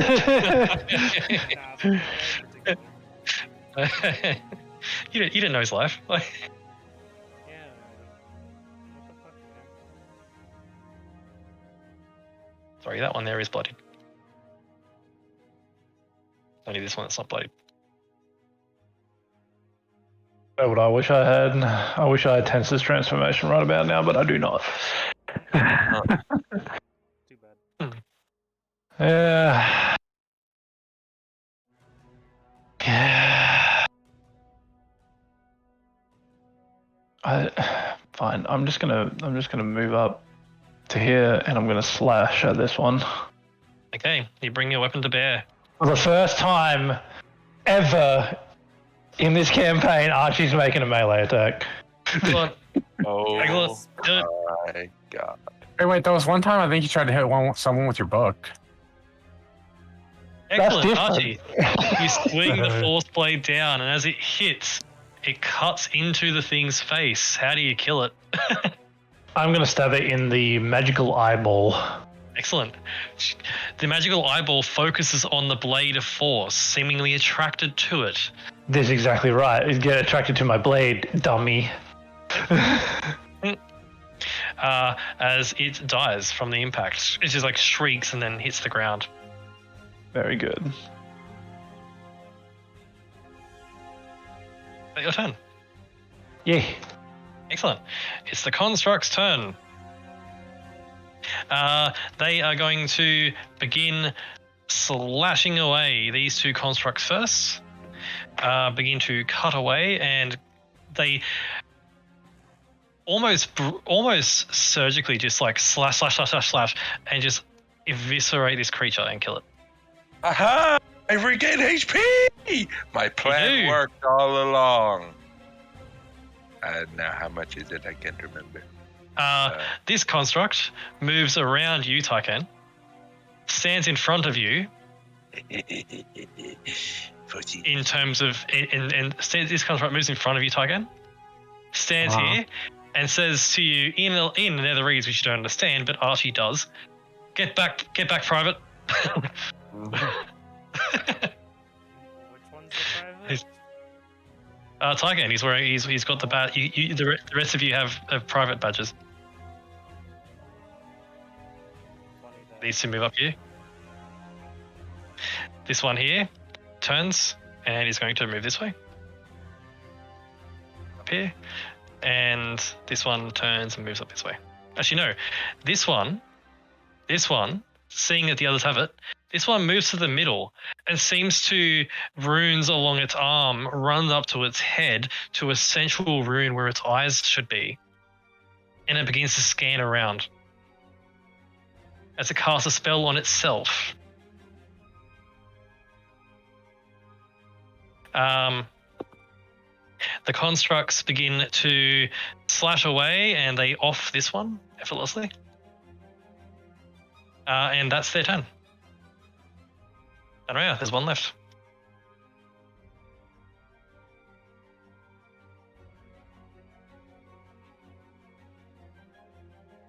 Two.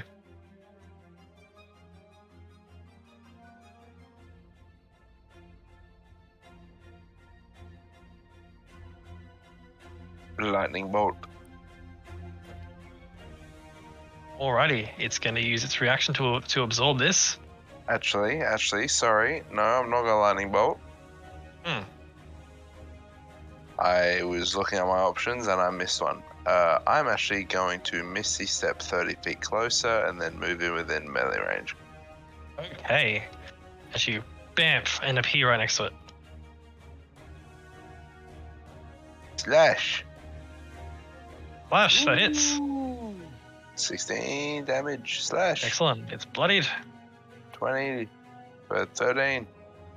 Excellent. It is more and more injured. He's looking in a bad way. You disgusting creature. It shrieks at you as it's being impacted. Is that your turn? Yes. Cool. It's the bug's turn. Archie, you know magic, and you can recognize the arcane when it's being activated and things. You see, Archie, in this thing's belly is that arcane power source I just ate. Archie? Yeah. I said, mhm. You can see in its belly the arcane power source. You watch as the arcane power source glowing within its belly suddenly fades as the creature uses the arcane power source for something.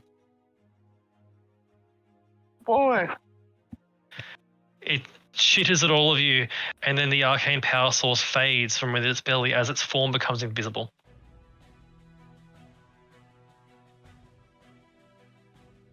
You lose sight of it. Ooh.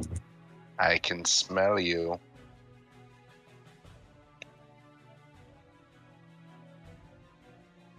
Do I notice it move? The fuck? Why can't I help? You do hear the sound of its chittering and scratching as it moves away. I will attempt to make an attack at it. Cool. Make attack disadvantage because you can't see it. 20. 20 hits for 19 points of damage. It is still going.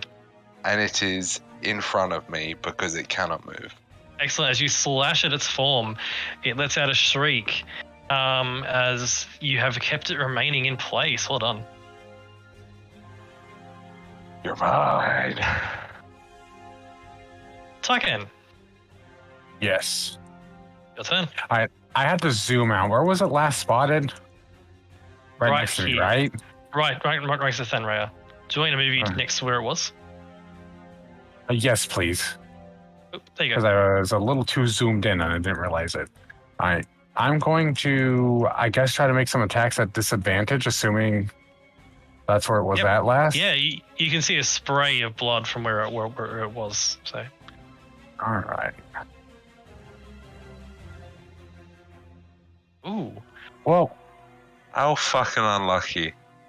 yeah. I'm just going to expend the charge anyway for max Yep. damage. cool. As you There's- expend a charge for max damage on that first strike in an instant, bang! Its form shrieks and hits the ground dead.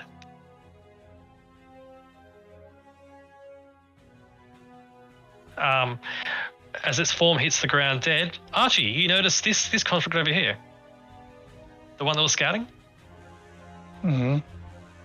had magic missile prepared on its wrist and was pointing at the invisible creature. It knew where it was. It could see it.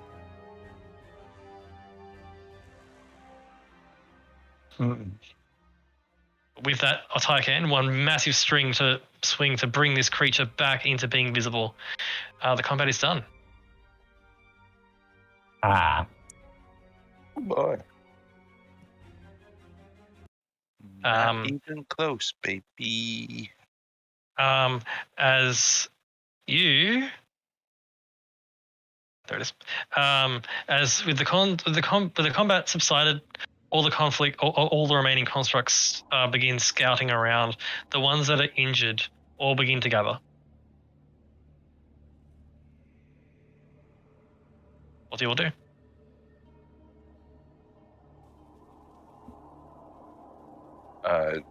Continue moving forward?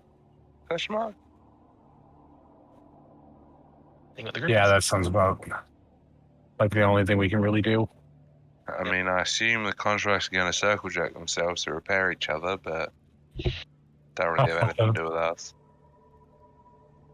Yep. Archie, Scarlet, doing anything in particular? Switching it back to offensive. Okay, cool.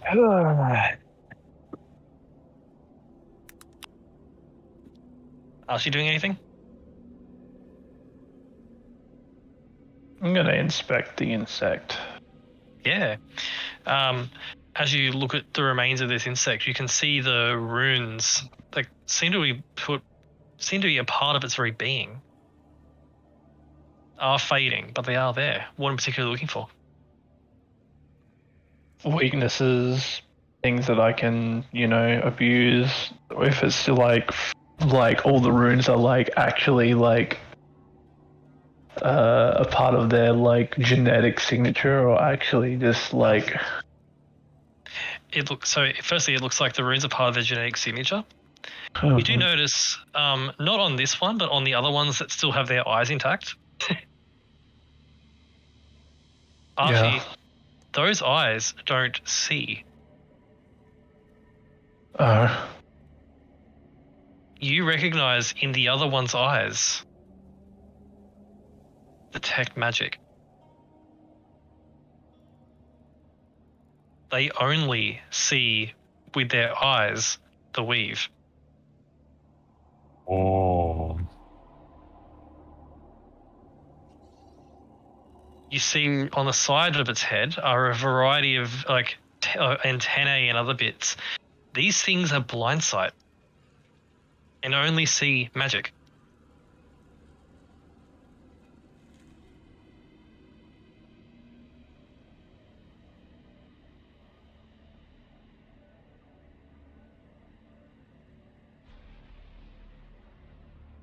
Really use an anti-magic field right about now.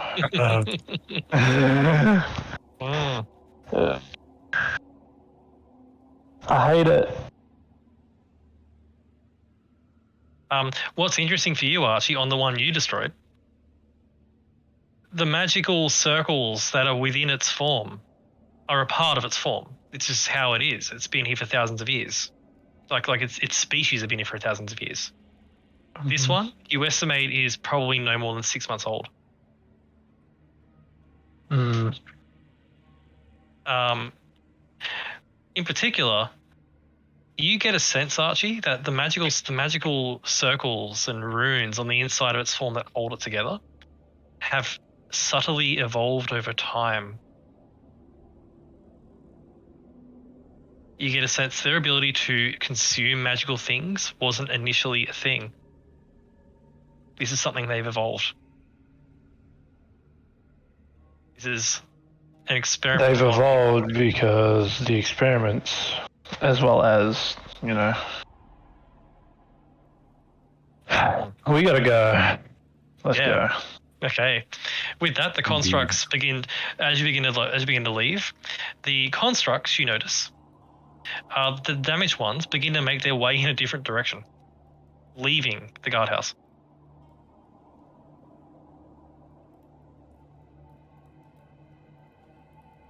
You guys make your way? Yep. Cool. As you guys make your way, I'll look at wrapping up pretty soonish for you. I want to go to bed. Yep. You make your way back. You make your way because this was a bit of a detour to get to the barracks. You make your way back to the academy and go through a different part of the academy, following the directions left by Sir Towerfall, and make your way through various tunnels, through various bits of debris. As the next point in your little journey through Netherese City, your path to get to the Cleansing Fire place takes you to the Immensus Gate. Oh, there it is. I'm really tired. As you make your way towards the Immensus Gate, you find yourself in what looks to be an underground section of the city. There's actually a roof, there's actually a tunnel. And as you step into these tunnels, lights illuminate automatically, sensing your presence. And you see before you a large gate. So you see before you a large iron door. And you can see there is water pushing hard against the backside of the door, sort of like flowing through from just underneath. You can hear flowing water. rushing like a torrent just beyond this door. How do we open the door? That's the real question. There are no handles on the door.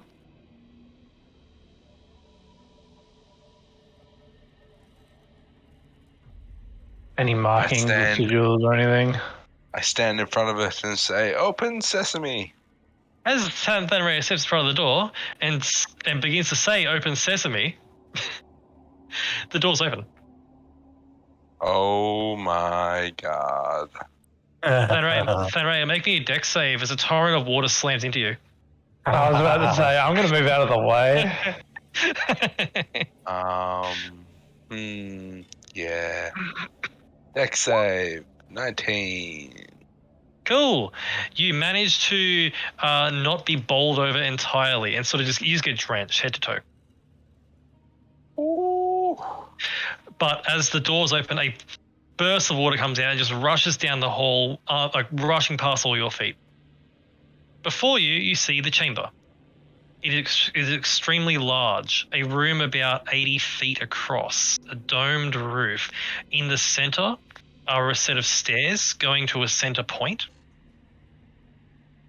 At the center point is a large 15-foot diameter portal made out of pieces of stone. And there is an actual torrent of water pouring out. The whole place smells of salt water.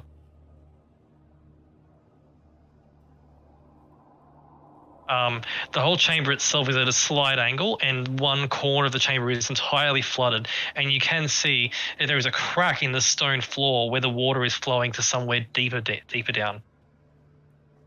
The torrent of water is not stopping.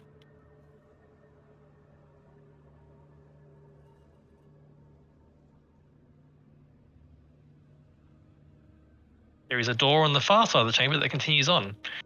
And as you proceed into the chamber, yeah? Yep. As you proceed in the chamber, you notice something. The portal looks like it's been broken. It's like it's not a solid piece of stone. It's like little jigsaw pieces of stone put together to make a circular portal. And you see in the chamber around the main portal are other pieces of stone with different runes on them floating, levitating next to the portal. And you can see a control device in front of the portal.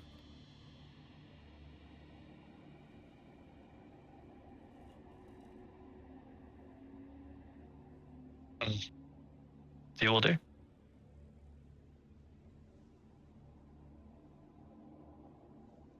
As at this point in the room, the noise is so loud you need to shout over each other. This isn't exactly my area of expertise, so I ain't gonna touch shit. I try to fix it. Try to fix what? The portal? Yeah. At a glance, you don't think it's broken. Well, at a glance, I'm going to go up and see if it is. Oh, having a look at it, Archie, there's a control device. Do you look at that? Yep. Cool. Looking at the control device, you notice that it is actually dialed in to a location. Mm-hmm.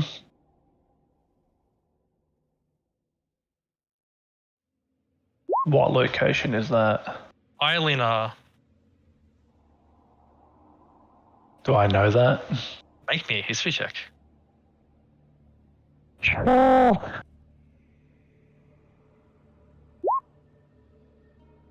Archie, you recall in a brief flashback teaching your students about what we know about the Netheril, Mm-hmm. their culture, their cities. Mm-hmm. Your experience on an expedition to a few of these cities, Okay. and the rumors of a lost city of Eilinar, the one Netherese city no one's ever found. Rumors say it fell into the oceans, but no one's ever found it. Atlantis.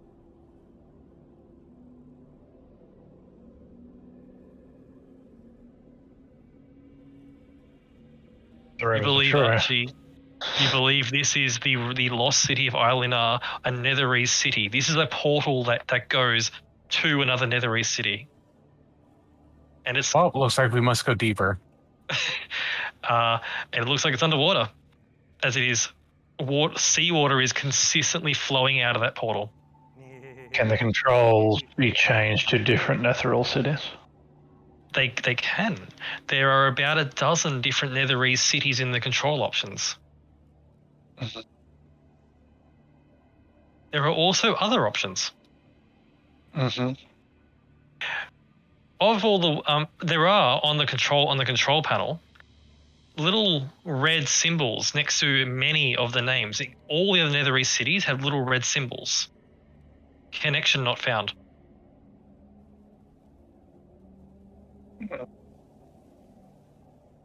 On all the other locations, it also says connection not found, including elemental plane of Earth. Not found.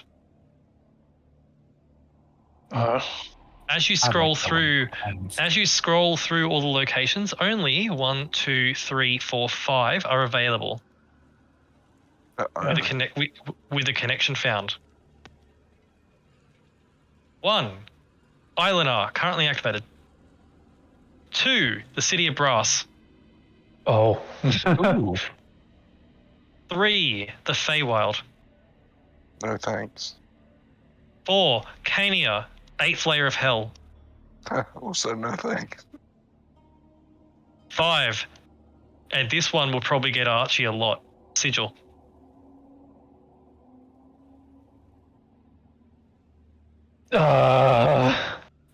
Did you say Sigil? Sigil. Ah, I love that place. Do you know what I'm going to do, Matt? Yep. I'm going to turn it to Sigil. Okay. I'm gonna say I'm gonna turn it off. Cool. As you turn the device to Sigil, you watch as suddenly the portal frame, which is made out of multiple stone pieces, each with individual runes on them, the portal pieces dislodge, and immediately the torrent of water stops. And the last of the water washes away. Yep. And you watch as other pieces of stone portal begin to float and magically connect themselves in the correct order into a large teleportation circle gate-like device, interlocking in place to reveal a portal to Sigil as the last piece locks in, and suddenly the portal activates. And before you, you see City of Doors? You see a grand city floating in an astral sea type place.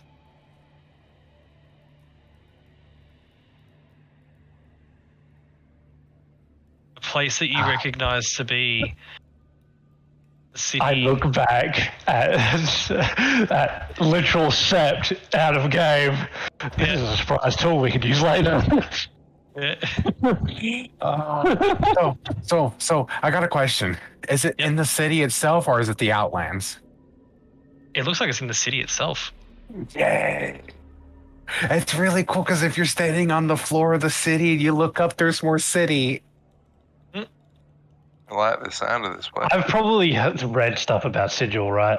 You've And read I something know that's- like the insane shit that's involved inside it. Yes. And you also know how dangerous it is. I do, but the thing is, I turned that dial to Sigil for one reason. As long as you don't try to worship the Lady of Pain, you'll be fine. Or stand in her shadow. No, For shit here's the fingers. deal. If those insects go inside, the Lady of Pain's not going to be very happy. So, you know, She's gonna. and do you know what else is in Sigil? Everything, Some very literally. powerful mechanical jailers that don't give a fuck. Oh yeah, Marut. Oh, also, I know out of game. Tyken would not know this, but out of game, I know that the whole thing with the sigil. And it's like you can like go and pay like 10,000 gold, and you can get what are called these quote unquote steel predators construct things, and they're really cool. It's Steel Let's Defenders. do it. We have enough money. Let's do it. Let's go right now. No, Oh, this is wait, a we defensive. we don't know this. I have a serious case of deja vu. I literally, I wouldn't want. Archie wants to go in there, but not right now. We have a job to do. Seth wants to go in there. Tyken doesn't know what the hell's going on. But also, the thing is, this might actually get. Sep, you always want to go into. This might actually get. This one portal might actually get Archie to leave a teleportation circle here. Please and thank you. Because it's not just the fact of having sigil, but I am so curious about the underwater city. Could be useful later, you know. And I know how much Sam is like, yes! We all know that's the case. But the thing is, sigil might actually help us deal with Tiamat. This is the thing that Archie's thinking. Sigil has a lot of resources. Smell money. It is a trade center as well, right? Like we could get some useful supplies from there, or maybe some useful mercenaries because there's a lot of races in there. You know, maybe some heroes. Who knows? I know there's some factions in there out of game. I know there's some factions in there that could definitely help. When we Well, get a I'm guessing, stone like, on our I'm just assuming that Archie's read stuff about sigil and stories and Yep, stuff like that, yeah. and like, it's a place of just like control, unity, trade, and like factions, like, Yep. and Yep. it's like this could be it. This could be the key, you know. Yeah. Like, this is big for the whole campaign. Like, out of game, out of character. Like, so, and it's a place that Tiamat won't be able to touch. So, If she Like- tries, she'll get a new asshole real quick. exactly. So, this one could of be the a things really good fail-safe plan too. That's what one of the things I love about the sigil is like the Lady of Pain is so strong. She says this is a no zone for gods. Yeah, and this is probably what Archie's read too.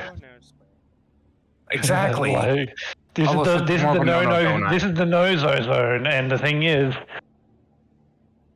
you know, like This takes me As a back. fail-safe. I ran a Planescape related campaign a while ago that was set in Sigil. Oh, that takes me back. that being said, we have places to go. Yeah, through this portal, like now. To kill. people to see, money to trade.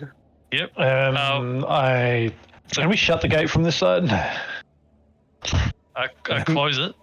Yeah, Yeah, Is there there is an a off save, button? there is a turn off function. You can turn it off. I turn it off for now. Okay, you turn it off. You do notice through the portal you can see a swarm of flying constructs. They're making their way towards the gate as you Oh, turn it that off. looks bad. Towards the gate that we just went through. Towards the gate you just opened. That's fine. Like on Sigil's end. They've somehow noticed that the gate is open for the first time in thousands of years. Wave goodbye. Okay, I'm gonna activate our gate so it can open again, but I'm going to let's keep going. Okay, so you leave it open to Sigil. Yep. Cool. Oh And then you- my god, I turn around then- and walk away. Okay, cool. I don't think that's a good idea out of game, but Tyken wouldn't know.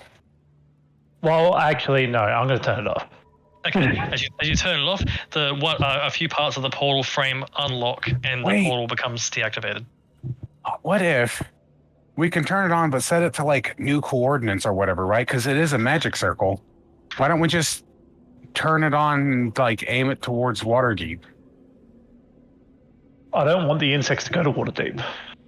I'll That's get a water Archie. problem. I'll get Archie. No. If you want to make Archie, make me an Arcana check. This dude's a paladin in a helm, by the way. Lycan is. I'm not. Fair enough. Archie, make me an Arcana check, please. Yeah. Oh. Cool.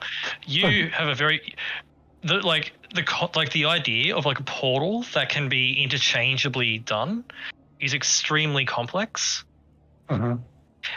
This is a combination of a permanent form of this is a combination of a variety of spells. Basically, a permanent form of the gate spell. Yeah. You need it needs a pair of portals, one here and one to lock onto. Hey, So hey like, Archie. Yeah. Sorry, just quickly. If we take one of these stones, does that mean nobody else can activate it except us? Well, no one would understand Netherese. Unless they are somewhat of a competent wizard such as yourself. I'll turn to Senraya and just say, there was a reason I was one of the best. I mean, No one has learnt Netherese. Not even Tasha. there's no spell that can allow you to learn it. No spell that can allow you to learn what? Netherese? Oh. I mean, comprehend languages, Comprehend maybe. languages, probably. you don't learn it. You just learn the literal you learn the literal meaning, so it's different. Yeah, they would learn the meaning, but they wouldn't understand it completely. I mean, as far as I know, Netherese is like any other language in D&D, and you need like 60 days of downtime and 80 gold to learn it. Yeah. But Netherese is also different. The problem with Netherese is like it's hard to find the the ability to learn it from like text and stuff because it's all gone, right? Hmm. I was just saying. But the thing is, like, Good to have the key, you know what I mean? there's a key. Sorry, there's a key. Well, if we take one of the rocks, nobody else can activate it except us. Hence key. Is there like a rock that I can like take that has a rune on it? Yes, you can. While the portal is deactivated, all the shards are floating around the room, just free floating. So looking at the runes, many of the runes are specific to certain places. You notice there are runes for every one of the hells, every layer. So there's a rune for like every place that I could turn it to. Yes, although it can't connect to the other. It can't connect to the other end, which means the other portals are gone. Yeah. The pieces are here, but like it's sort of done in a way of like placeholder text. So it's like destination is on one bit. That's why it's like destination is on one piece of the portal frame, and the next piece would have a name, for example. Okay. And you can interchange the name bit to make it go to multiple places. Yeah. So you do get a sense that if you were to take one of the pieces that were core to its function, Yeah. You would disable it entirely. Do I know which one would be core? Yes, absolutely. You know how to do teleportation circle. This is just a bigger version of that.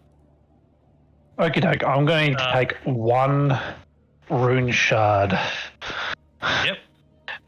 As you pick it up, you realize that the thing weighs about 100 pounds. Oh god. They were free floating because of levitation spells. Oh god. I'm gonna need. You're We're gonna need to put this in the. We'll Thankfully, put it in my bag. I'll put it in bag. Thankfully, I'm gonna put it in the loot, and it's gonna be a rune shard of teleporter in. What was this place called again? Akinteia. Akinteia.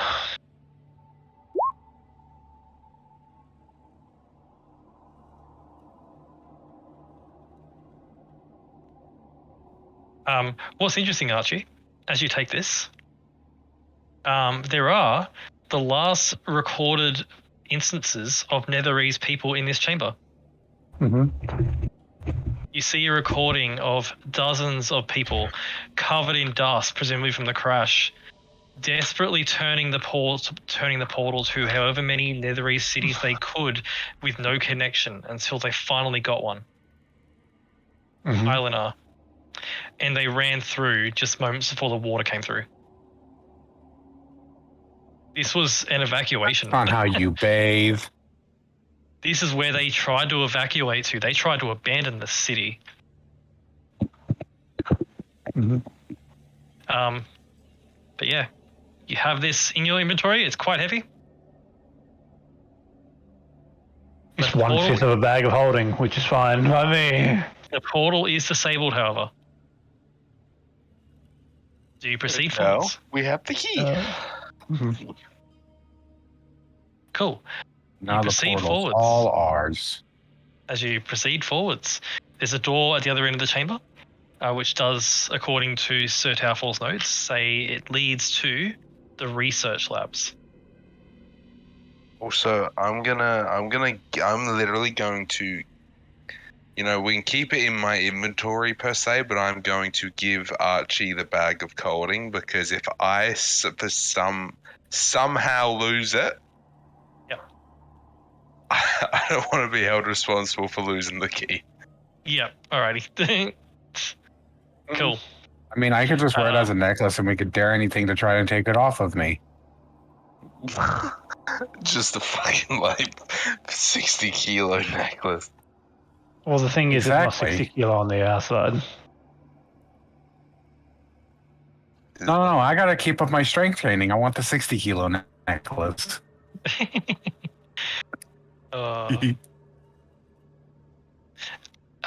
With that, do you continue on?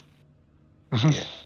Cool. You continue through a doorway, through some more rubble, which Sir Towfall would carve through, before finding your way after about 30 minutes of travel into a large foyer-type room,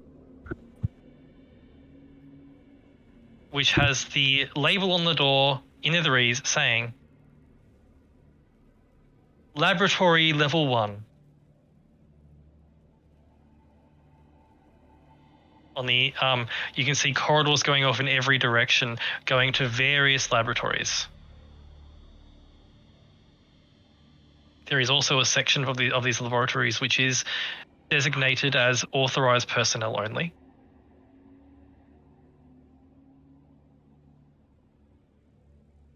You can see there's dozens upon dozens of laboratories. Netherese science happened here.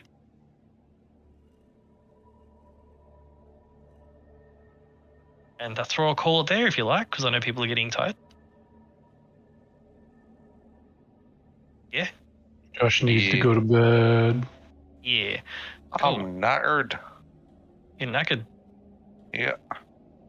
Oh, you get that. Ben Rai is also knackered. Oh, Burnt out. this is good done, though. Oh, thank you for playing all. Hope you had fun. I certainly Get back did. into Thank it you. after a few I weeks. did. It was fun. Yeah. Disappointed you didn't put the thing in the construct. I wanted to. I wanted to too, but the thing is, it was like, I had an NPC for you. yeah. The thing is, we can always go back. We said, you can. Oh, you can. this is why I'm not asking what's gonna do, because the thing is, like, You had a friend. we literally have the power cord just for the sake of, if we needed it. If we don't need it, we can literally go back and put it in there and use it. So, Yeah. because That'd be like there was I think didn't Tyken wanted to put it in. So Yeah. So if Tyken really wanted to go back and put it in, we can go back and put it in. Yep. Mm. Excellent. So, you have quite high classification, I would say. So you could probably order it around. Yeah, well, I'm a lieutenant now in theory, so Sergeant. sergeant. There you Sergeant. Yeah. go. Yeah. Even better. Even better.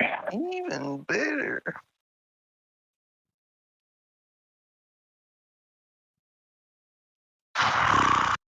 Detour there. Cool.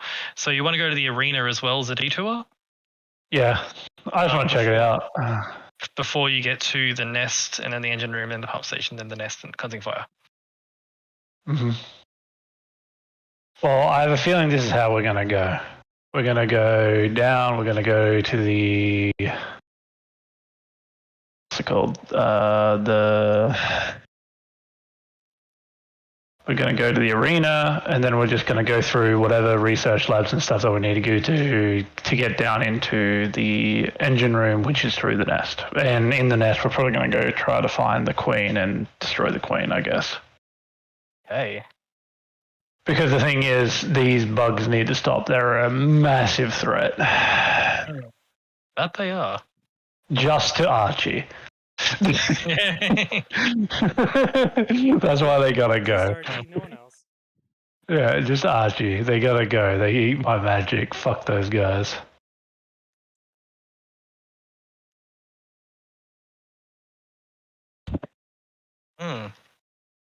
Oh, that's exciting.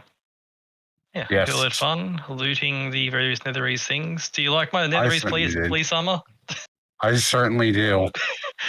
Netherese police armor. Woo, woo, woo. Wee woo, wee woo. It's so much fun with that. I was thinking about it. I was like, what sort of advanced shit would a Netherese guard have? Like flashing lights and a megaphone. Yes. Like, of course they would. Mhm.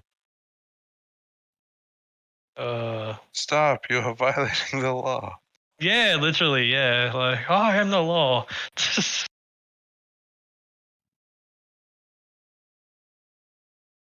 That should be good. Thank you all for play. I'll prepare things and I'll make a handout for you with all the stuff you found. Please and thank you. Yeah. Well, we're definitely getting Ed back. So.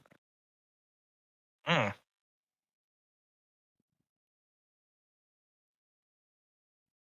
Mayhaps. I'm pretty confident.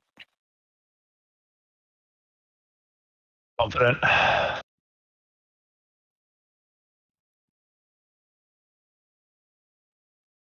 Confident. Sort of writing up some ideas here. Cool.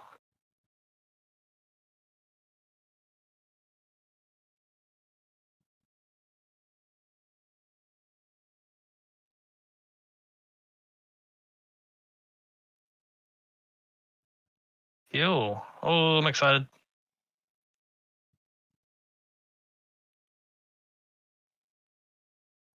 Yeah. Oh, I'm excited. Wait until you see Sir Towerfall's armor. Oh my gosh. Aha. Just wondering, but we're still level 9, right? Yeah. Okay. Yeah. Oh.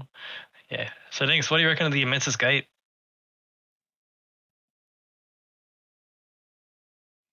Thanks. A lot of possibilities.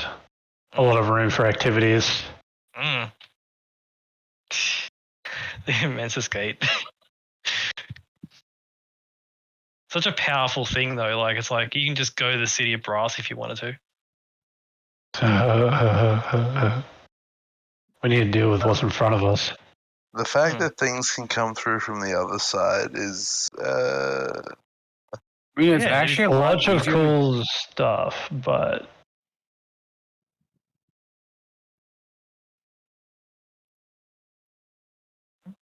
I want to get in my vault. That's coming up next, I think. Yeah, well, that basically, you want to run down what I think we're going to do? We're going to obviously You're depends gonna kill on Sol. what. You're gonna kill Sol's character first. Yeah. Yeah, and then Always. Basically, what's going to happen is we're going to go down, deal with the queen. Hopefully, that goes well. Go talk to the Titan. Talk to the Titan about the Fire Titan that we also talked to about making a deal and sort of, deliberating between the Titans and the gods about what's going on. Mm. And then we're going to teleport back. Well, we might talk to the NPC or something like that, the robot. Mm. We're gonna go back to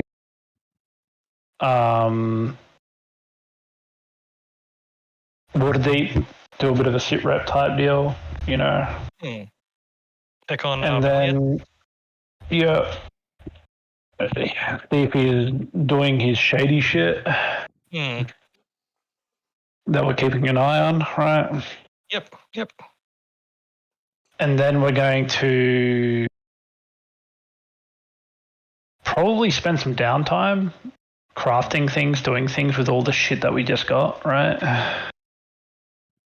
Yep. As well as check on, like, you know, the general state of Waterdeep, how the crops are going, how the paladins and clerics are going, how Soul's place is going, how everyone is, what's the general situation around the world. Yep. And then we got the broken dragon wood, didn't we? You did. Yeah, so we can organize fixing that and putting it somewhere. Yep. I'll remind you, you've also done something really cool with this session that affects the world. Mm. So you remember how Waterdeep, how I mentioned on Waterdeep, how the ocean is like significantly lower?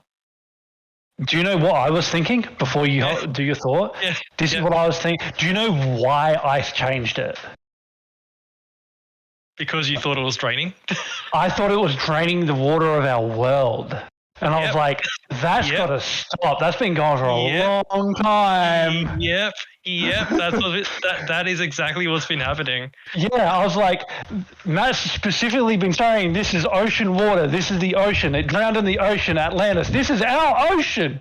This is going to stop. And there is a crack in the floor in the Immensus gate room, which goes straight into Underdark. Yeah, What you're literally saying is, for the past X thousands of years, water's been coming out of that portal. and then just basically going somewhere. It's going to the Underdark. Oh my god. So the Underdark's probably partially flooded now. All motherfuckers. Don't worry, the Underdark's shit anyway. So fucking unfortunate. Yep. That is fucking funny. Yep. Oh my god, poor bastards. Mm. Thousands of years, they're like, where is this water coming from? It doesn't stop. Like, And then we're like, why is our water disappearing? yeah, Well, no one knew hopefully why. hopefully the world will, you know, align a little bit now. Yeah. Also, the lack of a moon also doesn't help as well. That's true. Yeah. But like that is a portion. Like, I made that so long ago as well. I was like, yeah, like Netherese City absolutely opened a portal by accident. Wouldn't it be funny accidentally draining the ocean? Yeah, like the thing is that would have kept going until something happened. Jesus Christ. That's good. I like that. Go, Josh. Yeah. Fuck. Mm. Go the fuck to sleep. Go Yeah. to bed. Yeah. Do it now. See ya. See you, bye. Thank you, play. Thank you, play. Oh, there's so many items you haven't gotten. Boo. Can't get them all. That's it. We can try. I will point out because Archie would have a good idea of this. Given the size of Akantea as a city, and how much Sir Towerfall mapped out, he's mapped out less than 5% of the city. Mm-hmm. Like there is so much of the city that's just buried and inaccessible.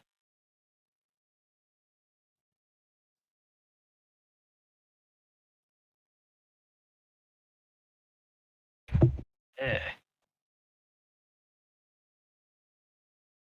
Oh, so excited to see what happens. So yeah, Bug Queen probably next session. Woo.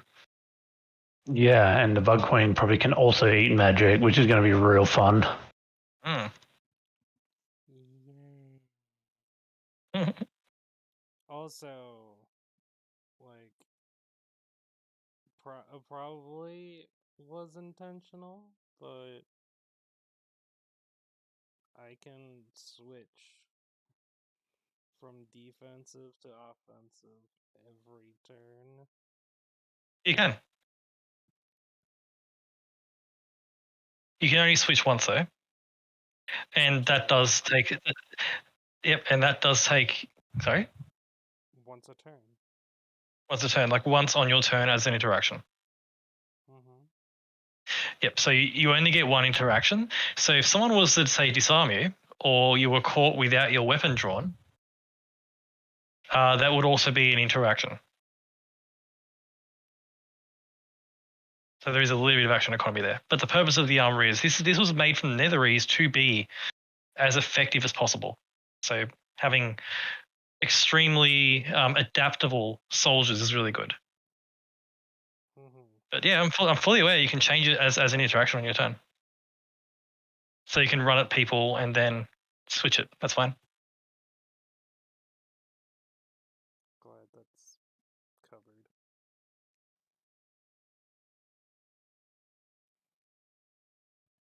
I mean, it's overpowered, yeah, but like also like Yeah, I don't really want to put Bargain. a portal down until the Queen's gone, and when the Queen's gone, maybe we can find something to, make the fucking.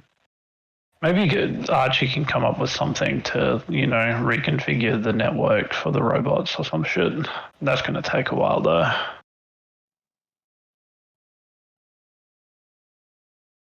And then Iron's going to be like, stop that, and I'm going to be like, okay. Stop being nice. Oh, okay. Well, there's no point in me reconfiguring the robots in the city at all, really. And when the bugs are the biggest threat because they're, Stop being they're nice. actively like the bugs are actively being vicious, whereas the constructs are just literally following their programming, which is guard, places of interest.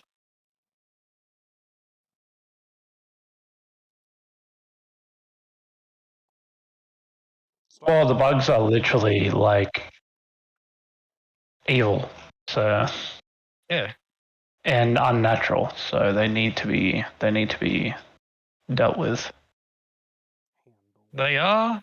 They are, in fact, from the bioweapon lab, so yes. And I'm sure that there's going to be a lot of gods happy with me getting rid of them, because honestly, there's a reason why they're still here and they haven't been gotten rid of yet.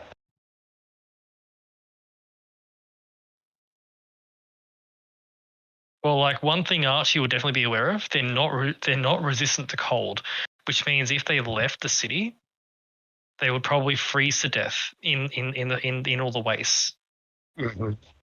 You'd probably recognize Archie would probably recognize the only reason they haven't threatened any of the towns in the north is because they probably have tried to leave them with frozen solid. But given the fact that they are adapting as fast as they are, eventually there'd be a problem. Yeah. Like eventually they would adapt to some sort of cold resistance, and then they would threaten all those towns. Yep.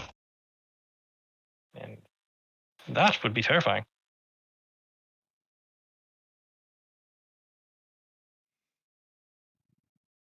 As all things should be.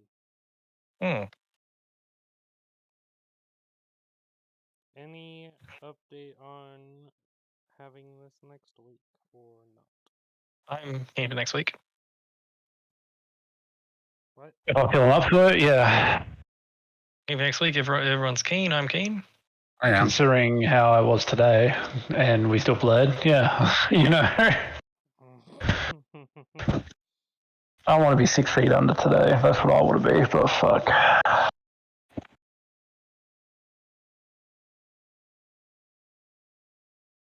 Oh my god! I found a stat sheet for a zombie.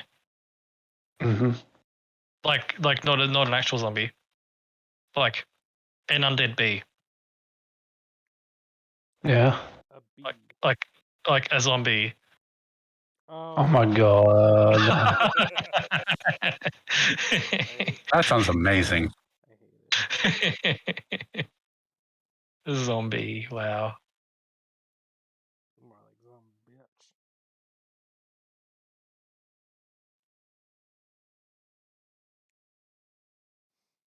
Hmm.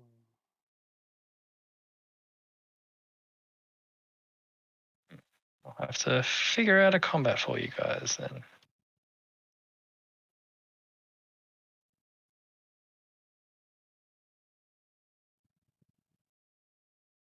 Yeah, I'm going to jump off and get some food and stuff. Thank you all for play. Hope you all had fun. We'll have a Did. bunch of combats next session where you kill a queen of bugs and go through some labs and Magic Stuff. bug queen of death and pain and suffering. yes, Holy Ooh. amazingness. The bug queen will give you hugs. Mm-hmm.